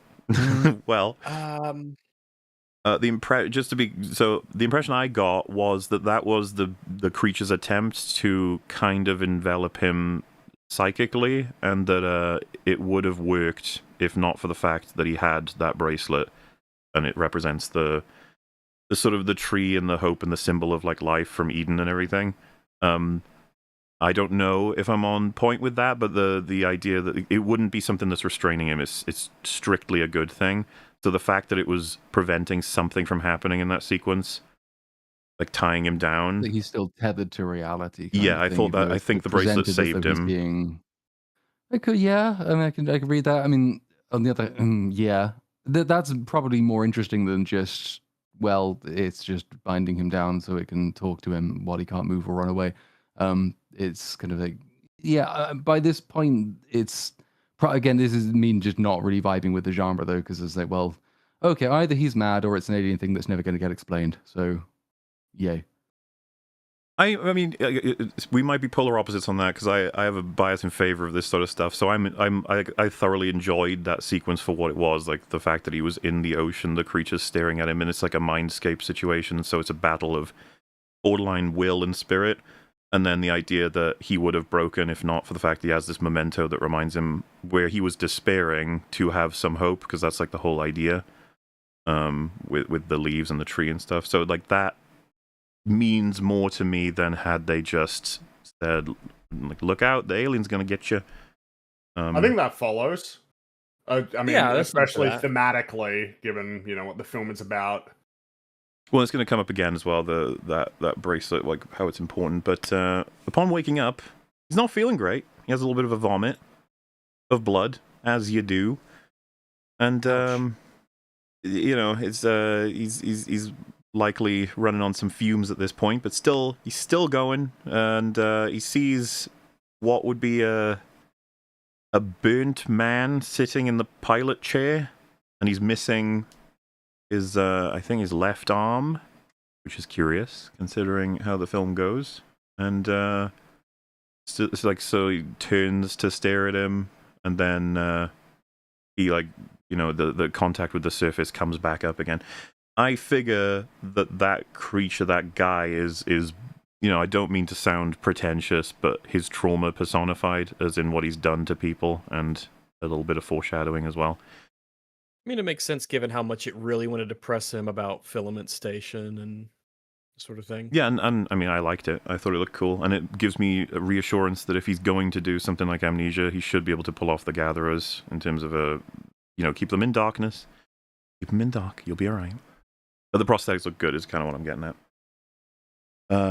It does look good, yeah. And so, yeah, he's kind of losing it, and he says, stop fucking with me, I'm so done. And he realized, by the way, that the wire's reconnected now, where he thought it was broken. So I guess he imagined that it was disconnected, and how much of this is now in his head or not is throwing him out completely. And he asks the voice, being the lady who's talking to this whole time, how many of you were in the hangar, and what did I do when we were up there? And she said there were 3 of us, and you blasted us with radiation. And so he's calming down a bit, and then he says, "What's my name? Say my name." And there's this gap, and then she says, "I don't think we ever got your name."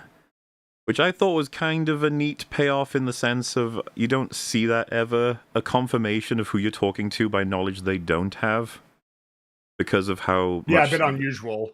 It sounds so genuine that she answered the other question, but then she's like, "Yeah, we don't know your name," or even if they could have, they didn't care to find out. And that is more viable for him. Like, it actually calms him down knowing that she doesn't know his name. So I thought that was quite cool. I do like that too. Her delivery certainly sells it as well, yeah. So, yeah. Defeated, almost like she's guilty of not knowing, or she's bad for not knowing. Yeah, she sounds like that, yeah. It's such a depersoning of who Simon is that she doesn't even know what to call him. And he says, like, "You sent me down here to die, and you don't even know my name." And she says, "We didn't. It's been days. How are you even still alive?" Which I don't exactly know what we're supposed to take from it, other than his oxygen goes up at one point. Is the implication that the creature's providing it or something? Or the material in the ship? Did he hallucinate there being less oxygen than there really was? She says he should probably be dead. Like, he couldn't possibly have lasted this long. I assume it had surely it has something to do with the creature. I think, could it be the flesh that's building up inside? That it's, like, doing something? I don't know. Maybe. Obviously, I don't know if that's what they're going for, but most of the oxygen in our atmosphere comes from, like, algae and stuff from the ocean. And it's obviously not the same, scenario, but it's, blood ocean, our ocean, oxygen. Maybe this is what I meant by, like, implies some kind of a life, or the blood isn't what it seems. Because, like, the leakage of whatever stuff is coming in it creates growths eventually. Like, I think we're supposed to assume it's providing the oxygen. It would match, well, right? Consider that blood is the oxygen delivery system of the body. So If there's blood everywhere, maybe Like, there's some sort just of to be clear, connection there in terms the of... only reason I'm holding any resistance, which I'm willing to drop completely, is just that if you drop a bunch of blood into a room that has no oxygen, you're not going to save the person. But this is a different thing. This is, he's in a... I think you have to go with the idea that because the ship is, or sorry, because the sub is becoming something of a weird organic creature of its own, that's Like a how lung? it's developing. It's Yeah. becoming an actual lung instead of just an iron lung. Which I like. I think. like I mean, it. I don't think there's any He's other. becoming a explanation, mlung, really. a mung, Ooh. a mark So, lung. yeah, he says, I Among. thought I died. I might have died. I don't know where I am, and I think I've done enough, and I'd really like to not be down here anymore. Please. And she just says, I don't think that's possible. So, yeah, it's a bit rough, but there's nothing. And he says as well after this that I didn't have anything to do with Filament Station. It wasn't a part of the plan, which I thought was it was a good moment, both script and performance for me, because I was like, he still thinks this is punishment at this point, as opposed to they don't really care about Filament Station in the sense of, like, we're going to keep you down there because we want you to die. It's more so just resource-wise, like, no, you're done. Like, you've done the job, you've been cut off, there's this, that, and the other thing happening, and we're not going to... Because, like she says, we're not going to risk the other ship to get you out, so sorry. And he's trying to appeal to, like, it's not fair that I'm being punished for this thing, and it's just like, it's a bit beyond that at this point. But he still feels guilty for it and stuff. So she says, it's basically over, and he says, what about the sample? And she says, it's not worth the risk now, and the bone fragment's not going to tell us anything we don't already know. But I thought it was an interesting thing for her to say, considering how much they wanted it. I guess it was in a context where they, like, having it additionally rather than nothing is still better, but it's not worth the amount of effort it would take now to get. And so, yeah, they specifically mentioned. I think she said something like, "Oh, just some pictures of bones in a sample. It's just not worth it." And so, yeah, it's just he's going to have to be left down there. And he says, "Has anyone ever made it up?" He says, "Yes." And he says, "Did you know their names?" Because there's someone I was thinking about when I saw the SM8. He's like, "What? The SM8? The fuck did you?" And Oh, yeah, it he changes everything. explains the scenario and says how far are you from it, and basically that, like, it's immensely important, and that he's found it, confirms its existence, and then they want the information on it. And so you hear, like, a bit of a fight in the background, and she says they've got equipment on the SM8 that they can't make anymore, they can never make again, and if he's right and they do nothing, this is bigger than us, it's worth anything. And so the deal is, get to the SM8, and they will also go to the SM8, or rather, at least she will, in, I think she's in, like, the SM14, and she'll save him, basically, in combination with him getting the material from the SM8. And he says, if I do this, all of humanity is saved, and then I'm free, right? Says, and then you're free. Which again is I think he's still moving into the arc, right, of, like, everything is focused on him being able to live without appreciating just how important all this stuff sort of is. But to be fair to him, they haven't given him enough explanation. They're deliberately keeping that information off him, right? Like, they didn't even explain on his way in and when he was up seeing them through the porthole, so it all makes sense. And she says her name is Ava, and he says Simon. And it's like, well, then let's get this done. Which, by the way, Rags, did you get the implication at all that he called the character Simon as a result of Soma? Yep, that's what I was figuring. I assume that is why he called him Simon. Yes. I assume so too, and I also assume, considering playing Iron Lung, that the fleshy integration into the mechanics, like, that feels a bit Soma inspired as well. Yep, you do wonder what what bled through from Soma, but yeah, I think that's why. So, yeah, the plan is just get there, download it, and then it'll all be good. And so you get a bunch of, like, while he's conducting that, getting to where he needs to go, you get a lot of visions and different comments. And this, I think, is where you hear Alana Pierce a couple of lines from here. We put up with these sorts of things for the art, You know what's funny is that, like, by her standard, Iron Lung the game is dog shit. Oh, yeah. Yeah, it would cap at what number exactly? Oh, that would be so funny for her to say that to Mark. Yeah, it would be a 5 at best. It probably scores a lot lower than that. Indie trash. Indie trash. So yeah, you hear a sort of disembodied voice say, Simon the Butcher lost his nerve. You're going to have to kill your own brothers to stop this. And he's like, you're not my brother. And then the voice says, I wasn't even there. I'm just the guy who told you to cross the wires. Which again, just you get to hear the voices, I suppose, of everyone you would have assumed were killed down here, because they've all been eaten up by this monster at some point. And yeah, it's leaking all over now, and they're just, like I said, showing the sort of growths pulsating and different shit is happening. And then there's the sort of recording that plays. This is where the toxic thing came in, and I was curious if I didn't know how much of the theory there was about POI like deliberately spiking people. It just seems weird to me. But you then hear, like, we need to see it. It was meant for us. It was meant for us. We got to see it. We need to see it. As like the scene's building up the tension until we're going to reach, the location. And there's a growth that's grown over the button, basically solving his problem of it constantly playing now. It's the fleshy stuff has gotten onto the button, so it's just repeating the shots for him.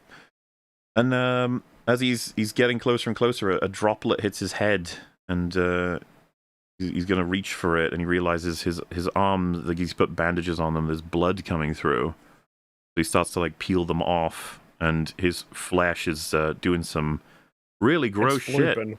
Yeah, he's I've heard different things on this. It's the blood of the blood ocean is something wrong with it, and it's infected him. I've heard again that he got into Bootstrap Bill. Got spiked, and that's something mutating him. But I also heard that the idea is that the radiation from the camera has gradually done that to him, because he's not actually fully shielded from it in there. I suppose he could be imagining some of it because he's losing his mind. I guess it's up to you on which one you think is the most plausible. But he is looking pretty disgusting. I got the impression it was proximity to the creature. And having it want to communicate, I thought it was the blood with him specifically, and opening up the connection. And I thought it might be the proximity to the monster as well. Actually, I would that first anyway. I bet they very well are probably working in tandem, because it's spooky blood, and it's a spooky monster that can communicate with him telepathically and make him see visions. All related, aren't they? Yeah, sure. I mean, obviously, we're not going to get full answers on these things, because that's not the nature of it. They don't want to give full answers on some of this stuff because they want people to speculate and discuss. But yeah, so he arrives, and it's not looking great. A panicking Ava is on the recording, and she's saying basically, you've got to get that black box to safety. You've got to protect it. Nothing else matters. And he's trying to appeal that, like, why we, what happened to, what are we doing here? What we discussed? And you hear the voice then say, she can't save you, but you can destroy the data. Tell her the SMA is lost. None can see the light again. Do the right thing. And then he says, you said you'd get me out. We had a deal. And I thought that the performance from the actress from Ava was really good in this sequence. And when you understand what's happening, her ship has arrived. And if you just give me a moment here... The camera, like I said, it's still running, and this creature seems unhappy that they're getting to the point of being able to get that information out, and this is an image that pops up. Yeah.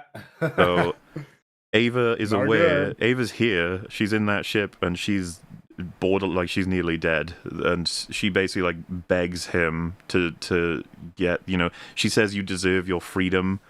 She's sorry she can't give it to him, but this is worth it. It's more than anything. It's more than you. And then you hear the voice say, Ava, I'm sorry, and then she dies. And I was like, oh shit, that's it. That's it right there in terms of, he could have been mad at them forever about this whole scenario, but he just watched, like, Ava do the thing that she has basically had him do.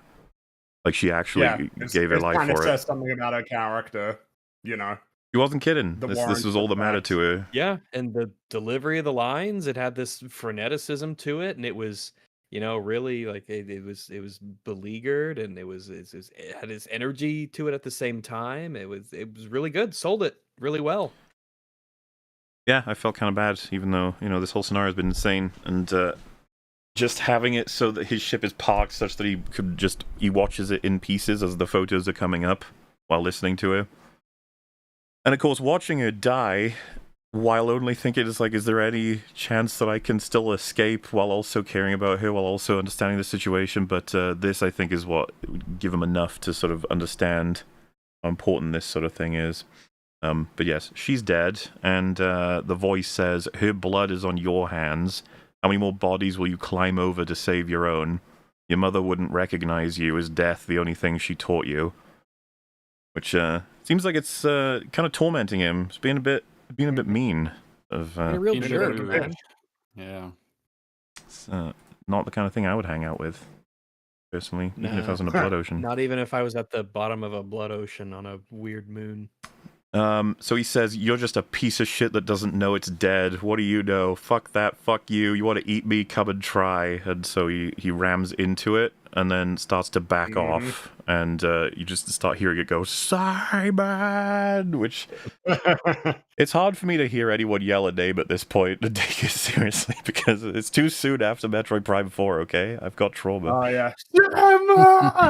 But, no, it sounds like I like the voice. I like the combination of voices we're familiar with being in its like core being because it's consumed them. I like that it's changing the voice because it doesn't know exactly how to appeal to him or what to damage him the most with. I'm a big fan of this creature. I think it's really neat. I like it. So he opts to do what Ava really wanted him to do. He starts crawling through the bottom of the ship, which is now filled like halfway with blood. Which, when I was watching this, I was like, okay, here we go. Because I was waiting for where... I know they were using a shit ton of blood in this film. I was like, we haven't used that much yet. I was like, here we go. It's like sloshing through a whole fucking load of it, getting absolutely drenched. Obviously, there was the blood ocean bit, but I assume a lot of that would have been effects as well. Anyway, he gets to the black box to rescue his data that would now have the SM8 data. And nearly drowns, but comes out of the hole just before running out of time, and he wraps it in the life preserver and he ties it with the bracelet. And so, but before completing it, so to speak, he starts like doing crazy hallucinations, realizing his like face is fucked up now, and everything is like he kind of looks like a mutant, and he's drawn like he's sort of strewn into the ship by both hands being drawn into the pipes. I guess this is like the last gasp of the creature trying to stop him. And it forces him. He pulls off the first hand himself, but then the second one's not as easy. And so he has to pull so hard it tears it off, the arm. Yep. Which presumably, Nice nollie. Yeah, like his whole biology, I think, is fucked at this point. And he's just using what he has. He's warped into something else. It's like corrupting his body to where it can just like fall apart like that. Deteriorating him physically in the same way that he's being mentally deteriorated from the stress and this thing talking to him, and he's still going. So yeah, he manages to complete the sort of taking care of the thing, and the creature's just yelling, seething, molding, coping, and he says, "Please keep this safe, Mum. It's it's worth more than me. It's worth more than me." Which is the completion of the arc through the whole film. It's not about surviving this situation anymore. It's about making the best of it in order to, best benefit those who come after, sort of thing. And he says, "You want the butcher? Come on!" And it just takes the fire extinguisher because the teeth of the creature have come through the actual iron lung now, and so he starts like hitting them and breaks one or two. And then it says, "We can save everyone within us." Which is a really interesting appeal, I think, that the creature ultimately, especially with that line about the whole god stuff, that it considers itself like the correct graveyard of the universe. Like everyone should be saved within. Or even a worse implication being that they're not even gone. They still exist in some capacity. Yeah, well, yeah, that's like the really haunting part. But the beast itself, like, thinks that's good, that it can consume and envelop consciousness continuously, and that it deserves to do that. Like that's its function, and that humans are kind of just getting in the fucking way, potentially by trying to use the blood ocean for whatever means. But yeah, there's like an electrical interference. It's the crushing the ship actually does significant damage to the creature itself. Obviously, as a big, I guess, final fuck you. And the last shot we see is of the package that he made floating to the surface, and a sort of spotlight arriving on it, implying, of course, that they found it and they've got the information, and Yep, who knows what'll floating on the happen. blood. Which wraps up Iron Lung. What a flim. What a movie. Like, I like it. I probably like it more than it's good, but it has good stuff in there. I'm quite fond of I it. like it more than I not in small quantities. I definitely like it more than I dislike it, and I don't really have much. I don't really have much dislike for it. I think it just needs to be like honed and shaped, that kind of thing. This is a jolly good first attempt at like a movie, especially when based off a game. Get a lot of admiration for making it happen, for having it look as good as it does, for keeping with the spirit of the game quite excellently. I'm a big fan of it having it's very life affirming, like in the face of, cosmic horror, kind of like, yeah, but fuck you though, which I enjoy. Yeah, I like the grand effort everyone puts into getting this mission to succeed, despite it being fucking insane odds. And I think they did a good job with the creatures' designs and sort of I quite like the dialogue. For me, in like the first act, it's rocky. Second act there's not much of it, but the third act I was much happier with it. I was quite interested. It's the best part of the movie. It's the best part of the movie for sure. And this is why I'd be like, if you chop a half hour out and just tighten some things about how everything works, I really think it would boost the film significantly. I would even maybe assume you could edit this down as is without even adding new stuff in, and you'd probably end up with a film that's much easier for a lot of people to sort of follow the through line of. Because unfortunately, I read a lot of people have no idea what happened in this film.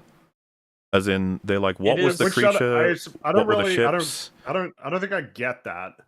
Well, so the problem, I suppose, is part of it is that there is supposed to be ambiguity on some stuff, and it's part of doing Lovecraft. So, to be fair, a lot of ambiguity, a lot. Mm-hmm. Well, that's kind of where I'm going with this. It's like I did say this earlier, there's a problem of, is that supposed to be ambiguous, or is that just not making any sense? And I don't like the excuse of, it's Lovecraft, so don't worry about it. It's like, no, we don't have to do that. But at the same time, I'm not talking about, what exactly are the filament station stuff, or like all the different lore pieces, or what exactly is the function of the show. I'm talking about people who are like, I don't understand what happened in the end really at all. Just like what was everything, how much of it even happened, sort of stuff. And it's just like, oh dear. Like, and I'm not saying that's a problem necessarily on the viewer. I guess I'm saying it's like, if we could tighten the film, maybe it would alleviate some of those problems. I think so. My sister was a bit confused, and even I, certainly was kind of coming out. I had to like sit down and think about it a lot and kind of piece things together of what did it want me to think versus what did it necessarily say, and what was, just being, what was the lie, and what was this thing doing, what was it capable of, what was its goal, what was this information exactly that it wanted to stop so much. And, I think why, it's sort of to its credit that the movie does want you to think. That's kind of like its primary aim with the end. Like it so much is left open to interpretation. It is so ambiguous, but there are, as Mulder has sort of gone through, there are these thematic through lines and there are character through lines. So it wants you to be able to understand like the basic sequence of events, if not entirely what any of that means in the end. My problem with it is that I had lost interest in it about an hour before it got interesting. So by the time it got to that, I was not at all invested in trying to figure out what vague thing it's hinting at here. Because it's not also that it's like saying, oh no, this is it is uncomplicatedly life affirming, and humanity now has all the information it needs to solve the problem that we never actually got around to explaining properly in the beginning, because we don't know what information have they got. What is that information going to do? What does this mean for humanity? Is this actually going to reverse the silent rapture, whatever it's called? Like, is that fixable? Is everyone just going to die anyway? Have we got resources now? None of that, unless I've missed something, because it had just completely lost me by this point. I don't think any of that's answered by the end of the movie, which is the kind of thing I'd kind of like more of. Because then I can say, well, okay, it's interesting to figure out what the monster wants, but at least I understand what humanity wants out of this adventure. No, and I get you, because that's not. I understand that either. No one can excuse that by saying, well, it's Lovecraft. It's like, it wouldn't be Lovecraftian to explain to us how much food and air the humanity have. It's like we could go further on that, and I mean, we went It over. doesn't even save us. I do would be a think basic. at premise, there's a lot of significant issues that need ironing out before we even get into like what the film does, because it just seems like a lot of things are out of sync. And again, could be a result of remaining as faithful as possible, but it also could be a result of, I guess, making the story didn't see that as an issue, as in like these things didn't seem incongruent, which I just be like, okay, well, you know, the different strokes for different folks, but at the same time, you know, a lot of it works for me in a way that I do think is commendable. Like something you just kind of remind me of by the sort of through lines is there's like he's got multiple layers, and one of them is like a sheath for a dagger, and there's a moment at one point of a woman handing him it when it's got the knife in it, and I think that's supposed to be his mum, and that he like grabs it every once in a while in the movie, and that's another thing he fastens the thing with, as in like I think because of his fascination and interest in not only Five Nights at Freddy's, which is extremely lore heavy and like fan dependent on sort of looking into and figuring different things out, he likes lore, he likes the ability to speculate, and so he likes leaving things vague enough that you can do that with, and I think that'll have bad results but also some good stuff too. Like what does the knife mean? What's the significance of that? And it's like, well, presumably it's the like his mother would have been an inspiring figure for him in life, be it in the form of hope or fighting, considering it's a weapon. And then he would have had it taken off him when he got here, of course, the knife, but not necessarily the sheath. And then to talk about, you know, talking to his mum as he's about to die to take care of it with that sheath. There's like these little things that are happening that I think not only indicate a lot of passion and interest from him as this is a project, but also give room for me to believe that there are answers to some questions that I may have missed, but there are also things that I think are left kind of unacceptably holy. Holy in the sense of a whole, not... Yes. like, not holy, is it? Holy like cheese. So I think, you know, as is always the case, fundamentally, there's a balance to be made in terms of leaving things up for audience interpretation and what is definitively stated in a movie, and that will depend on the type of story being told. Obviously, in a romantic comedy, you don't want quite as many things so vague, but I think so. It really will depend on how much a person wants to invent the explanation for what is happening and what could happen after the end of the story in their head, and how satisfied they are in doing that. I think personally, all the questions that Little Platoon mentioned, all of the things that go unanswered, they just pile too high for me. I think that's fair. I wouldn't even disagree. The mechanical elements of like the world building and the reason he's here, I don't think are very good. Yeah, and I feel like there's just fundamentally not enough for me to really sink my teeth into as to why this happened, what the creature wants, why they did this way, what is the state of the world, is this even fixable, what's in the black box. Like when you add all of those things up, I'm like, I don't really know what there is to go on really to understand what's happening beyond how it is to experience this as someone who has no idea what's happening in the form of Simon. So like his arc is understandable and comprehensible in a sea of things that either make no sense or you have not enough information to make sense of them. But I just think the balance is a little too skewed in one direction for me. Well, yeah, and suppose, is there anything else anyone would like to say in closing? Because we'll move on to the next, so to speak, section. Oh gosh, what hasn't already been said that we feel? I suppose. I like the way you said that. That was I like the way you said that too. It had a nice ring to it. Okay, well, I thought you were leading that into something. No, I was. Sound like you were I will say, up. I did just see this. It's projected to have earned over 30 million domestically by Sunday. Oh well, don't worry about that. We'll get into keep that in mind. Like you can bring it up. It's just that we'll get into like the post results because we'll get a bit more on that in a second. I was just going to say anything more on the movie itself. I guess I know that we're going to be delving into the matter going forward, right? Of the YouTube ecosystem and everything. Oh, for sure. But, I mean, yeah, for a YouTuber who, number one, isn't even like his main thing isn't even about movies, about video games. to then go and make a film where it's like, hey man, not bad. It's like Yeah. that in and of itself is kind of an amazing accomplishment, since the ratio of success in that Also- realm is not high. Like, unfortunately. Obviously, the direct comparison has to be theatrically released, feature movie by a YouTuber. Shelby Oaks is the direct comparison. Scaled, I think this blows that out of the water. It's not even close. Absolutely. Oh, yeah. Absolutely. This is way better. Way better. And you can see, there is passion behind it. It's not only like is it an attempt at a very faithful adaptation, but it does also build on. It's not just a point for point adaptation. There's clearly thought has gone into the character beats and the thematic beats in it as well to underpin everything. If you're going to do any movie, but particularly a video game adaptation, it's way better to do something like this than, as has been mentioned, something like Fallout. Like this is an attempt to take something you find really interesting and to show other people why it's so interesting, as opposed to take something you don't really understand and tell some jokes with it.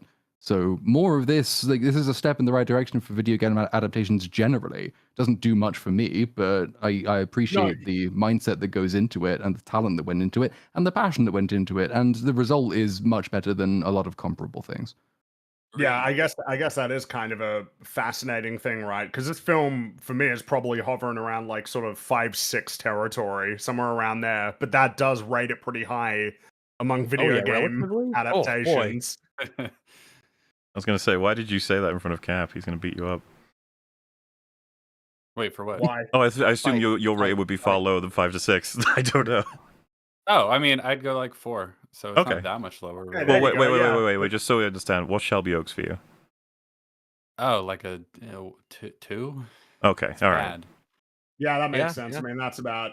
That means this is doubly just- as good as Shelby Oaks. No, That is it's, what that means, that's, yeah. I don't know that I don't know that it should be working like that, because I would consider it considerably.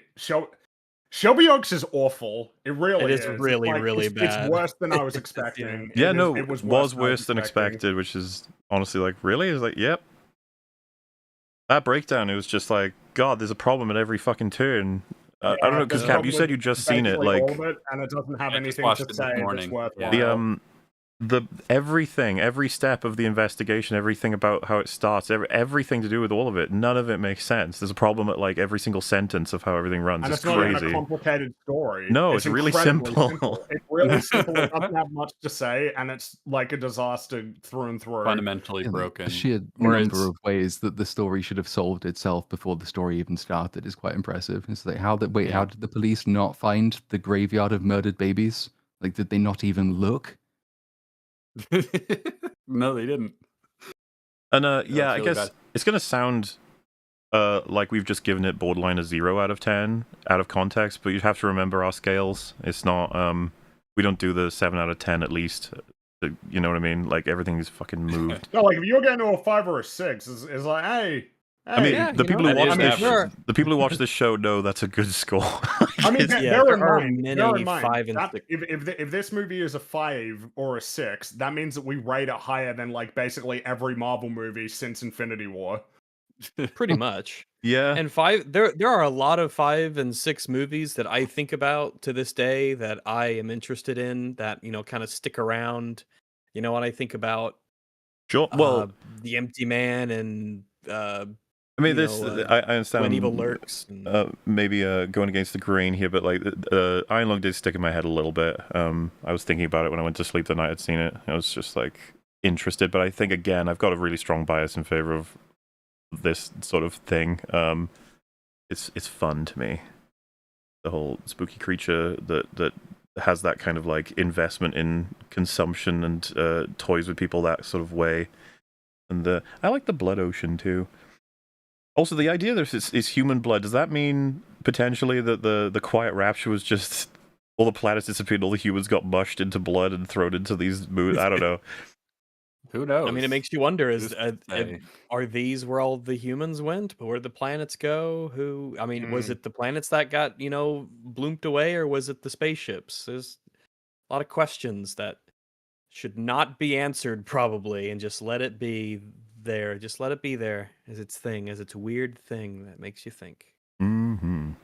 Yeah, basically the difference for me between this and Shelby Oaks is that Shelby Oaks has a much more definitive story that's broken at literally every turn, and the Iron Lung just doesn't quite have enough story for me, which is a very And what there is different kind still of problem. slightly broken as well. So That is, Sure, yeah, sure. the Yeah. premise itself leaves a lot to be desired, but like, once we're in it, you know, it gets better. Before we move on to the meta stuff, one thing that was mentioned a couple times in the chat and was definitely a problem for me, I wonder if it was for you guys as well. I think part of the reason why so many people had trouble following what happens Sound. in the final act is the sound. Yes, The yes, sound it was a design is problem. not very clear. It Oh was hard yes, to hear. And I want it was to difficult to understand a lot of what was being said. get ahead And my of. sister had this issue as well. There's a counter for this that I hate. I assume you guys already know where I'm going to go with this. I've seen it. A couple people have said this. Like, you're not supposed to fully be able to hear all of it. It's kind of supposed to be chaotic, and you're not supposed to fully understand. I was like, dude, there's just words I couldn't hear. Okay, it was like in the middle of And sentences. at that point, it's like, no, this is just a problem. Yeah, I think it needs to be mixed a bit better than that. And it was a little annoying because I was really invested in hearing those lines, and I was like, I can't. Yeah, I don't they know. matter a lot, actually. They really do. You got to be able to hear them. Gotta watch it with subtitles, I guess, in future. Well, they didn't have that at the theater. Some showings do, Better- but certainly not for this. Like, there's limited showings for this Yeah, one. some do, for sure. Alrighty, well, to continue. So this is now it's somewhat, well, I think the timeline speaks for itself. I'll clarify if needs be, but here we go. Moving on. And I've got the shield up now because these ones got hit with like claims. So I'm just trying to be careful. I don't want the stream to go down. I'm not sure what's going to happen, but so you'll still be able to see, don't worry.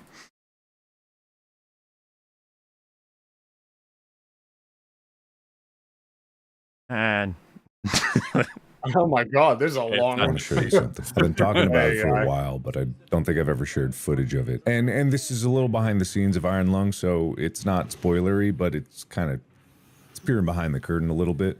So what you're seeing in front of you is the set. It's kind of hard to wrap your head around. before he says anything, I was just like, that's so fucking awesome, dude. Wow. I just want to hop on there and have a fun ride. That's what they filmed the whole thing in. It's just like, yeah, I guess that makes sense. And Yeah, that would again, be. Yeah.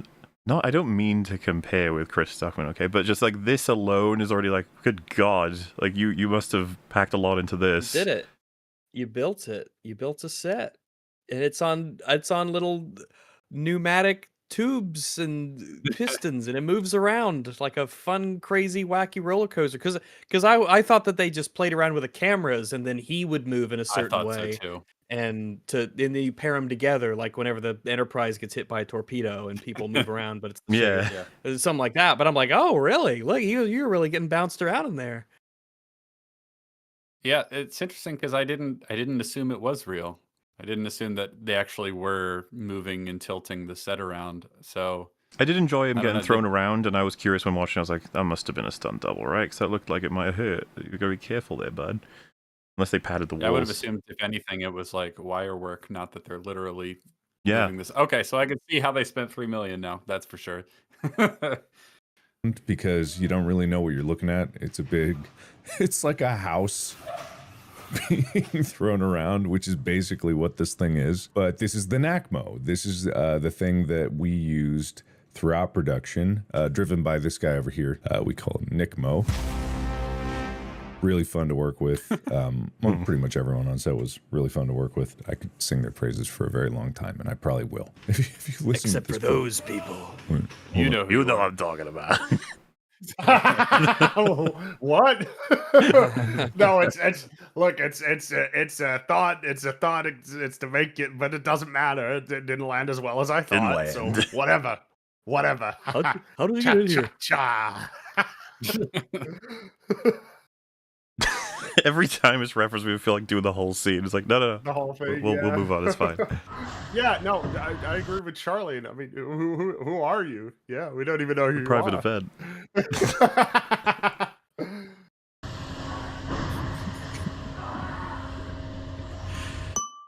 Those distant screams are funny. Just here again. Yeah. Yeah. Wow. It's hard to even put into words what this is like, we started with around 60 theaters, I think, actually. And that rose fairly quickly, but 60 was the start. And now we're up to 1,578, which is... It's cool. It's like a spreading cancer, but a good cancer. Good job. I It's like how getting they into more made theaters. the ocean red. Well, all the cinemas are just him screaming, which is kind of fun as well. So what was the number of theaters? What did you say? Sorry, I didn't catch it. 60 at the beginning. Yeah. And 1578 now. I think at some point he Just says like 40 were locked in before they'd even like began filming, but as time has gone on, they've just managed to grow the number. So while we're comparing to Shelby Oaks, as we're having so much fun doing, Shelby Oaks played in 1800, so comparable, all things considered. Well, and obviously he's still getting more as the days go by, or trying to. We'll see how everything goes, obviously. I mean, I don't even know. I'm in Guam. I'm in Guam. After so many years of working on this and always having in my mind that I'm like, I'm going to bring it to theaters. I am going to bring it to theaters because I believe it deserves to be in theaters. And I didn't think that it was going to be a lot of theaters, but I was going to bring it to theaters no matter what. And now Regal has picked it up. Cinemark has picked it up. AMC has picked it up. Pretty much every major movie chain that you know of in the United States has picked it up. I'm very grateful that it's now on. Yeah, Regal's where I saw it. Like,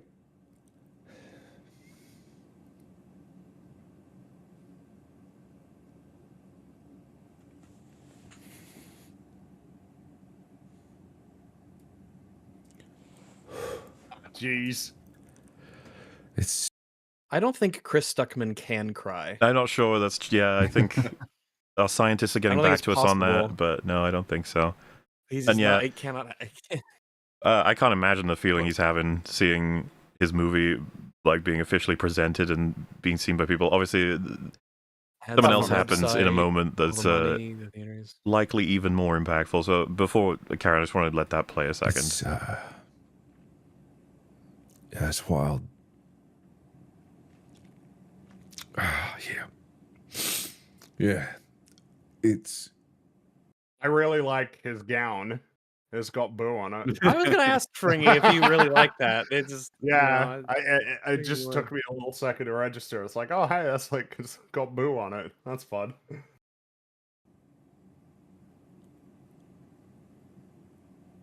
It's been so hard. It's been so hard to juggle all of this for so long.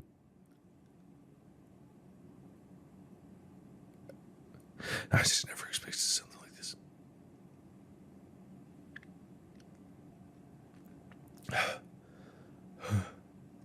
You know, we did a premiere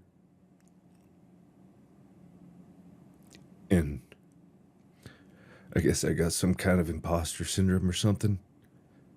'Cause after it, all the other YouTubers and streamers that we invited, they came up to me and they said how cool it was, how impressed they were.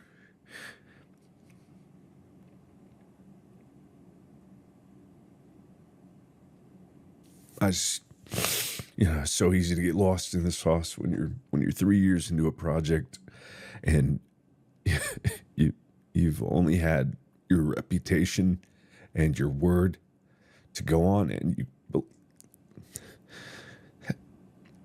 believed me.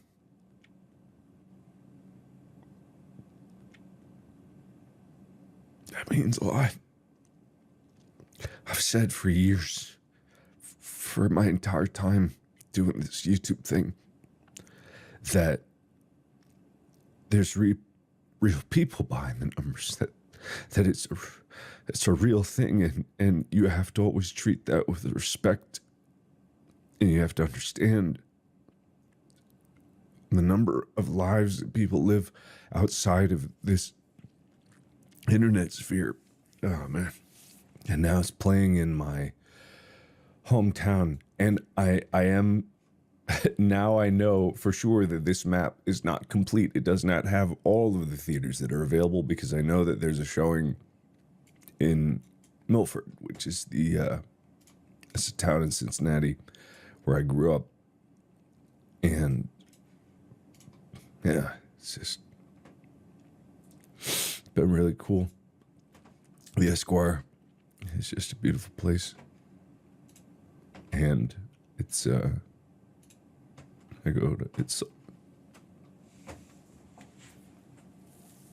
So just to be clear, what happened there is he pulled up the local theater, and then the timings, and all of them are sold out, which you just saw. It's like, no. That's great. Which, you know, it was one of the things I noted, and a lot of people did it. I was like, oh shit, my theaters, not many people go to my, like, to be clear, the most popular I saw in a while was the Minecraft movie, and I was like, Jesus Christ. But I was like, you know, okay, which was obnoxious to say the fucking least, of course, you know what I'm talking about. But go to Iron Lung, the first factoid was just, yeah, every seat is filled. Okay, and the other factoid was, I didn't see anybody older than 35. I was like, oh wow, this is, there's a whole fan base here who very invested in helping him, you know, achieve his dream, so to speak. So I was surprised myself. It's like, yeah, no, about a week out. So yeah, I guess I'd take a look. I gotta, oh shit. All right, gotta get that ticket. So yeah, I don't know, because I guess he's it's not the first time he tears up. He's done it before on a lot of different sort of events, but you know, I can't exactly. It would be difficult not to, in terms of a life goal, to see this, especially with it wasn't quite delivered on a platter. You know, a lot of fighting had to happen to get it. I mean, it took a couple of years to get it, to have, like, in terms of getting it distributed. Like, it wasn't a guarantee that it was going to essentially get a wide release, which is kind of what happened. Also worth remembering that he funded the film himself. Yeah, Basically, which is no awesome. one ever does that at this level. No, So, that's like, so you know, cool. Just think about the risk you're taking when it's literally your own money also, and it's your entire reputation, and you're doing almost, not all of it, but obviously a lot of it yourself. You're producing, you're directing, you're editing, you're starring in it, and you're distributing it yourself, because you didn't get a distribution deal. I don't know if he even tried to get one, or whether he just always intended to self-distribute, but that's what he did. And so much is riding on him. And I think, as he mentioned, that, like, so much was riding on his reputation and his word, you know, and it was all his own money, so that it worked and paid off, and that he, you know, it's playing in however many theaters and in his hometown. Like, that's really fucking awesome, actually. That's, and I mean, incredible. The impression I get for sure is, it's like, it's really amazing that so many people are going to see the film, not, oh shit, I'm actually going to make some money, you know, like, off of this. It's it definitely comes across as, wow, so many people are interested in seeing this thing that I've made. How cool is that? It's very cool. Yeah. And the time commitment and all that. Yeah. Well, it's and it's interesting, right? Because the project's completed for a while, but this is the more official sort of, like, declaration of its completedness. These are good tears. I swear. I've just had a lot of myself put into this. A lot of myself. And I'm very happy.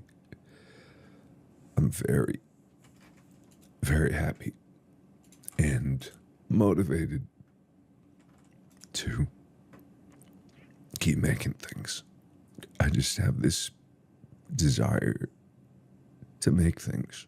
And the hardest part, I think, is because of how long this one took, is I haven't been able to really make things. That's why I keep saying I can't wait to get back to just doing YouTube stuff, because I am addicted to that cycle of making things. And YouTube is such a fast cycle of making things. It's instantaneous almost. Even this video, I didn't know that I was going to make a vlog yesterday, but when I woke up this morning, I knew I had to. Oh, sorry. Yeah, I'm just really, really happy. And I'm really, really grateful. And I'm going to have a call later today about international stuff, which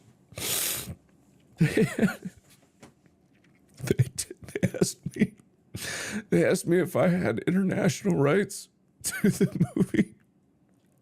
And I had to text David, the developer of the game. Hey, do I have international rights? Yeah, I guess that'd be funny. Like, can I even do this? Oh, man. But there was so many things now that I didn't think were possible, so they weren't even in conversation. And now it's like, oh, it's really happening. It's really a thing. I want popcorn buckets. I want a big fish gulp. You know, the drink cup with big. You know, I want teeth.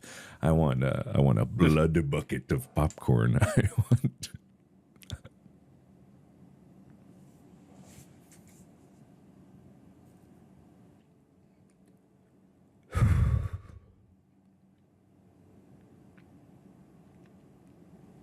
I just didn't think it was possible.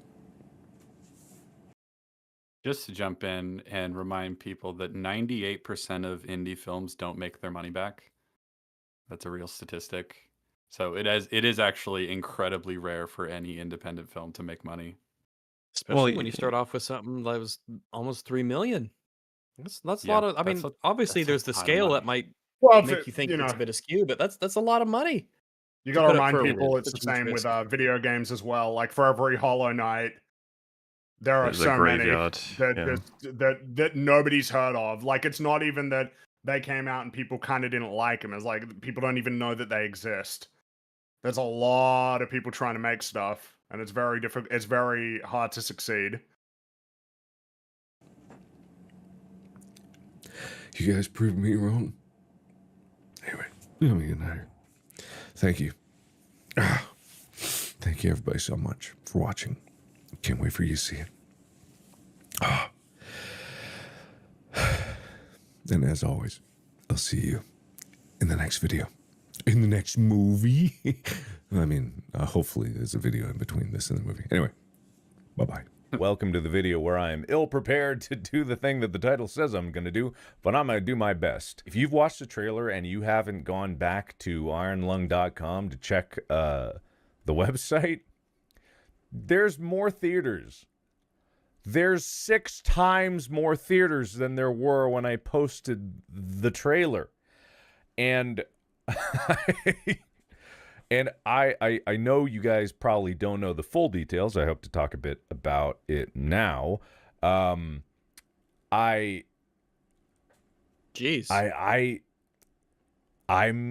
surprised, to say the least. I'm pleasantly surprised. I'm manually parsing the theater address, and Amy is putting it into the website, and we're trying to get the thing updated. If you go to the website and you check out the map, we had to update it because apparently the Google Map API was costing a lot of money to get directions for, so we had to come up. Amy, I mean, I say we. I didn't do anything in this. I am so. I'm thrilled.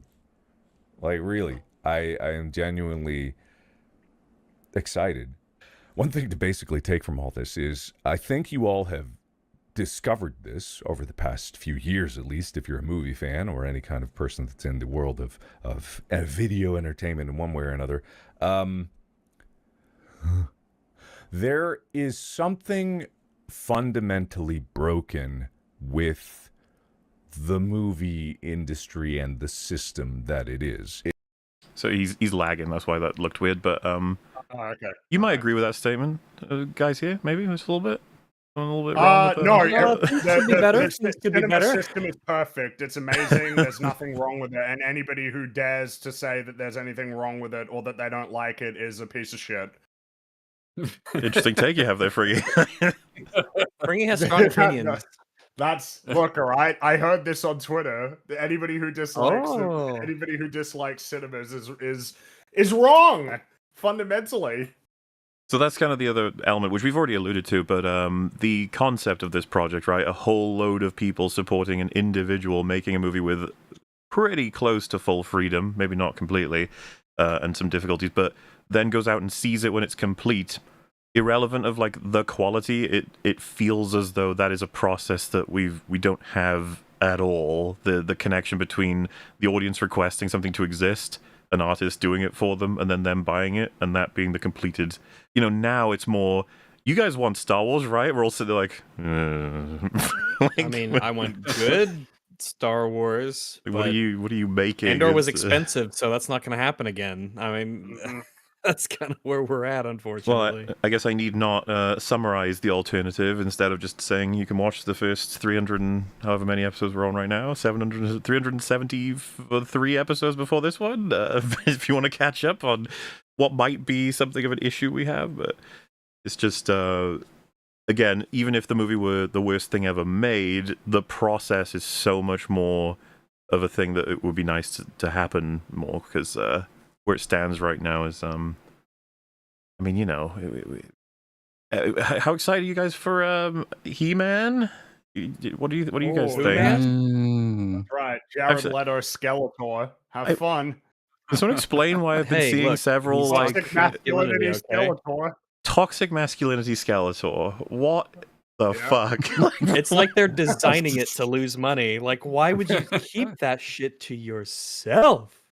Toxic masculinity Jared Leto Skeletor is just, it's like, that's, yeah, like, it's like, right, he's like, you're trying to sabotage the project, yeah? Like, that's what you're doing? All he needs to do is go, He-Man! I can't do a good Skeletor. It would be amazing. You just gotta do that and then have him fight He-Man. I assume. I don't know anything about He-Man. I just know that toxic masculinity Skeletor sounds really stupid. Also, I just saw James Moore say Superman 2025 confirmed as a failure. If you're talking about that quote where they said they shorten release windows for movies that don't perform as well and then use Superman as an example, you can bet that was hilarious for me to see. And Sinners had a longer one. Yeah. It's like, no, that's an independence fact. That's just an independent statement. Don't worry, we'll get even more information the more time goes on about Superman, but everyone will have moved on by the time we get the definitive, but I will be there, and we'll have fun with it. But, yeah, no, I guess Iron Lung, by comparison, no question on its success. It's gotten everything back. And what's cool as well is this, you know, Mark's already said he's going to be sharing that out with the team. They're all going to get bonuses. And it's like, oh, neat. Hey! Hell yeah.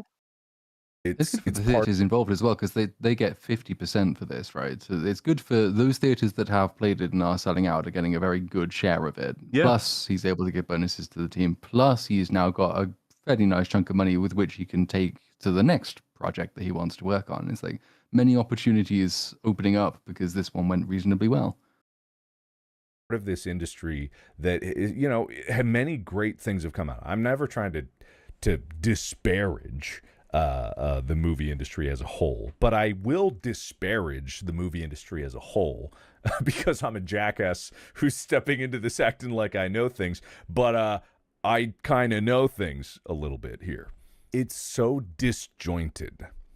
It's so partitioned. It's so separated. It's so multiple islands trying to control everything at once. As much as they like to harp on about, like, oh, there's a cohesive vision and a director there, there's nothing people like more to do than to squash that vision at every turn possible. And I'm not talking like this movie had amazingly talented people on it. I'm not talking about the crew or anything like that. I'm talking about in general. There is this general acceptance, this wide understanding that this is the way things are and this is the way things must be because this is how it's always been done. And if you don't do it this way, then it'll never be anything worth anything. It's gatekeeping to an elitist level. What's amusing about this is, like, we've already drawn from all the pieces we've had over time that it's, like, rotted all the way through with every sort of system in place, and yet they continue, right? Like, just to use the obvious example, the way they're making Marvel films with the whole, you know, the script will be finished after the film is. And it's just like, okay, that seems really retarded. And it's like, yeah, but it's worked that way long enough now. Longer than anyone would have liked to have believed it was even happening. That's just the way it goes, and we produce things that make loads of money that way sometimes, so it ain't stopping anytime soon. The fucking numbers just ballooning over and over and over again. Like, Doomsday's budget's going to be hilarious if we get the final numbers on that. And Ugh. you know, like someone coming in and suggesting or doing it, because like this is coming from someone who, as we said, he would have had a lot more control than some of these projects we're talking about, and even he's saying that it's kind of a nightmare to balance the egos of the invested parties, which again, not a huge surprise.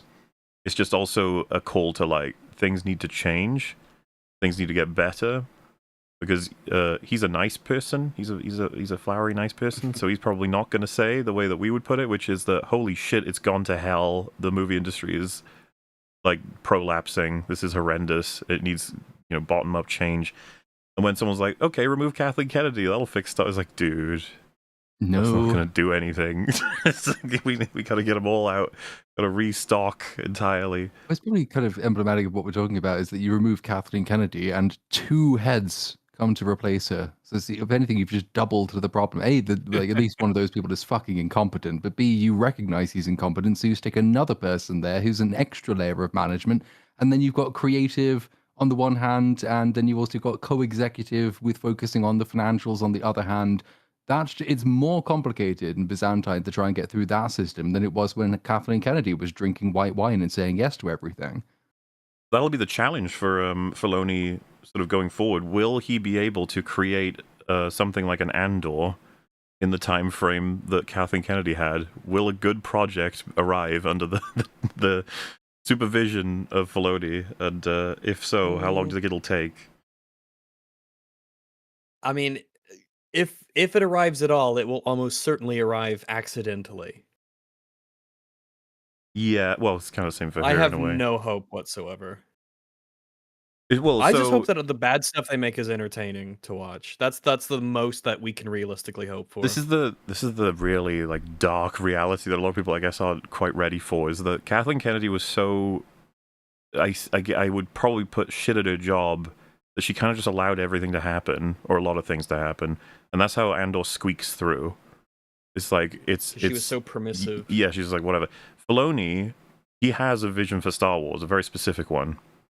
I don't know that he would let Andor go through. A lot of people like, he's said publicly he likes it. It's like, yeah, of course. Why does that? I don't care what you said. Of course he Why said would that publicly. What, you think he's gonna say? Yeah, it's shit. I hate it. Andor is antithetical to everything that he's made out of Star Wars. It is the exact opposite. You probably couldn't get thinks it's further boring. away from him than Andor. And so the But concern even now then, is let's like, assume- the tiny hole in the door is now blocked. And it's just like, so yeah, that's that. It's not, I mean, because he will probably end up in the same position as, say, Kathleen Kennedy as being the bête noire of anyone who wants decent Star Wars. It'll all be his fault going forward, and much of it will actually be his fault because he's shit. But then you also had, it was the that Ben Solo movie that they were talking about, Oh, which yeah. has it kind of illustrates the deeper problem, which is that's a pitch for a movie that was concocted by a bunch of people hired by Lucasfilm, and it went to Lucasfilm, and Lucasfilm apparently said, yeah, that sounds good to us, and then it went above Lucasfilm, and it went to Disney, and someone at Disney said, no, you can't do that because he's dead. So that was probably like the Iger department, but now Bob Iger's gone, and he's been replaced by the man who I think either created or at least thought the Galactic Star Cruiser was a good idea. So that bodes incredibly well if that chain of command is still as it is, because then you've got incompetent people at every level, and anyone who says yes to anything will be doing it for the wrong reasons, and some people will say yes and some people will say no. It'll slow down, everything will get bogged down, whereas like, I think it's kind of what he's talking about here with the fragmentation of so many stakeholders who all believe they have a right to say this is good, this is bad, this should go, this should not go. It's a labyrinthine process to get anything done in any big franchise now, because there's so much money riding on these things. There's no direct like pipeline from this person has a really good idea, has made it themselves, and can distribute it straight away to an audience that has trust in them. We don't even know who we're supposed to trust at this point. So it's unless that changes, mainstream movies are still fucked. But hopefully you'll get more stories like this. Yeah, funny, right? It's like simultaneously they're not as willing to bet on many alternative ideas for movies right now, but at the same time, the ones they do bet on, they bet the farm. They put everything in, and you're just like, why? You chop that in half and then split that half into 100 and then pass that out to a whole bunch of random films and hope for the best. You might actually hit something new, something great. They have a really perverse relationship with risk taking. What's the thing, right? The conversation of they're not willing to take risks anymore. It's like, dude, put in like 800 million budget on a film is one of the biggest risks you can take. It's just it's a different kind of risk. Like an elitist level. And admittedly, it is a very difficult thing. But I want to reiterate, as everyone seems to have forgotten, I am an Emmy-nominated creator. So the impression I'm getting from him saying this is that he had a bunch of fights with people, and a lot of them told him that he's not in the position to be making the decisions because he doesn't know what he's doing. Well, That sounds like a bit of because, bitterness. Because he is funding it all himself, and he's the producer and he's the director and all that, is this like questions during production or in development, or is this related to distribution? Like, is this him getting really frustrated that he can't even convince theaters right away to take the risk on the film? Like, what? It seems like he's talking about distribution mainly. I would assume, well, because the thing earlier, before the film was even properly coming out, he kind of made reference to some of the stuff, the egos and the communication people involved and stuff. I assume it's at every level, hence the criticism of the Probably. industry. Which, fair. to be fair, I think this would still happen in a healthy industry. It's natural for someone to be like, listen, we've got a disagreement creatively, and I've got more experience, so it should be my idea. And then it's like, you know, if you come from YouTube versus a person who's made movies, you know who's going to feel superior out of those two. If Chris Stuckman and Markiplier work together on a movie, Chris is going to be like, okay, dude, like, I get it, but come on. One of my favorite movies is Blade Runner. What have you got? What do you like? Fucking Lego Movie? Well, I bet you play video games. I bet you don't even gamble. I have made things. I have made many things before. I was at the Emmys for a thing I made. I didn't win, but I was there. But it's one of those things where it doesn't mean anything, right? It doesn't mean anything. But I don't care that it doesn't mean anything. So I'm not going to let that stop me. I never meant anything in the first place. When I started YouTube, I didn't mean a goddamn thing to nothing. I don't think I mean much of shit right now. I'm still going to make it. I'm still going to make things to the best of my ability.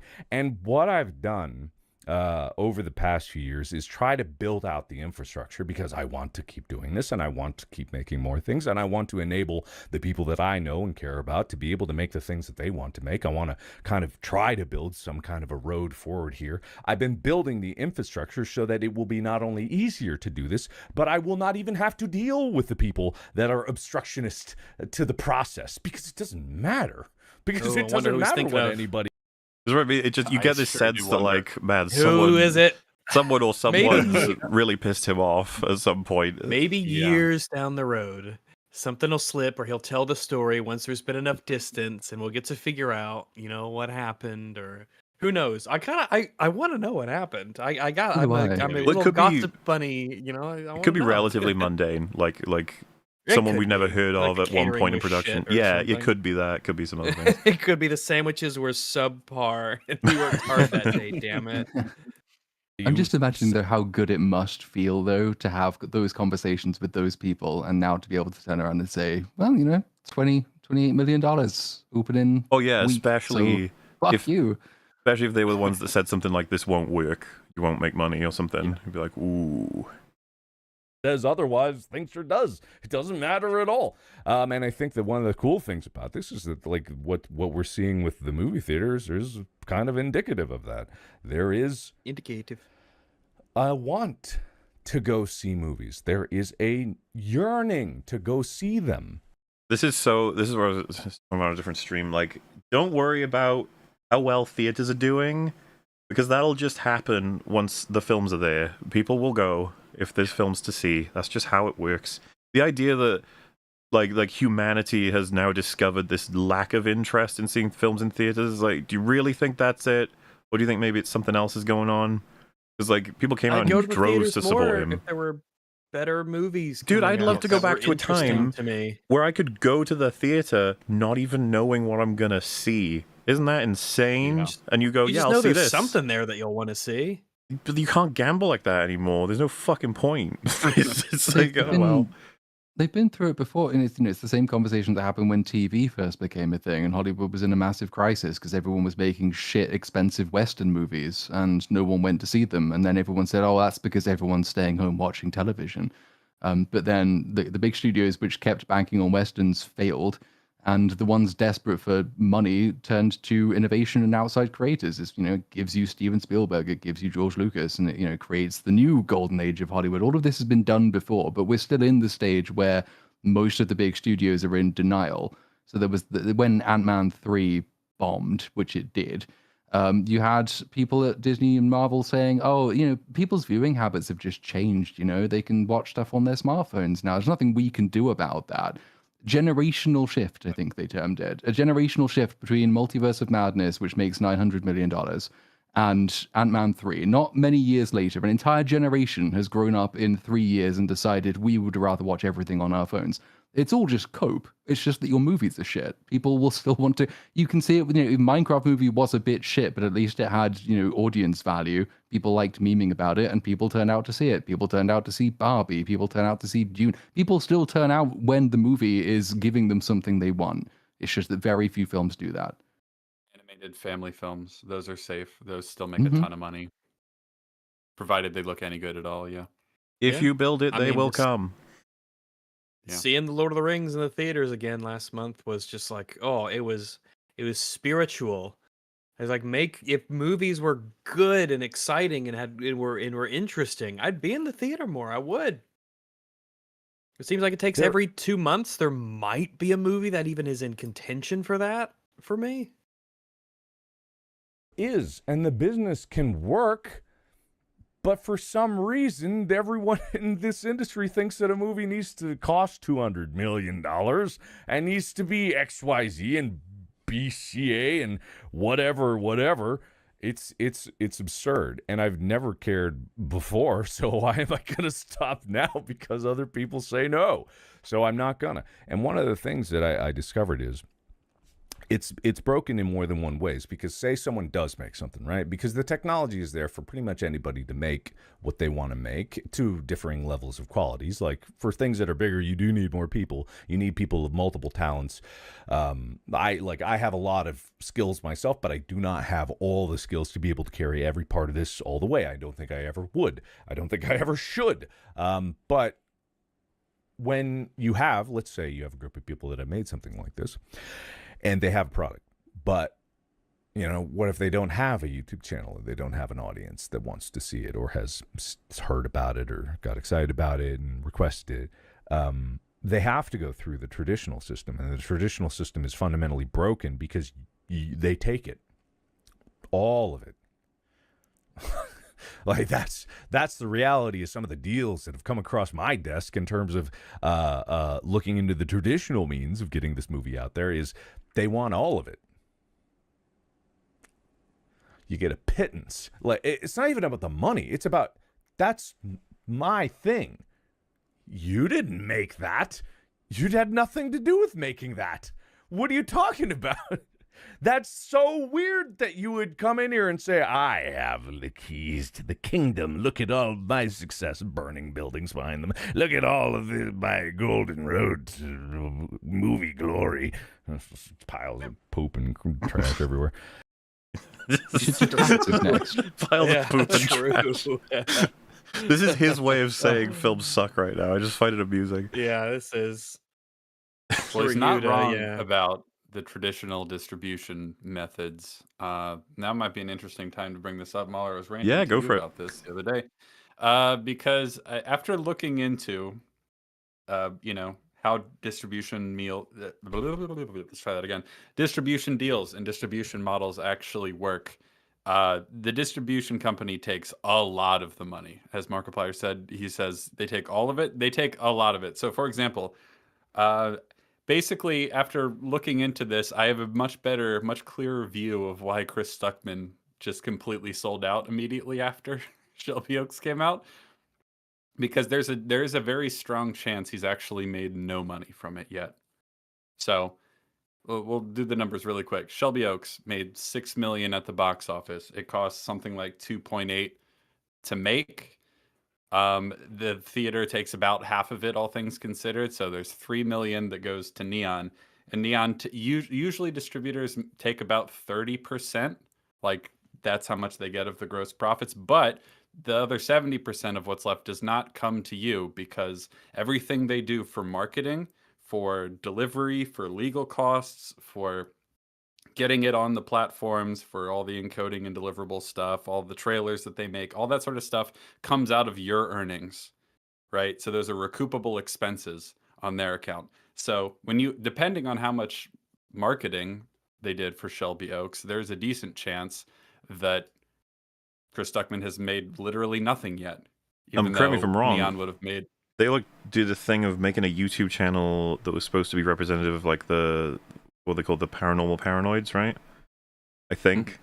So like they did all of that, then set all that up, and then released all of it. And then there was also like a thing of searching for clues as to the mystery through like YouTube Shorts and everything. Like I'm saying more than conventional marketing. They had a bunch of other stuff in there, and I remember thinking to myself, it's like, man, what a waste. Nobody's theory crafting about Shelby Oaks. It's not happening. Yeah, I don't think it probably did all that much for them. But so yeah, like I said, there's a decent chance that the film actually hasn't generated any money for him at all yet. Add on to that the film was made by two production companies. One of them is by another like independent film director that Chris Stuckman works with, but it's not Chris Stuckman's production company. And the other production company is the one that's run by Mike Flanagan and a few others. So how much ownership does he even have of the movie at all? I don't know. I mean, he didn't spend his own money on it like Markiplier did because That was it's crowdfunded. Yes, but there's a decent chance he hasn't made any money from it at all yet, other than the basic fee he would have been paid like in production and in post-production itself. And I bet you he thought he would be making a lot more from it than he did. And so now he's like, oh, fuck. And because he has no scruples at all, he's like, all right, we're doing the gambling ads now. Because you might look at that deal and say, wow, that's pretty shit. You basically get nothing. But what you get is you get a movie distributed in the theaters, which is very hard to do. And you get the movie on, streaming services, you get it on Amazon Prime, you get it on Apple TV and all that sort of stuff, and you get your name out there. And if the movie is good, that's a launch pad for your career, even if your first movie doesn't actually make a lot of money. Because these traditional distribution models are designed for massive movies making a ton of money. They're not really built for small films making moderate profits, right? And so, on that front, I feel like he's I don't know how much he's benefited from that. As in, like, is Chris Stuckman's name now, gold plated, and you want to grab him as the next? Or it's like, not really. It's Shelby Oaks. Because the movie wasn't good. It was worse than that, isn't it? It's like that you have the fans who immediately pivoted to like, well, visually, visually it's good. Like, oh dear. I remember seeing that in the initial reviews. I was like, Jesus, these are the people that are supposed to be like biased in favor. Then what the friends said, and then just broadly everyone's kind of forgotten about it. And then of course what he did after with the most unethical ads has killed like people's ability to try and generate passion for him. Yeah. I mean, seeing them side by side, relatively side by side, I guess, is it is stark. Yeah. And Where so, on the flip side, because Markiplier decided to distribute the movie himself, obviously it took a lot to get off the ground in terms of convincing theaters to play the movie, but he gets half of the ticket sales, and that's it. No one else takes a cut because he owns the movie. He distributed it himself. There's no distribution company. And so, what has he made? 30 million so far? So far, So yeah. that's So far. And that's just domestic, isn't it? Not including international. Or that am I wrong? includes some money from international, but that will Okay. probably go up because it sounds Yeah. like it's going international kind of on a delay. So it also just clearly let's has just say that's all he momentum. felt since. Yeah, It does yeah, have it's got momentum for sure. Yeah. I just checked the Iron Lung site, and the amount of theaters has gone up quite a bit. It's in 4150 theaters now. So it's 40 what? You mean 4,150? that was yeah, right, okay.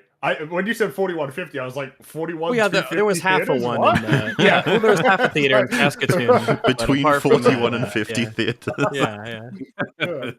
somewhere in there. Yeah, there was a closet in Des Moines, but it was but yeah, it's gone up quite a bit since this was recorded by him and he had that on the screen. I wonder what kind of legs it's got. I'd certainly be curious. I want it to be successful. What's the thing? If it's dead stop now, it would still be like, holy shit, good job, Well, 10x. Yeah, like 10x worst case return. scenario, it's a massive success. Yeah, so that's 15 million directly to him. Now, he's indicated that, that means bonuses and stuff like that for the people that worked on the movie, which is great, share the wealth and everything, but that is quite a sizable And of profit. course, long term, it's like you prove that you can make money, which Yeah. is, I mean, if the two things that matter when it comes to making movies is, did you make money or did you get awards? Yeah. So if you can get one of those two, and if you can get both, then I mean, shit, Yeah. then you're set. And so it's Obviously, it's just, he worked for years and years and years to build that audience, right? That's a lot of hard work and time and money that he put into it to generate the audience for a movie like this, such that he doesn't have to spend any money on marketing other than the creation of a trailer and some deliverables and stuff like that. What's fundamentally broken about the industry is that, like, if you don't already have that, it's very hard to Really get hard. people's attention. Very hard to get people's attention. You need to spend Well, a it's kind ton of of like money on marketing. it's kind of like how, New York Times best-selling author is something that will always, you kind of see it with movies, right? Academy Award winning, and if they don't have that, Academy Award nominated, and if they don't have that, Golden Globe winning, and so on and so forth. As part of marketing, that prestige is helpful, and I guess that's the thing. It's a notable difference between Stuckman. It's like, well, Stuckman could not leverage his audience to bolster his movie. I mean, it did worse than people who had Good Boy had that was a director's first film. He didn't have like a YouTube channel with 1 million subscribers, and I think that film actually ended up doing pretty well, particularly because it only cost like $80,000 to make. I think it made a few million. 8.8 million. Yeah, and it's like meanwhile, so that film made more money with nothing essentially working in its favor than Stuckman did, leveraging over 1 million subscribers. It cannot be understated, and a lot of people have said this. I'm not saying anything new, but it's just because a lot of people said, like, hey, Markiplier had like fucking 10 times the subscribers, so it's not even a fair comparison. It's like, Stuckman had Mike Flanagan, dude. Like, yeah, he had Mike Flanagan. He had he's one of the most respected film critics on YouTube, whereas Markiplier's a video game guy. So him going and making a movie, it's like that doesn't necessarily translate directly. I'd love to know what Mike Flanagan said when he first watched the movie. I guess, yeah, did he say good effort? He must have just been celebratory, because, like, I'm sorry, but, like, is this not the absolute just the proof in the pudding, so to speak, of the whole, don't be critical, support each other's filmmakers? It's like, no, you need to tell him. You need to tell Chris this, like, this is not working, dude. You learn the conversations that were had, when Lucas was showing different people Star Wars, and how scathing in particular De Palma, being a bit of a jackass. Yeah, it feels like that's good. Yeah, the vibe is that they can do that because they all know they're helping each other. Like, this is important. You got to get this stuff said. Well, it's almost like you know that you're friends when you can take the piss out of each other. But if you're like a little bit, oh shit, can I actually tell that joke? It's like because you're not really like you're not on great terms. It's more like an acquaintance. It's like, I don't know if you want that kind of relationship with your fellow like filmmakers when they're trying to give you advice on like your life's work, not the culmination of it, but like, this is what you do, this is your art, and nobody feels comfortable saying like, that was a bit shit, my man. Like, I guess there's nothing that can be done now, but There's been a lot of speculation in the chat as to whether Chris Stuckman will review Iron Lung. Do you guys think he will? He has to, right? Like, that's just a win-win for him to do that, to positively review it. I don't think so yet, but I would have thought that's something he should want to do that. I mean, he should do it, and he should try to not look big mad, which he might be, because obviously if he looks nice and magnanimous, then it's then that'll work. Yeah, to be clear on that one, a lot of people have said, like, of course he would not. He'd be the opposite of big mad because this is exactly what he wants for the industry, so he'd be very happy. Not only do I, one, believe that's naive as hell, that he's absolutely big mad, but two, I don't blame him for being big mad at all. I think that's normal. No, I'd be big mad if I was him. It's like a totally valid thing to be jealous. You tried to make a movie, it didn't work. Someone else who was essentially a peer went and made a movie and kicked your ass, relatively speaking, in terms of acclaim and box office. I think that's totally human to just be like, damn, like, okay, Jesus, wow. And yeah, I mean, not much else needs to be said on that front, but I would imagine he would make a review of it, and he would just spend the time saying it's a great film made by a great guy who did a great job, and this is what we need. That's what the video would be, I'd assume. The last one he made was about Send Help, the Raimi film, and a lot of the comments are asking him where his Iron Lung review is. He's got if he doesn't, a lot of them are like, I please know. review Iron Lung. Where is Iron Lungs? Where if he actually doesn't, that would be a huge fuck up on his part to not. I think it would be, because it would be conspicuous. It's because it is success. It's really done well. So like it would be strange if he didn't cover it as like one of the big, it's like the most successful movie so far of the year. Obviously the year's pretty short. It will get beaten out, obviously, but like it's conspicuous. Also, he has an ad in it for some sort of like career consultation service of some kind.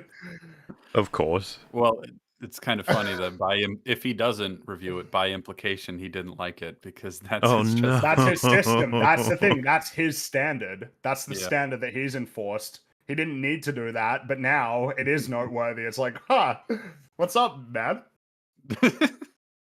That's what I couldn't believe he'd have to. Not only would he have done it already, I would have thought, but if he's actually like decided he doesn't want to, surely he will buckle under everyone telling him to. He'd be like, okay, and he won't care that much. He'll just be like, Iron Lung is made by Markiplier, who's been on YouTube for a very long time. He has a very passionate fan base, and we need more of this. Yay! Thumbs up. Good job. Fuck my eyes. But anyway, check out Triple 10 is the thing that he did in this one. Some sort of career, man. What are these services? Learn a new job. That's the big funny thing. It's got the QR code pops up and it says, "Learn a new job starting from $200 a month." What is this service? What is this? Oh my god! It's nearly. I wonder what it would do next. No, I know. I'm still waiting for him to sell baby blood. Just like, come on. Maybe an Iron Lung he will. It'd be baby blood with an AI generated label on it too. It wouldn't even be baby blood made with passion. Exactly. Absurd to think about, but that is the reality of some of these the choices, if you can even call it that, the choices that come out there. And then this week is kind of a funny thing about it is because you got the announcement that Warner Brothers being sold potentially. I don't know if it's gonna go through or not, but being sold to Netflix for like Why would anybody think it wouldn't though? Is what I don't get. I assume he's just covering his bases. He didn't want to say it was definitive. I'm not speaking to him because that's fair. But like people, because he can't hear you. No, it's just funny. I thought you were saying Markiplier can't hear me because it's a recorded video.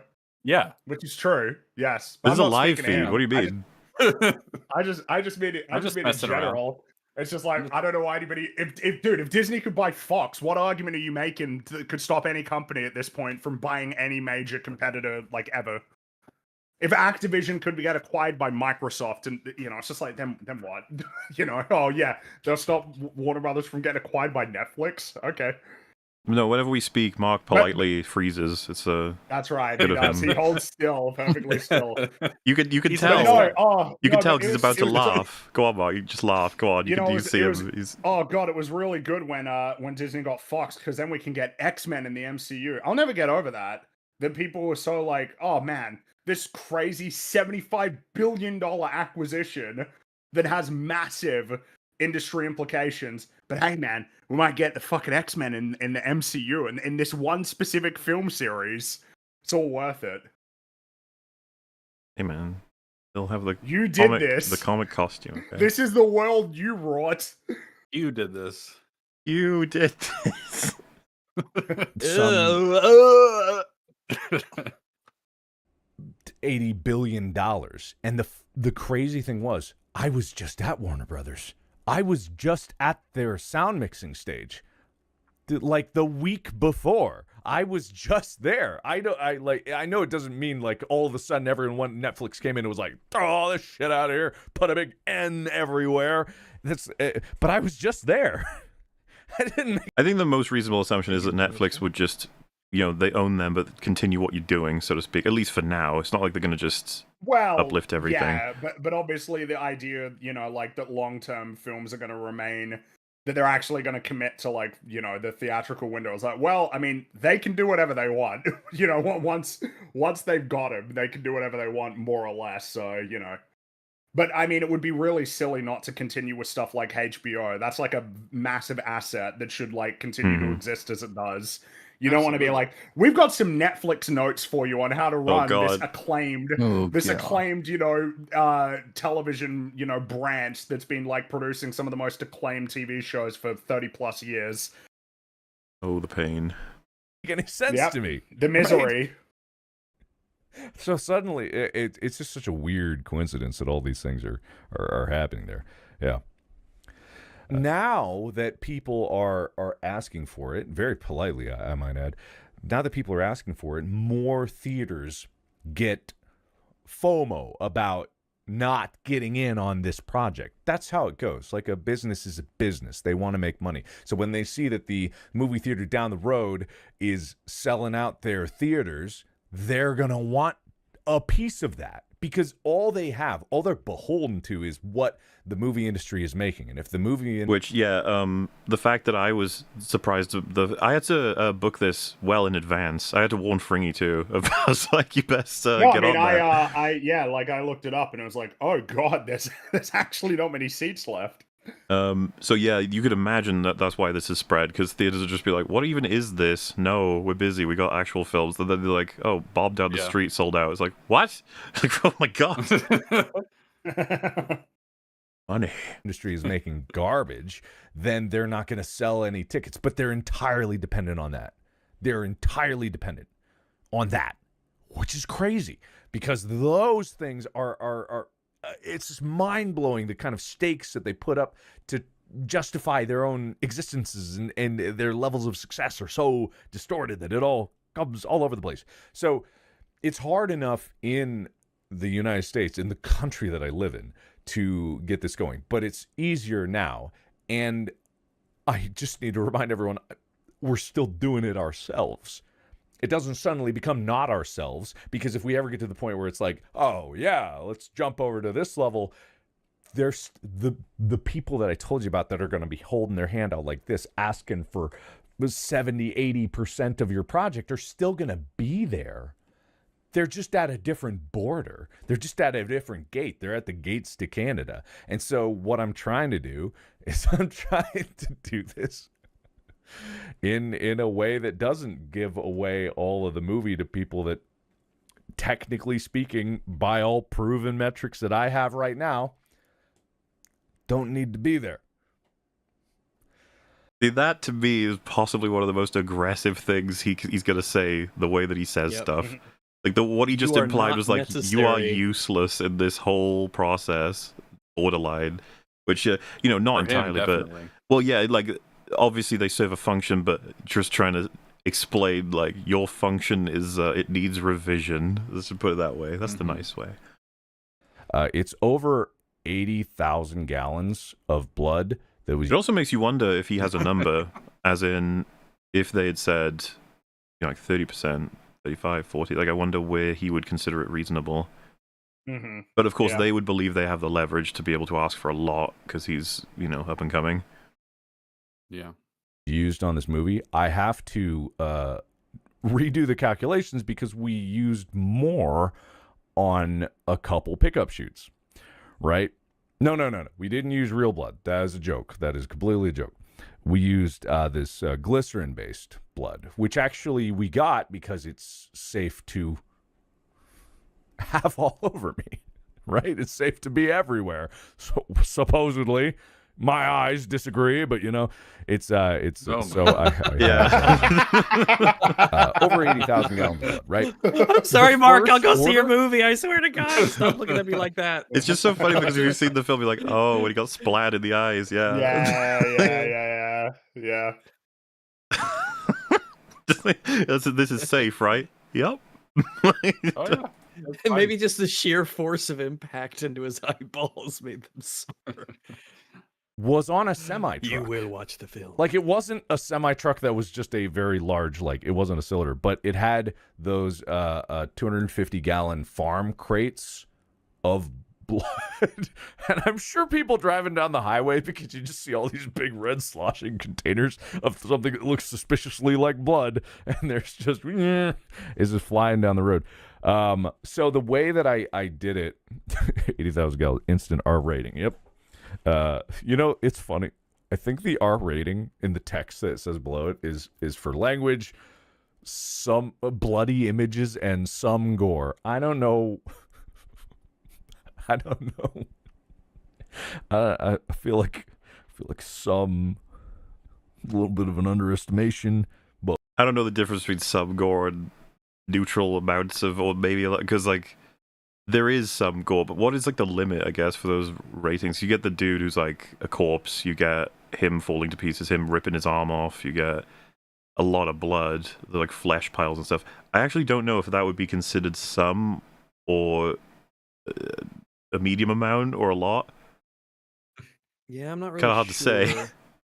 Yeah, because a lot of the It's all a times bit it's not like a arbitrary. specific. Yeah, it's not like a specific line. It's a vibes-based system.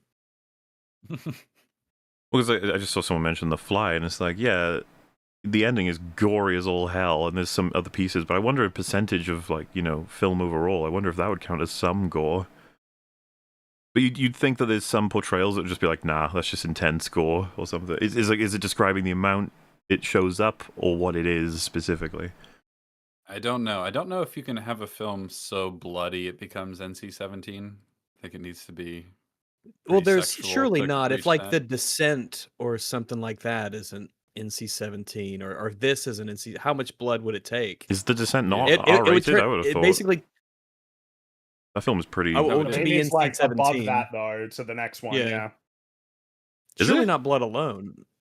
No, But he's it's saying like it that it. He's asking if through blood alone can something get if to it an could make it NC-17 rating. get up to that. No, yeah, but I thought you Through just said sheer that if blood. The Descent is NC-17, then surely not. But I thought that it was R-rated. No, if if The Descent is No, I R-rated, think Rags is saying if In it's America, R-rated, given how much blood is NC-17 in that movie. Yeah.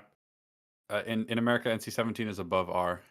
Oh, yeah, that's a thing we have. I Here. didn't know that. I've never seen an NC-17 movie in the theaters. I don't even think they like get in. It's like an adult almost. It's What just is- like they're in their own little space. What does NC stand for? No children under Uh, 17. Not even with parents' permission or anything like that. You Interesting. cannot have I always anyone thought under R was the 17. maximum. Nope. It's adult. I think A for adult is the max. Because I just feel like our system's easier. The whole 12A, meaning as long as there's an adult with ours is you, like that as 15, well. R is 18. the highest rating. It's G, PG, M, MA 15, and R 18.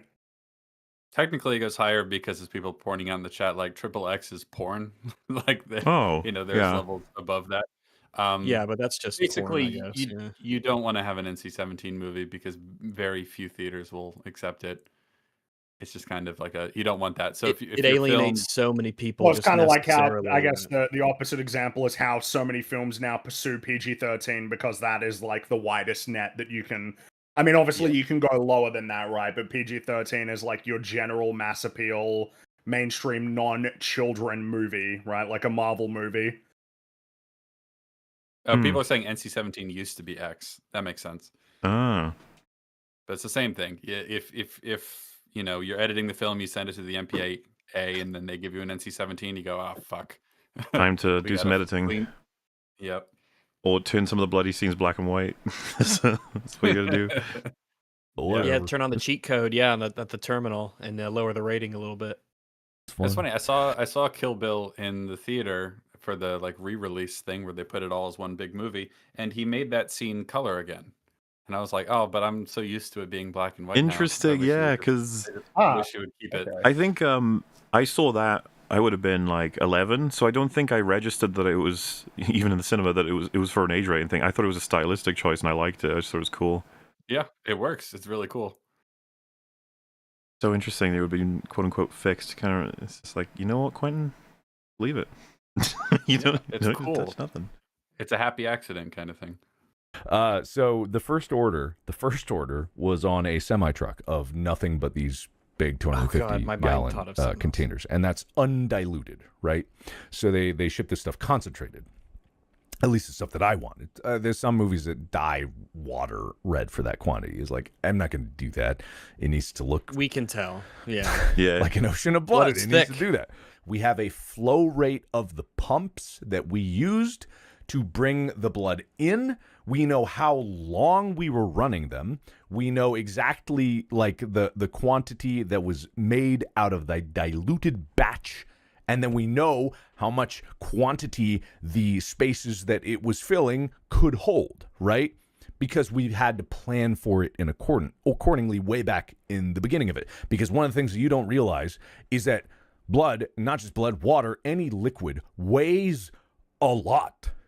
So when we have our set that is on a motion control rig, right? So our entire set the entire time was on something called a NACMO. So our entire set. I get the impression, combined with what you'd said earlier, he's describing like horrible issues to overcome, but that this is kind of enjoyable as problems to solve. As in, Yeah, the he magic is of saying this movie with a making. kind of enthusiasm and like, look at Yeah. the cool things we had to do to get around the, the issues and stuff. so we got all the blood and we've got the set. Now what?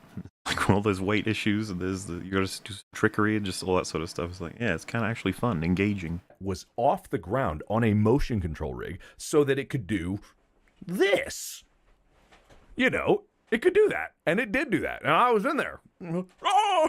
When you have that much blood in that much space above that much air going chuck that, the gotta be last thing you want heavy. is Yeah. about 10,000 gallons of blood to slam through the wall and splash onto all of the God, waiting yeah. camera equipment. Everyone in the makeup. Oh no. Yeah, as a tsunami of blood goes out and floods Troublemaker Studios, and then Robert Rodriguez opens the door like, what the? Ah! And a tsunami of blood takes him out. Yeah, anyway, so that's the math that you have to do when you're trying to do this thing. So it's not even just like logistically it's a challenge. When you see this movie, a lot of people might be like, oh yeah, record for most blood. It's like if you see this movie, it's unquestionable. There is no argument to make about it. You watch this movie, you're gonna walk out of being like, oh yeah, it's gonna be really hard for any other movie. What's funny is I'm kind of like on a yes and no situation here. I was like, I'm pretty sure I've seen movies with loads of blood before. It's funny, Rags, you Surely, mentioned Descent. It's like there's that The sequence Descent, with yeah. the huge like lake of blood. I mean, maybe not a lake, obviously, but it's still a lot of blood. Yeah, maybe. There's gotta be movies that have done a shit. Not to undermine this, by the way, because I'm What pretty about sure he has The set the record. Shining? Well, it with depends the on how it's elevator. counted. I guess. Well, yeah. Will blood or blood cells, like, right? Like, fake blood. It's I well, would it- assume fake, like or- anything that's being used as a substitute for blood in the movie would count. I What would I'm assume, talking yeah. about is the containers it's brought in. It's like, do you count how much was on set, or do you count how much was, as he mentioned, pumped through, or do you count I guess how much made it onto screen? I don't know. It's like, I don't know what the rules are for this. Because The Shining, if you count all of the takes, or if you count the one that made it in the film, is like, well, that's a completely different matter. I think that was the only take, wasn't it? Like that's part of what No, was there were a amazing bunch about of it. It after was. that. No. Oh, were there? Oh, I thought it was like, oh, that was the first one they tried, and thank goodness they got it right. All right, well, never. And they had to clean it up Interesting. over and over and over again. No, he so, had yeah, to get well, I it guess. Got just really right. anxious watching it, so he's just like, I'm gonna get out of here. You guys let me know when you've got it. To beat that amount of blood. And I'm not even saying this like, I say it because it's a fun headline. It's not even something that we were aiming for, right? We weren't intending to be like, yeah, we're gonna have the most. It's an ocean of blood. You have to have a lot of blood. So we had a lot of blood. It was great. Between practical and CGI, there is a very, very strong difference between where fluid simulations are versus like the real thing. However, that being Wonder Man said, told us that. one of the Yeah. reasons that I built my render farm was to be able to match the fidelity of what the real stuff was in a simulated capacity. And I accomplished that. My render farm is stupidly powerful. Like, stupidly powerful. my render farm would probably put many not big VFX, I'm not talking ILM, but some small business VFX shops to shame, and it's in my bathroom. And I bet I built that shit for a fraction of That's such a comment of like, I'm sorry, what? Why is it in You did your what now in your bathroom? the price that Well, they where would have else is paid it for gonna it go? because I'm the king of eBay and getting those deals and chips that fall off of trucks. They're all mine. I know how to find them and I know how to get them. Anyway, so yeah. But my electric. Very enthusiastic That is about dope. Yeah. It is, but then you would be because Yeah. he's probably completely right because he's doing this all on his own. Like the amount of cost inflation that comes whenever you get like a big company in that tries to cost out any kind of we need this software, we need this device, we need this setup. Like they will because they are so used to having so much money sloshing around that they don't really bother looking for bargains, and then scope creep comes in, and then you get the ridiculous situation where like something that you could probably do yourself with the time and the commitment for a tenth of the price ends up costing like 10 times more because you're just outsourcing it to people who've forgotten how to be careful with it.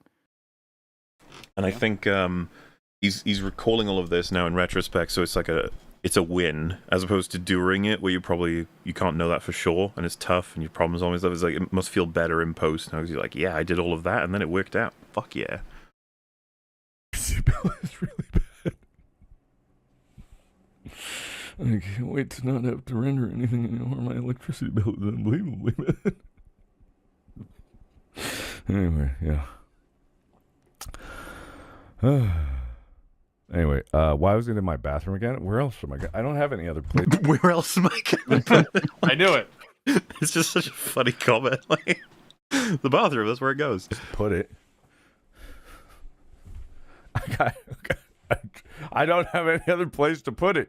With it, we had an extra bathroom that wasn't really being used, and that's where it went.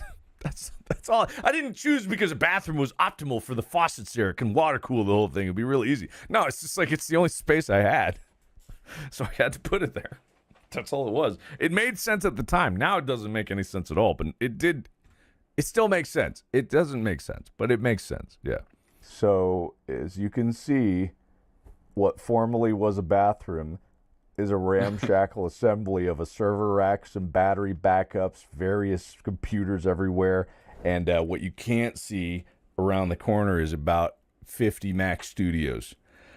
So yeah, this is actually before I put even more stuff in here, and I think I might have dragged some things out just to be able to fit some more in there. It's much cleaner now than it was then. It looks very nice. Looks really good. Like really super good. So, yeah. Jealous? Jealous of my big old bathroom? Yep. That's a big one, huh? Oh, yeah. Yeah. Oh, yeah. Take it all in. Take it all That's in. pretty cool. Oh, my goodness. Anyway, that's... I mean, it's just a neat factoid, right? To have assembled it himself for the purpose of getting as high fidelity blood liquid simulation as possible is cool. Because that shit is noticeable, as Rags was obviously referencing. There's a moment in Wonder Man where he vomits and it's CG and it's so ugly. It's like hideous to look at. Oh yeah. And it's such a moment of, oh, whatever, we're there now technologically. It's like, we might be, but you're not. Like, you haven't got shit. I don't know what the fuck you did to those CG artists and told them to make it in 10 seconds. But whoa, you'd think there's Their like whole workstation is in the bathroom, so it's just sad. But hey, good for him. They don't give a shit though, because No. I found I knew there was a clip where I was doing the Stranger Things video because the Duffer Brothers have said they have a really close relationship with the Russos at Marvel, and they kept asking them for advice on various different things, like how you do massive cinematic set pieces so quickly. The specific example they say is that we asked the Russos, what do you do when like you have a VFX request and it just doesn't look good enough? And the Russos told them, when we have VFX and it doesn't look good enough, we send it back and we tell them to make it better. And that's it. Oh, did they think that was like a Chad Yes sort of thing to say instead of Yeah, they like, say we really put shitty? it back in the oven, which means they're not giving creative directions on how to make the CGI look better. They just say make it better, and Fix that's it. enough. It's like, oh, Interesting. cool. That can't But even really, they work do all the though. work. if it's down to the wire, right? Like if they produce something and it's not good enough, but they're out of time, it's like what happens then? Which we know. Well, then we get it's you and just I good get as to in the see it in movie. all its glory in theaters. And then we get to make Looks fun like of it the on our end little of The internet Flash. show and have a good time. That's my render farm as it currently exists. Can you get your distributors submitted to some film festivals? I don't. What are you not getting about this? It's us. We're the what? I need you to come here. I'm fucking come here. It's us. Oh my god. It's independent, which means it's us. There is no one else. There is no distributors. It's us. Am I Oh my submitting? god, he's like Genghis Khan, man. He can play. It's just really funny. Because obviously We're all alone. these are people he's streamed to several times. It's just like, how are you not getting this? I guess that's not how it would work. Also, film festivals are a waste of time and money. Ooh, are you supposed to go there to improve your diet, whatever? You can attend. I mean, you can. Do whatever you want, but also, Isn't that how you don't Stuckman go got to his film. job? I thought Stuckman went around to film festivals hawking scripts at people. It's like, if you don't like that one, I've got another one. If you don't like that one, I've got another one. And then someone took pity on him and said, that Shelby Oak thing looks good. So like, it's good for networking, apparently. Well, sure, going to parties with people and schmoozing, that's good for networking, absolutely. Yeah, just get a schmooze in there, yeah. You're not going to get a distribution deal at a film festival. There is no distributors. It's us. Am I submitting it to festivals?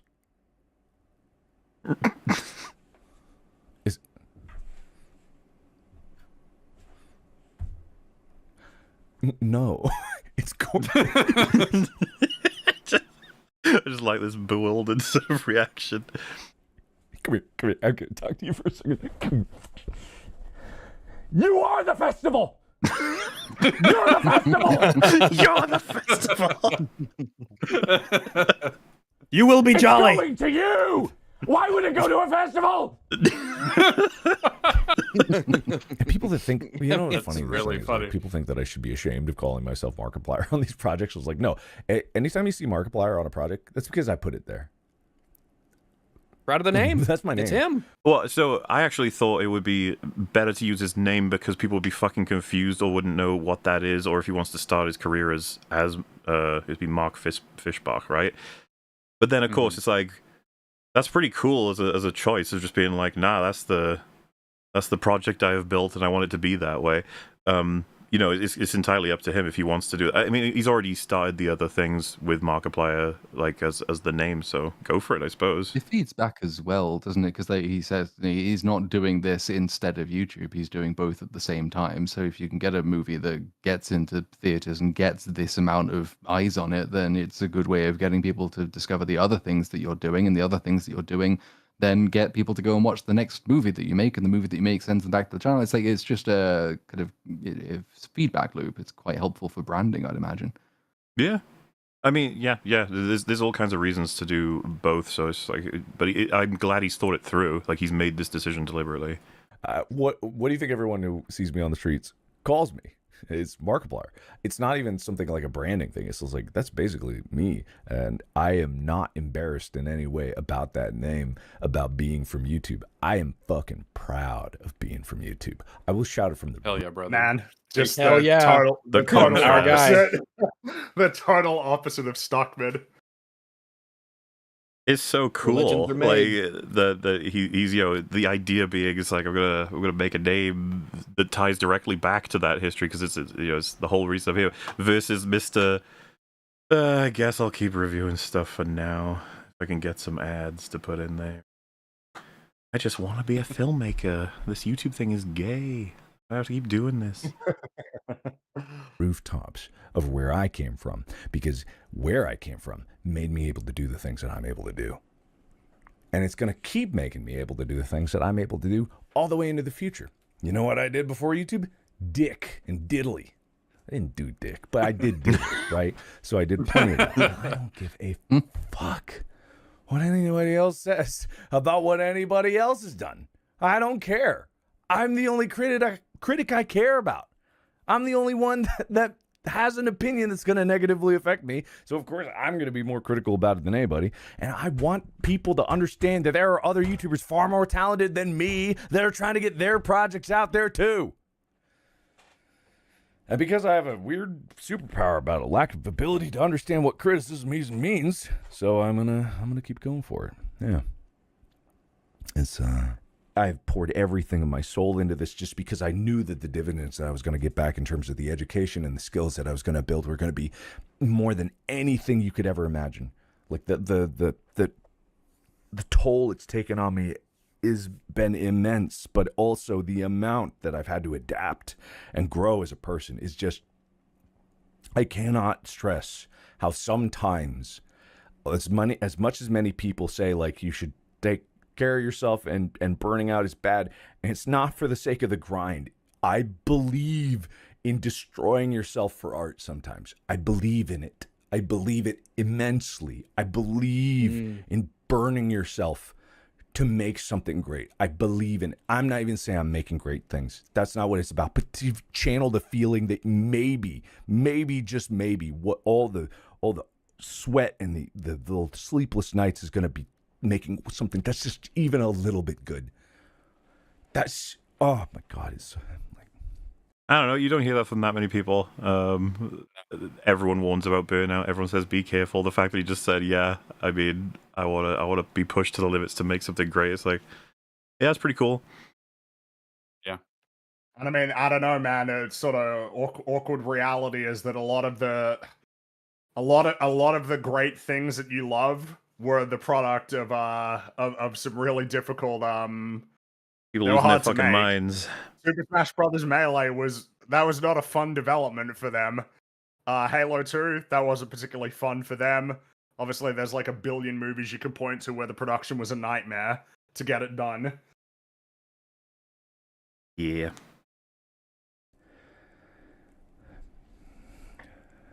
I'm incredibly grateful for the opportunity to live my life where I can do that kind of thing. And it's all been the same thing I've been doing this entire time, is the opportunity to be that much better and to make something that like pushes that education just a little bit. I encourage all of you to try. Just really try your absolute hardest at one thing, and even if it doesn't seem like it does any reward, look inward at what you learned to make that thing happen. That is when my life started changing, right? When I actually felt like I had a paddle in the river of life that I was just floating through. I actually could direct myself. Jesus Christ. I know, It's right? all of a Man, I'm it's sitting just here like, it's listening almost to like Dad you tell blink me how and to. you'll be in a kind of a different video now. Holy shit. Direct myself. Not well at first, but I could direct myself, right? That's the only thing. All the other motivational bullshit you'll ever see in your life won't amount to dick or diddly, which, you know, reminder I was doing a lot of, but it's about, it's just about trying something. That's all it ever is, just trying something and then taking the lessons and not letting that be the last thing and keeping the chain going. Anyway. I have something to say today. Oh man, it feels like he stopped himself there. You know, like, oh, I got a bit too serious. Got to pull it back a little bit. I love it. I love all of that. It's just like good stuff, man. Yeah. That's the stuff I want to hear, man. I just want to hear it. You know, because I will say, some of you fellows were being a little bit cringe when Markiplier was sort of tearing up a bit while talking about like the movie and the fact that it was succeeding. True. The reason why we make fun of like High Top doing the 1 HP voice is because it's inauthentic. That's the problem with it. It's cringe and it's performative. People actually like being emotional about stuff and caring about things is good, and we could probably stand to use a little bit more of that nowadays. People actually being a little bit earnest about how they feel. Well, I mean, especially with just what he achieved. How could you? I don't understand. It's going to be difficult for anybody to reserve their emotions when you go through all of that, and then you get possibly the most like official way of confirmation of the project you completed. You've competed in the big boy leagues, something you've only ever seen, and you did it And now yourself you've with done your it, money and your and you're just distribution. and you're you. You are you. You don't feel special in that sense. It's just like, oh wait, like me, I did that. It's like, yeah, you did. Makes sense that you would makes sense that would hit you in the feels, especially based on what I understand of Markiplier as a, I suppose, a character. But I mean, it's this is I like to hear this stuff when people are talking about, you know, doing creative projects and putting their heart, wearing their heart on their sleeve, you know. I mean, it's just Absolutely. the idea that these are lessons he's come to learn when he's in context now. Again, clown man who screams and laughs at indie horror video games. It's just like, man, dude, I don't know. I just get the impression this is very genuine, that you've learned these things because you experienced I them. get the impression he's a bit of an iceberg in the sense that there's a lot sort of beneath the surface in terms of, you know, that funnels up into what you see in terms of the stuff that he makes. I don't know. You get that from Iron Lung. It's like, oh damn, you wanted to like say something here. You weren't just like wanting to tell a story almost for the sake of just having events happen. Like you kind of wanted it to mean something, which is like so important. If you don't have that, man, it's gonna be hard, you know, to make stuff. Kind of, it doesn't even matter how like technically skilled you may end up getting to. It's like if you don't have that core that's driving it, man, it's just going to be tough to make stuff that connects with people. Be true tomorrow. Like, that's how urgent the news is, right? I have something to tell you guys that I can say today and maybe not tomorrow, right? It's big news. It might be the biggest news. Iron Lung is the #1 movie in America. Iron Lung is the #1 movie in America today. It's the #1 movie. Just for a day, even if it's just for a day, Raimi. still. You're gonna need people to send help after Iron Lung comes in and takes it all. Yeah. Well, yeah.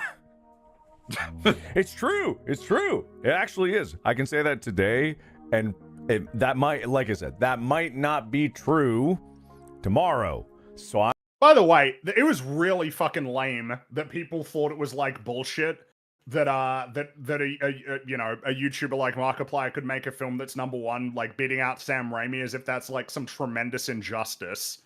Oh yeah, the people saying like it's kind of disgusting to see this, like, and it's a sign that the cinema's ending, that an auteur like Sam Raimi could be beaten out by a fucking YouTuber. It's just like, damn, that's really fucking rude. Like, Yeah, it is. It is Especially really because Send rude. Help looks lame. Well, yeah, that's an awkward thing to talk about, is that, like, you know, it's been a while since it's been a while since the films that Sam Raimi made that people tend to reference to talk about how great he is as a filmmaker. It's been a long time. Well, you say that, You know, but whenever they bring him up, they always say Oz the Great and Powerful is their favorite film. That just Yes, comes that's up all right. the time. Oz the Great. They really loved. They really loved Mila Kunis as the Wicked Witch of the West, and they really. It's like, yeah, Sam Raimi really extracted all he could out of that performance. And what's his name? Fucking Green Goblin as Oz. You should be more specific, because people will be like, Willem Dafoe? Oh, sorry, second Green Goblin. Yeah, that's right. Not the yeah. Skateboard good or old the Harry. hoverboard Green Goblin, yeah. That's right, on the hoverboard one. Yeah. See, someone said, "Oh shit, Sam Raimi made that." Exactly. Most people don't even Yeah. know. It's been it's been a while since the Evil Dead, Spider-Man, Quick and the Dead was the name of the Western one, wasn't it? Yep. Yeah, that movie's cool as shit, by the way. I really like that movie. I love the style on that film. Yeah. It's been a while. Yes, and Darkman. It's been a while. Drag Me to Hell is Even old now. Drag Me Yeah. to Hell, that's like 16 years ago at this point. Oh, Goblin Jr. gonna cry.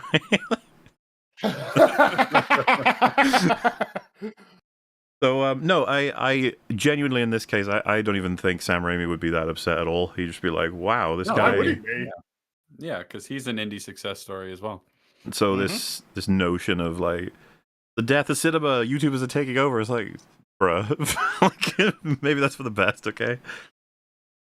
I'm going to say it as much as I can today. I need people to go take the trailer, rip it down, and then try to shove number one in every possible frame possible. Like when I'm, that shot where the lights are going on, I'm looking to the left, in my eyes, putting number ones.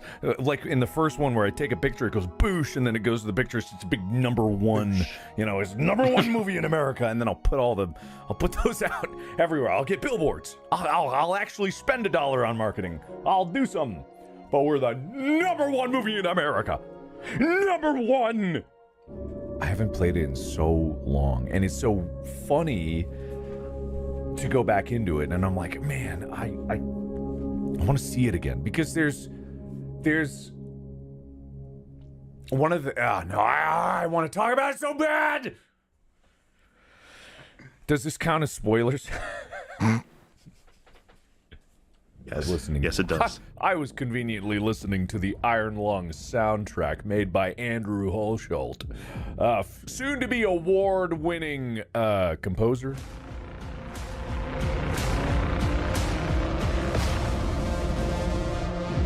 I enjoyed the soundtrack. I thought it was neat. It's a good one. I liked It it. goes with the movie really well. It served its role, for sure. I'm going to be careful with pausing here because I do want to let it be heard, but I have no idea what the nature of copyright will be on this. Yeah, maybe. I love this one. I'm just going to pause again for safety, but you can kind of hear what the vibe is. Yeah.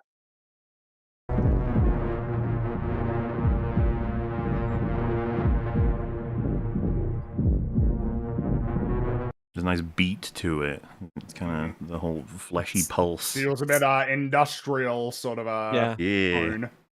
This is some good lovemaking music. Oh, yes.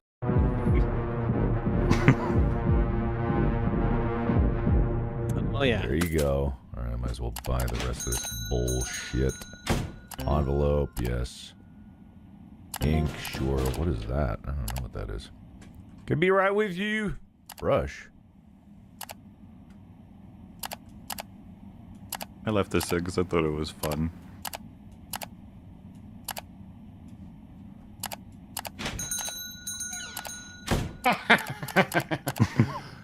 Yay. Look at his little square head. Oh my goodness. Oh, whoa. Wait. Hold on. I almost had it. For reference, and chat will probably know better than me. I'm pretty sure that's a character. Wait. Like for his channel. It's the cube. Tiny Box Tim is a thing. Okay. Wait. That's fun. Oh, yeah. He's got a little flag, a little pennant.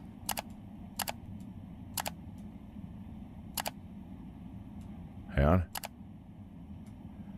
Man, attention to detail there, getting the curve. Incredible. Yeah. Iron Lung number one! Oh, yeah, baby! Oh, yeah, that's what I'm talking about. We love being number one in America, and even though tomorrow that will change, we still have Iron Lung! Number one in America, Australia, New Zealand. That's what I'm talking about, baby. All right, cool. So this is funny. This is on Friday, the box office numbers. I'm number one, right? I milked it a lot. I said it. It was very funny. I knew that Sam Raimi's movie was going to pass me eventually by the end of the week. God, it's just reminded. Yeah, there's a fucking Melania Trump fucking movie. Like that came out that was very expensive. Didn't it cost like $70 million? Isn't that something to do with like the majority of it was the license or whatever? It was because the so. license fee for the documentary was like $40 million, which was the highest like ever by far. Plus, dude, I've seen ads for it on like television. I can't believe that shit. Like, but yeah, okay. Number 3. He's defeated by Iron Lung. Like, wait, what? I mean, kind of obviously. Well, yeah, it's just funny though. It's what a terrible idea. Like, but anyway. By the end of the weekend, but I was like, haha, I'm number one. But then I didn't see this yesterday, but here's Saturdays. So this is Saturday, right? I swear I was on this list, but Iron Lung isn't here anymore. There's no numbers for Iron Lung. It took me off the chart. And I thought, hey, maybe that's a fluke. maybe there's something wrong, but here's Sunday. I wake up this morning, which reports the day before's numbers. I'm gone. I'm not even above Hamnet. So there's a lot of theories for this, and I don't like to, run into stating anything as true without getting sources or whatever, but a lot of people have assumed this is like sabotage to get the film off the charts for whatever technicalities, because they don't like how well it's doing and what it says, I guess, is That would the be you don't need strange, the though, distributors wouldn't it? and everything. That would be really. It just feels to odd. me like it's one of, I don't know if there's a word for this, but when something's almost too perfect as a negative, it's like, doesn't that sound like the most sensational and stupid move they could ever fucking make? Well, yeah, I mean, you just call more attention to it. Yeah. People will start to speculate on why it's not there because it's conspicuous. So I don't know if there's like proof, so to speak, or if we're just gonna have to run off of assuming, because it is really fucking suspicious. Like, why is Just this Is it back happening? on now, or is it stayed off forever? I'm not even sure if it is back on. It wasn't back on when I was on Open Bar. So it's, So, how the justification would be? What is that on a technicality? A movie has to have like been Talking about distributed Saturday by a and recognized. Sunday, right? yes, I think so. It's on the charts now. It's on now. Okay. Oh, Still we very, just very, distribute very it sus. randomly What for a website weekend, is which he makes it. using? Is he using the numbers or Box Office Mojo? I don't know. I don't recognize the format, so because I don't typically check these. It's just that this did get a hell of a lot of attention of like, why the fuck is it off the listings? What are you doing?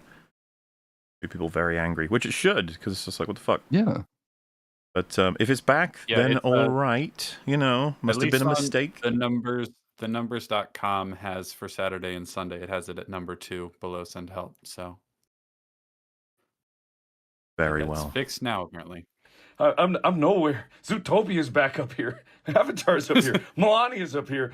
I feel like I should just like maybe I'd be fine with here. I'd be fine with being on the chart. Why'd you take me off the chart?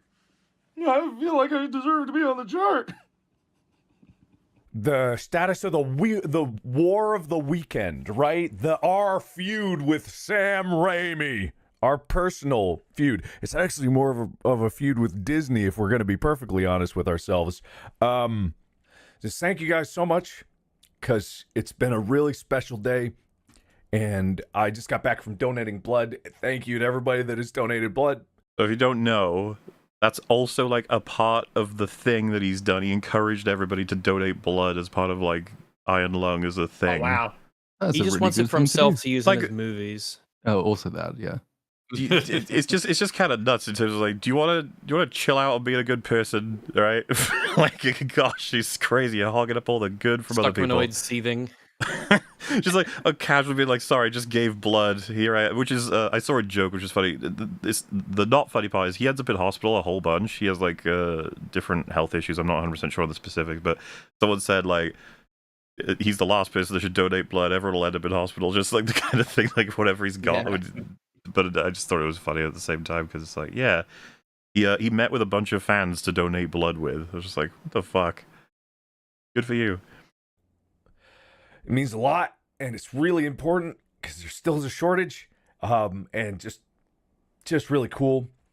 I don't think that there's a big conspiracy or something, at least I don't think so, about keeping Iron Lung off of the top lists because the industry doesn't want it there. I mean, Disney apparently has been number one with one of their movies for the past, this would be the past 10 weekends if they did win.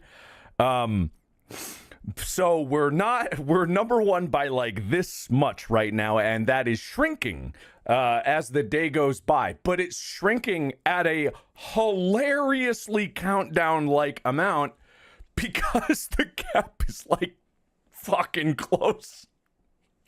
So let me put it this way, right? So I personally don't care about the numbers other than that it's like woo success. I'm gonna be able to give the crew a big bonus. That's awesome. I do I'm not a big studio, so the split with the theaters is basically 50-50. I'm pretty sure actually the majority of the theater splits is 50-50 right now. It's I mean, they also get their concessions. When I was able to, like for that drive-in, I was able to give them some pizzas and comp the concessions there. I comped the concessions for the Esquire back in Cincinnati. So if you wanted to go see it tonight and you go to the Esquire, the concessions are comped.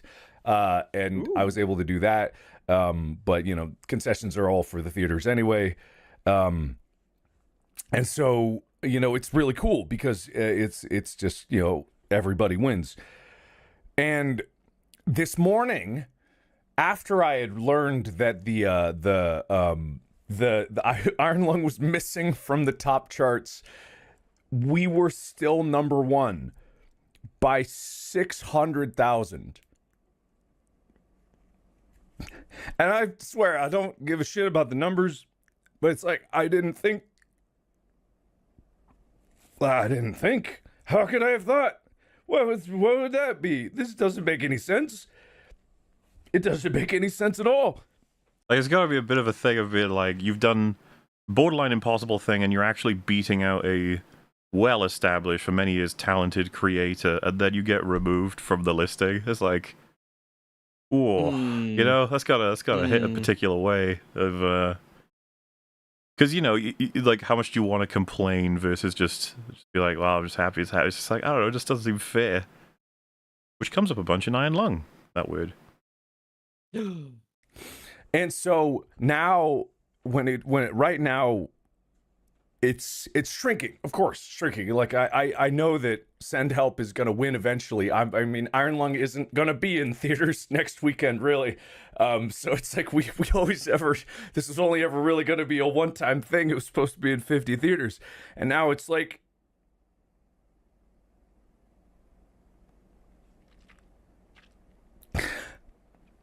I'm fine. I am fine. So it's shrinking. And so now the gap is 300,000, right? It was 600,000 this morning. It's 300,000 right now. And, you know, I had a conversation. Today with a fan, and it was a perfectly normal conversation. And they mentioned that they were a film student. I don't know why I'm crying. And they said how cool it was that this was done independently, and that this was really kind of an inspiration for people that wanted to get into making movies, that it was even possible. And I floated the idea that, like, well, you know, I've got like some conversations going with a lot of people are calling me, and it's like, what if a studio helped with distribution? And they actually said, please don't, because it's really cool. And right now it's kind of a hero moment to showcase that indie filmmaking was possible. And now I just got home. I had to drive an hour and 10 minutes away to donate blood. And so I had a bunch of calls on the way there. I've been thinking about it ever since. And it's like, holy shit.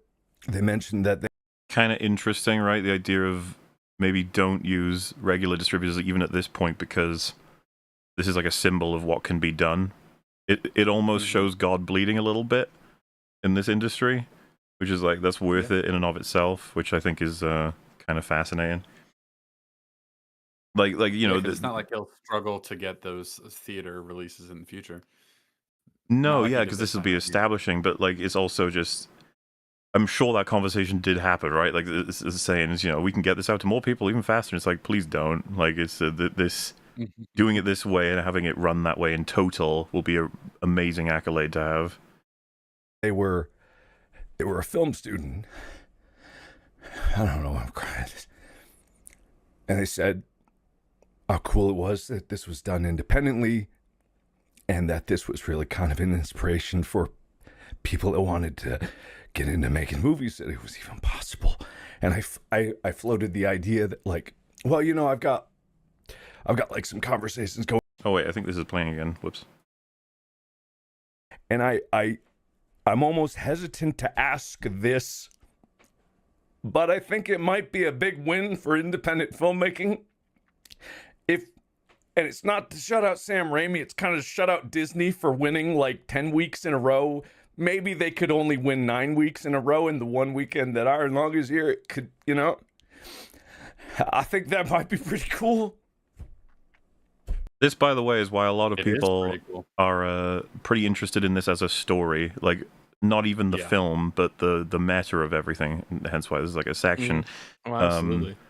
There's many different ways to attack what is a gross, disgusting, horrible, rotted industry. This is a major vector, like to have, you know, a film on its own just come in and steal the thunder a little bit, as well as, you know, trying to point out where everything's going wrong, or be critical of IPs, or stop supporting certain ones that are getting made, or try to calculate, like, you know, like all the Kurtzmans or the Kennedys, etc. Even Feige now. Sorry, buddy, but you're kind of a mess. It's like they need to move around or go whatever, but to have this happening at the same time, I mean, you know, it actually kind of starts to feel like, wait a minute, the things could change, right?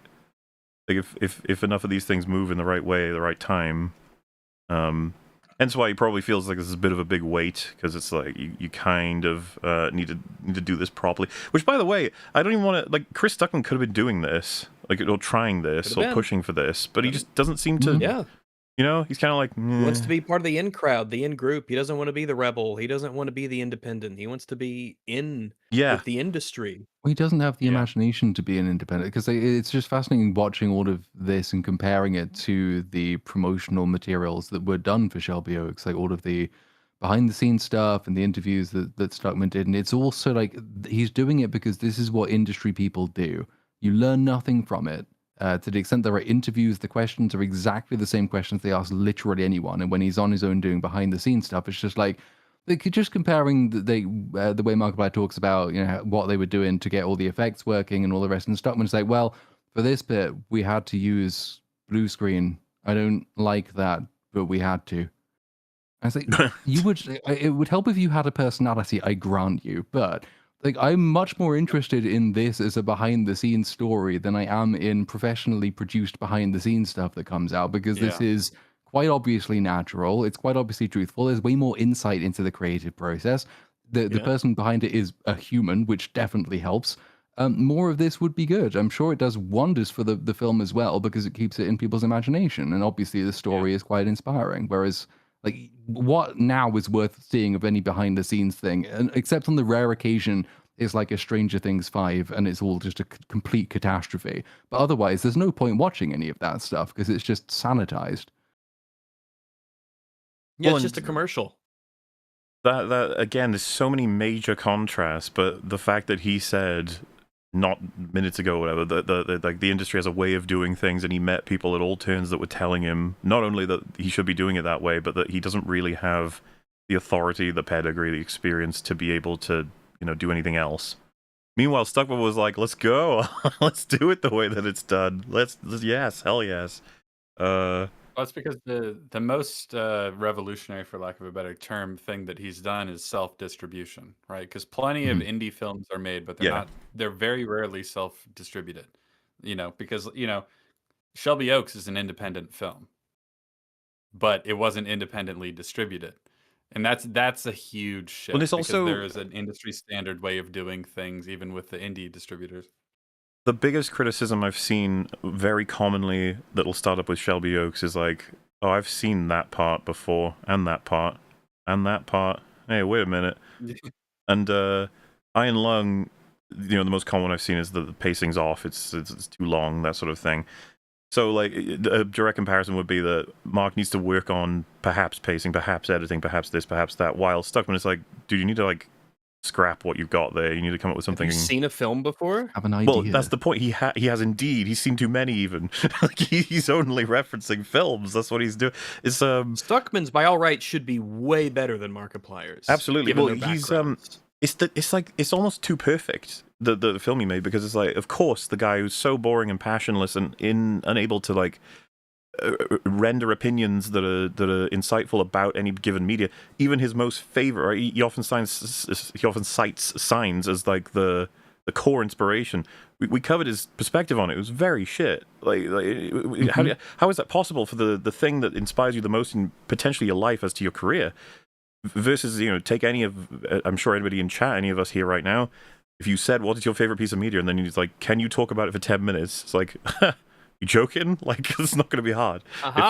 You will have to stop me at 10 minutes. Exactly. You can also Where I'm can going also with that tell is he just just that doesn't his Go film ahead. is like a synthesis of. It is like an AI. It is like taking. I've seen this before, and that worked. I like that. That goes in, as opposed to the way you want it to work, which is you create something and you go. So that arm is from this. That hand is from this. That fingernails from this. That thing is from this. That thing is from this. This is from when I was walking across the street and I did this. This is when I was thinking about something my father told me, or this is when I went into a trip and blah blah blah. It's like that's where it's a life that gets put into the work, as opposed to. Well, I really like that scene in 2001. So that that goes in there. Or I really like that scene in Rosemary's Suckling's Baby. movie, it's not even an interesting combination of things, you know? Yeah. It's not even derivative of his self-proclaimed favorite movies. You know what I mean? Because I remember that video you covered. It was like Sam Raimi's Spider-Man. It was Signs, and I don't remember what else. If you do, shout it out. But when you watch Shelby Oaks, is any of those films in there? No. It's just derivative of all the other sort of It's modern derivative of a horror stuff. concept. Yeah. Like I said, you watch it and you kind of like, I think I've seen this before. You're like, pretty much nothing new. But he's not even like cribbing things from his favorite movies. Well, so What are yeah, you there is doing? a weird middle ground of if you copy really well, it's like almost passable. A lot of people accuse Tarantino of this.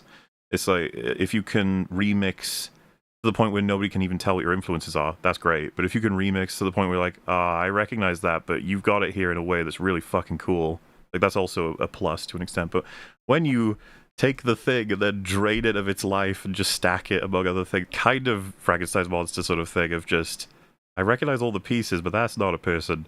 That's something else, man. I don't know what you've made. There's a way to combine things in an interesting way. You're like, oh, it's got like this, and it's kind of like this, and it's kind of like that, and you enthusiastically can see how they're fit together in a neat way, but can't even do that. And maybe if that could inspire someone to keep making films, that'd be pretty cool.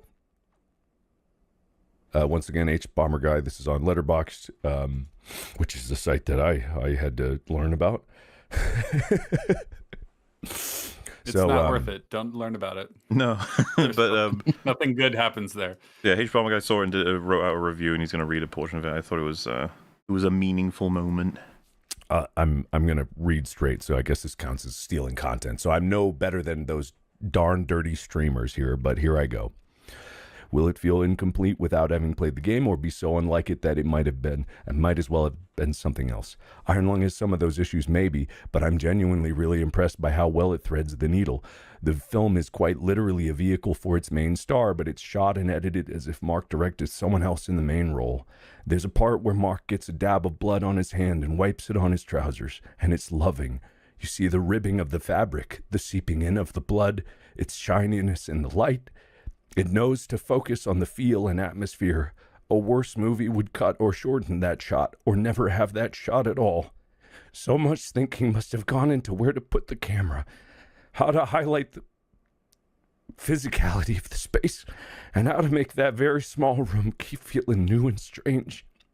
It's not in a rush to prove Markiplier can act or direct or edit, which sort of proves he can. The sound design was brill. I love Andrew Hulshult's music, and there hasn't been guy fumbling with a floppy map while wearing fingerless gloves fully this good for a long time. This choice of adaptation feels very personal. It's hard not to see parallels between the game's premise, disposably sitting in a small room hacking away at an inscrutable work with an unknown chance of success, and being a YouTuber. All the anxieties about what this job entails at its worst are balled up, calcified, and atrophied under years of pressure and stress, and vomited back up like rotting stones all over the floor of the SM-13. Not quite literally, but sort of literally. Oh, man. Sorry. Jesus Christ. Like, we've delivered hours ago what we thought were the pros and cons, the criticisms and praises, and I could imagine reading that from someone, I think H1 Guy's made plenty of really strong videos with good analysis, but I'm also famously someone who thinks he made a fucking catastrophic, that's a word now, video on DS2, some other stuff. But I imagine Mark is likes his work quite a bit. So hearing that from someone that you trust, like to review things artistically, probably means a lot. But I'd be inclined to agree about the nature of the camera. It was actually something I was going to bring up as to someone referenced it in chat. You remember in the Duffer Brothers thing with Stranger Things where they're on set, they're on the scene, they're filming Holly running, and then he just says, "We're going to do some Evil Dead here," and he literally just means following her closely with the camera, and it rocks. Yeah. It's the most like frustrating thing for me in the sense of like, what the fuck? Like you just randomly thought of Eva. There's no planning and no consideration there. You just did the thing that you do, which again feels kind of like how Stuckman probably put things together. It's like, I'll put that there and put that there because that's things that people like and that's things that they do. Meanwhile, the camera in that film, I did feel like they would have planned for a while. Like, how can we make it so that this isn't the most boring shit ever? Because we're in this one room. We got to keep moving it around. So whenever it was like tight up on his hand as he was, turning the ship and there's blood on it or whatever, or when it shoots him from below in the files he's reaching for, or through the screen of the computer or by the side or whatever have you, I was just like, yeah, that's a new one. That's another new one. That's another new one. There's a shot, I think, when he realizes she says Simon. It's like there's borders that are created through the pipes. Almost creates like black bars as he's moving across, and I was just like, oh, that's another new one. He's almost silhouetted. There's a bunch of them, and I was just like, they really tried with this, because I know that anyone would have been. It's like, this is gonna be boring if we're not very, very careful with like visually. And I assume that's what's kind of been commented on there. It's like, you can tell someone was trying with this, and that they thought about the shots. Whether or not they were super successful is like, that's the kind of, I've said before, is like, that's the number one ingredient we really want. So much better. There was a post the other day about The Room. So much better to have a candid attempt at making something well and it fail or it succeed versus the conventional sludge pipe stuff that we've talked about so many times, where absolutely just films are made because they're made of CGI and yes, what they think is necessary, or it's done because that's just what you do, or designed by committee. Designed by boardroom. It's just a thing of like, again, with the Evil Dead thing, it's like, why are you doing that? It's like, because I know that thing and I like that thing. And it's like, yeah, but what's happening in the moment? Is there any reason why that would be there that way, or do you just randomly think of it? And it's like, listen, we're on a time limit, okay? We only had 3 years of prep. Like, what could you take from us from this? I think I've got a little bit of background radiation of hating them, like a lot, after seeing that behind the scenes. Even though they're probably going to disappear from consciousness now. They'll go into the same coma that D&D went into for a few years. Did we talk about on EFAP before the whole, like, they're not doing interviews anymore? They're just like, they've like almost disappeared. I think it was mentioned. Probably a good idea. Probably told you better shut the fuck up and stop doing interviews. You're ruining everything, even more than you've already ruined it. We're almost lucky to have gotten that behind the scenes. Like, he could have, they could have kept it away from us. I'm sure they have a movie coming out there because they jump ship to Paramount, right? And I think I'm sure they've got one coming out. It might even be this year, and it's called something really appropriate, like something very bad is about to happen. So they haven't completely disappeared, but yeah, let's see how they do without the Stranger Things IP. Be very curious.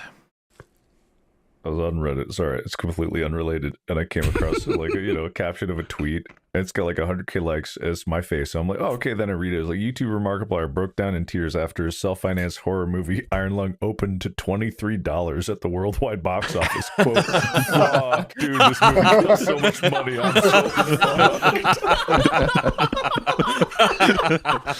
Oh man, I love that video. $23. That's a funny tweet. Oh fuck, I'm gonna lose so much money. Oh god, oh shit. Oh, very true. That actually kind of, I think, appropriate, sort of, we can wrap up there. Because I think that kind of tells the story in total. There was one other thing I was thinking about, but I think we're all right. Catch the rest later, yeah. Because there's another section where... It's just a... I don't need to play it, I'll just say it. So it was like 6 years, it's some decent chunk of time. He's playing a video game, and I think the word honey comes up or something, And then he just has a rant about how he doesn't trust Honey. He thinks Honey is bullshit. There's no way they could be paying so many YouTubers and offering so many YouTubers so much money for a service like he's that. Where do they get the money from? He What's said, like, paying it? it doesn't make any sense. And he was like, I don't fucking trust them. And, he recommends people don't take the sponsorship and that he's refused them. And then it was years later that the scandal came out, which, by the way, there are videos you can check to see the totality of the scams with how they do it. But from what I saw briefly of what he explained, it was the way it works when you do an affiliate thing, right? So say, for example, I say, hey, check out my link with Honey. You guys click it, and then you go to the website, and it would cause a cookie to register that it is my affiliate link. So when you buy the thing, it gives me the cut. And what was happening with Honey with all creators was that when they hit like purchase, the cookie would be replaced, and it would go no affiliate. So they could then like decide how much they want to give as a cut, or tell the YouTuber how much of the revenue is actually going to them or not. Basically, like that's some peak scummery. Yeah, there's some good videos out there on Honey and all the scamminess of it. It's worth taking a look because it goes deeper than you think in all the ways that in all the ways that they've been basically scamming people. He goes over it, and he says after explaining all of that there's more. Like there's more things that they've done that are horrible, and it's just like, oh, well, that's great. So good intuition, because I'm not gonna lie, I felt similar about Honey, because I was confused, and I remember talking about it with friends at the time. I was just like, so it draws coupons from like everywhere, and it gives the person buying a discount on the thing they were buying. Where did they get the money? Like, at what point the thing is bought, you got a discount? Do they take a portion of what you would have been discounted? But then that doesn't even make sense, because you've already it's just like and then, of course, the amount of people promoting it, and for a lot of money, it's like they're making. He even estimated, he thinks they're making more than millions because of the crazy deals they had with so many YouTubers, which is. Oh yeah, I bet they made gangbusters. Absolutely. So not good. And of course, just lies in contrast then with he's perceptive to the point of not wanting to promote what he thinks might be scams when it comes to sponsorships. Meanwhile, maybe the final comparison of the night, someone else, a YouTuber turned filmmaker who released it, he's kind of in the most hot water for what sponsorships he's willing to take, especially with the audience he kind of has. If he was like a known scummy person who doesn't give a shit, say like Logan Paul or whatever, I don't think anyone would care. It's like, yeah, no one's surprised. But because it's him, it's just like, yeah, that's actually like really surprising, Mr. I have to be nice to people, otherwise I could, affect their ability to express themselves through the art of filmmaking. He's like, you have that standard, but you're willing to. Just very strange. Doesn't make any fucking sense. But he continues, nothing's stopping him. That was the biggest revelation for me. It was that not that people highlighting this the gambling app stuff. It was that no, dude, he's been doing this for like years, and his whole community have like memes about how he never listens to them. It's like, oh. I almost think it's worse though, because in the Honey example, that's a case of a company scamming the people who are running the ads for them. Whereas in the Stuckman case, that is a case of a guy who knows exactly what the product is, and the company isn't scamming him. They're not misleading him. We know a debt collection agency is a debt collection agency, and we know that a gambling company is a gambling company, and he knows that too. And yet he chooses those anyway. So it's like you can't claim ignorance about that. And as his comment section points out, like they keep telling him don't do ads for these people, and yet he carries on doing ads for these people. I completely agree. What I was trying to highlight was like Markiplier's gone above and beyond. Like instead of taking the deal and then regretting it and making a video saying they've scammed us, fuck this company, hate them, he preemptively assumed by thinking about how their business practice works that it's not worth getting involved with them. It's like, do you think Chris Stuckman ever like considered this with the fucking better help? He just saw the money coming in. Because like some of these people, they will offer a lot of money, but like it is your job as a creator to do basic due diligence at the very least, and say like, do I actually want to be marketing gambling at small children in a SpongeBob SquarePants review? Probably not, but they did offer me loads of cash, so I said yes. There is one bonus amusing clip that I did have in here, and this was I saw it shared on Twitter, and it was this is the Honey section, but someone shared this as like, it's so weird to see like a movie being that successful when it comes from not just a normal guy, but a particularly amusing normal guy in the sense of the mistakes he makes. Is crazy. I once ate 10-day-old meatloaf that I made. Handmade my grandma's meatloaf. I did not put it in an airtight container. It was in the fridge, admittedly, but it was not in an airtight container. I ate it anyway. It had like some white fuzz on it, but I thought if I cooked it out, I'd be okay. I puked so hard I broke blood vessels in my eyes. And you might be thinking, oh man, was this back in college? Nah, this was last year. I'm just stupid. Hello, everybody. No, don't do that. This was last year. Oh no, don't be doing that. Look, it's one thing if you really want a sandwich and you take the one tiny little speck of mold off the bread. That's one thing. But if the meatloaf is fuzzy, it's over. All right? I'm the opposite of Markiplier. If I have any sense that the food might be molding or rotting anyway, I'm like, no, it's out, it's done. I'm a little more worried about that sort of thing. Don't like it. Especially, you mentioned like the bread example, right? If you see like a dot and you can pull it off, whatever. I saw a graphic once, and I was like, that's just a sign of other, like it's like an iceberg. There's other things going on inside that piece of food that you should be more careful. Like your immune system can defeat it. But I'm not risking that shit. No way. But why you want to stress out your immune system like that? They got a lot of work to do for you. Exactly. No need to be giving them battles. You got to keep them sharp. You got to keep them on their toes. An immune with crazy illnesses. Like, hey, absolutely, yes. What's going on out here? You can't let them rest on their laurels.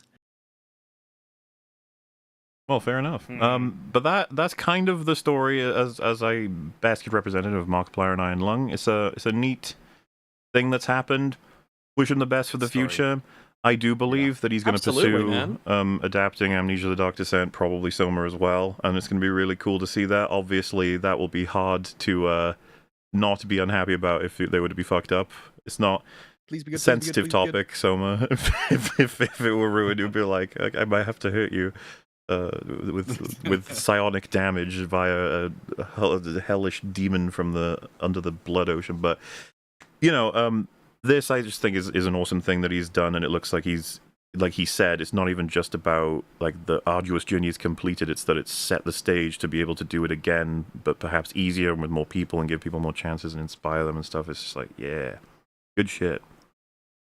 And it's just really easy to get behind because he comes across to me, and I know plenty of people feel differently, but I just feel he is genuine, and I get the sense he's a good person. I always pretty much have, never given strong reason to, like, he may make mistakes here and there or something, but they're always very realistic, normal person mistakes, nothing catastrophic, and so he's worked hard, and best of luck to him. I don't know what else that can be said, to be honest.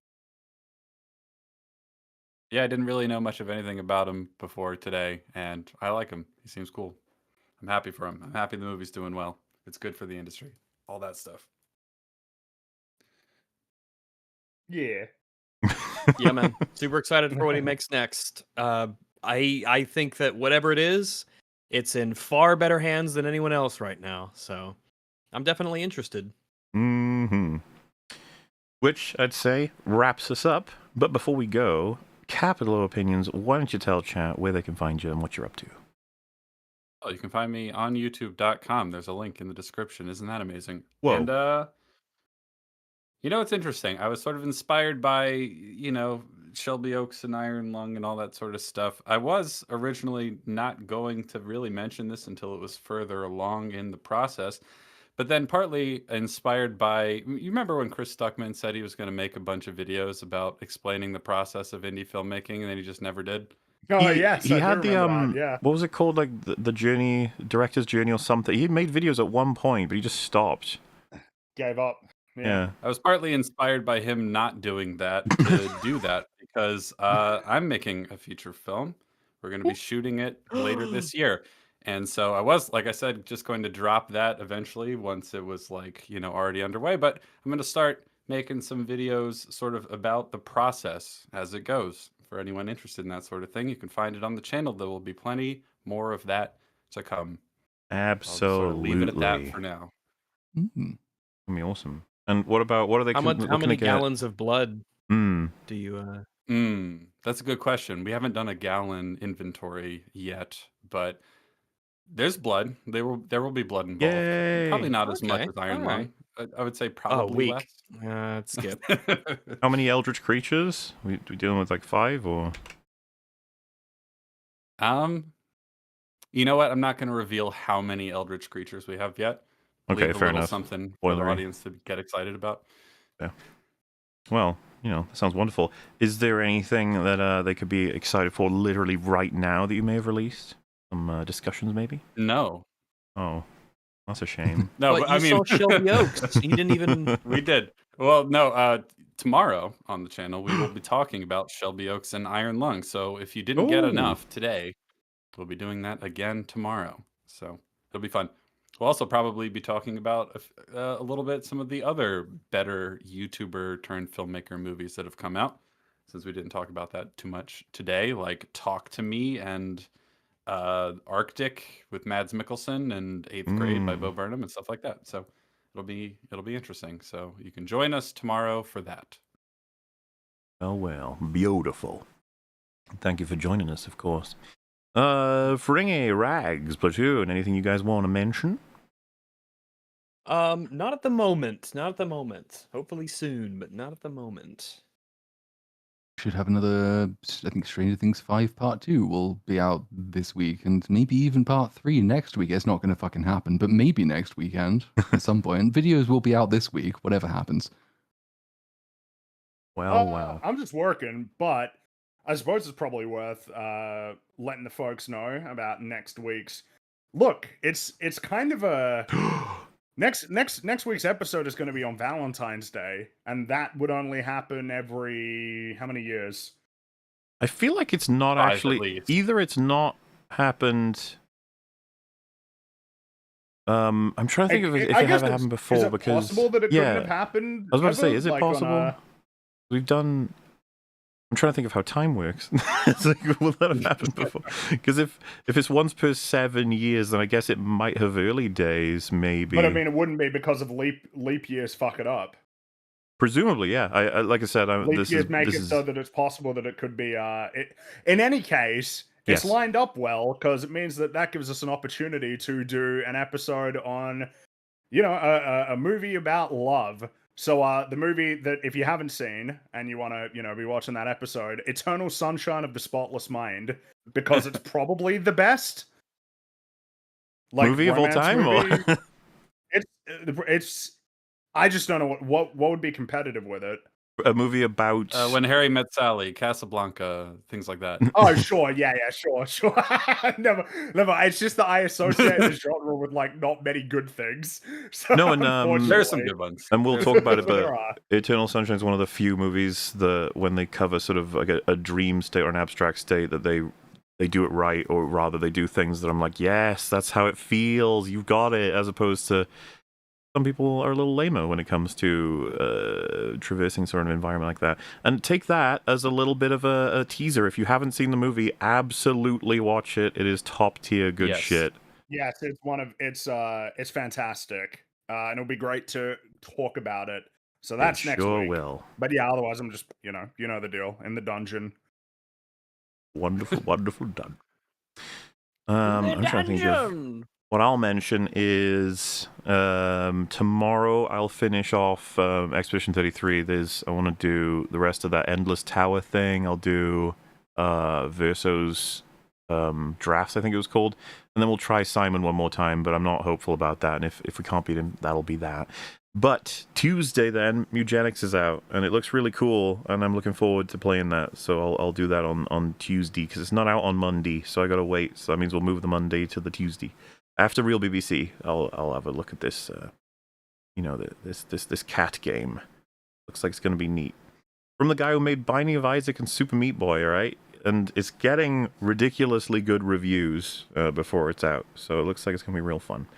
But yes, other than that, usual stuff, and yeah, join us next Saturday to talk about a pretty awesome film. As for now, I suppose, have yourselves a good night. We'll raid good old Nick Diorio. He's streaming right now, having some fun, apparently, with Hassan Piker's pet denims. That's what's in the title. Oh my goodness. So, you know, Oh my god. if you're interested, of course. But other than that, we'll see you around. Toodle pip. See you, Cheerio. everybody. Bye. Bye. Goodbye, everyone. Bye bye. You know what else is massive?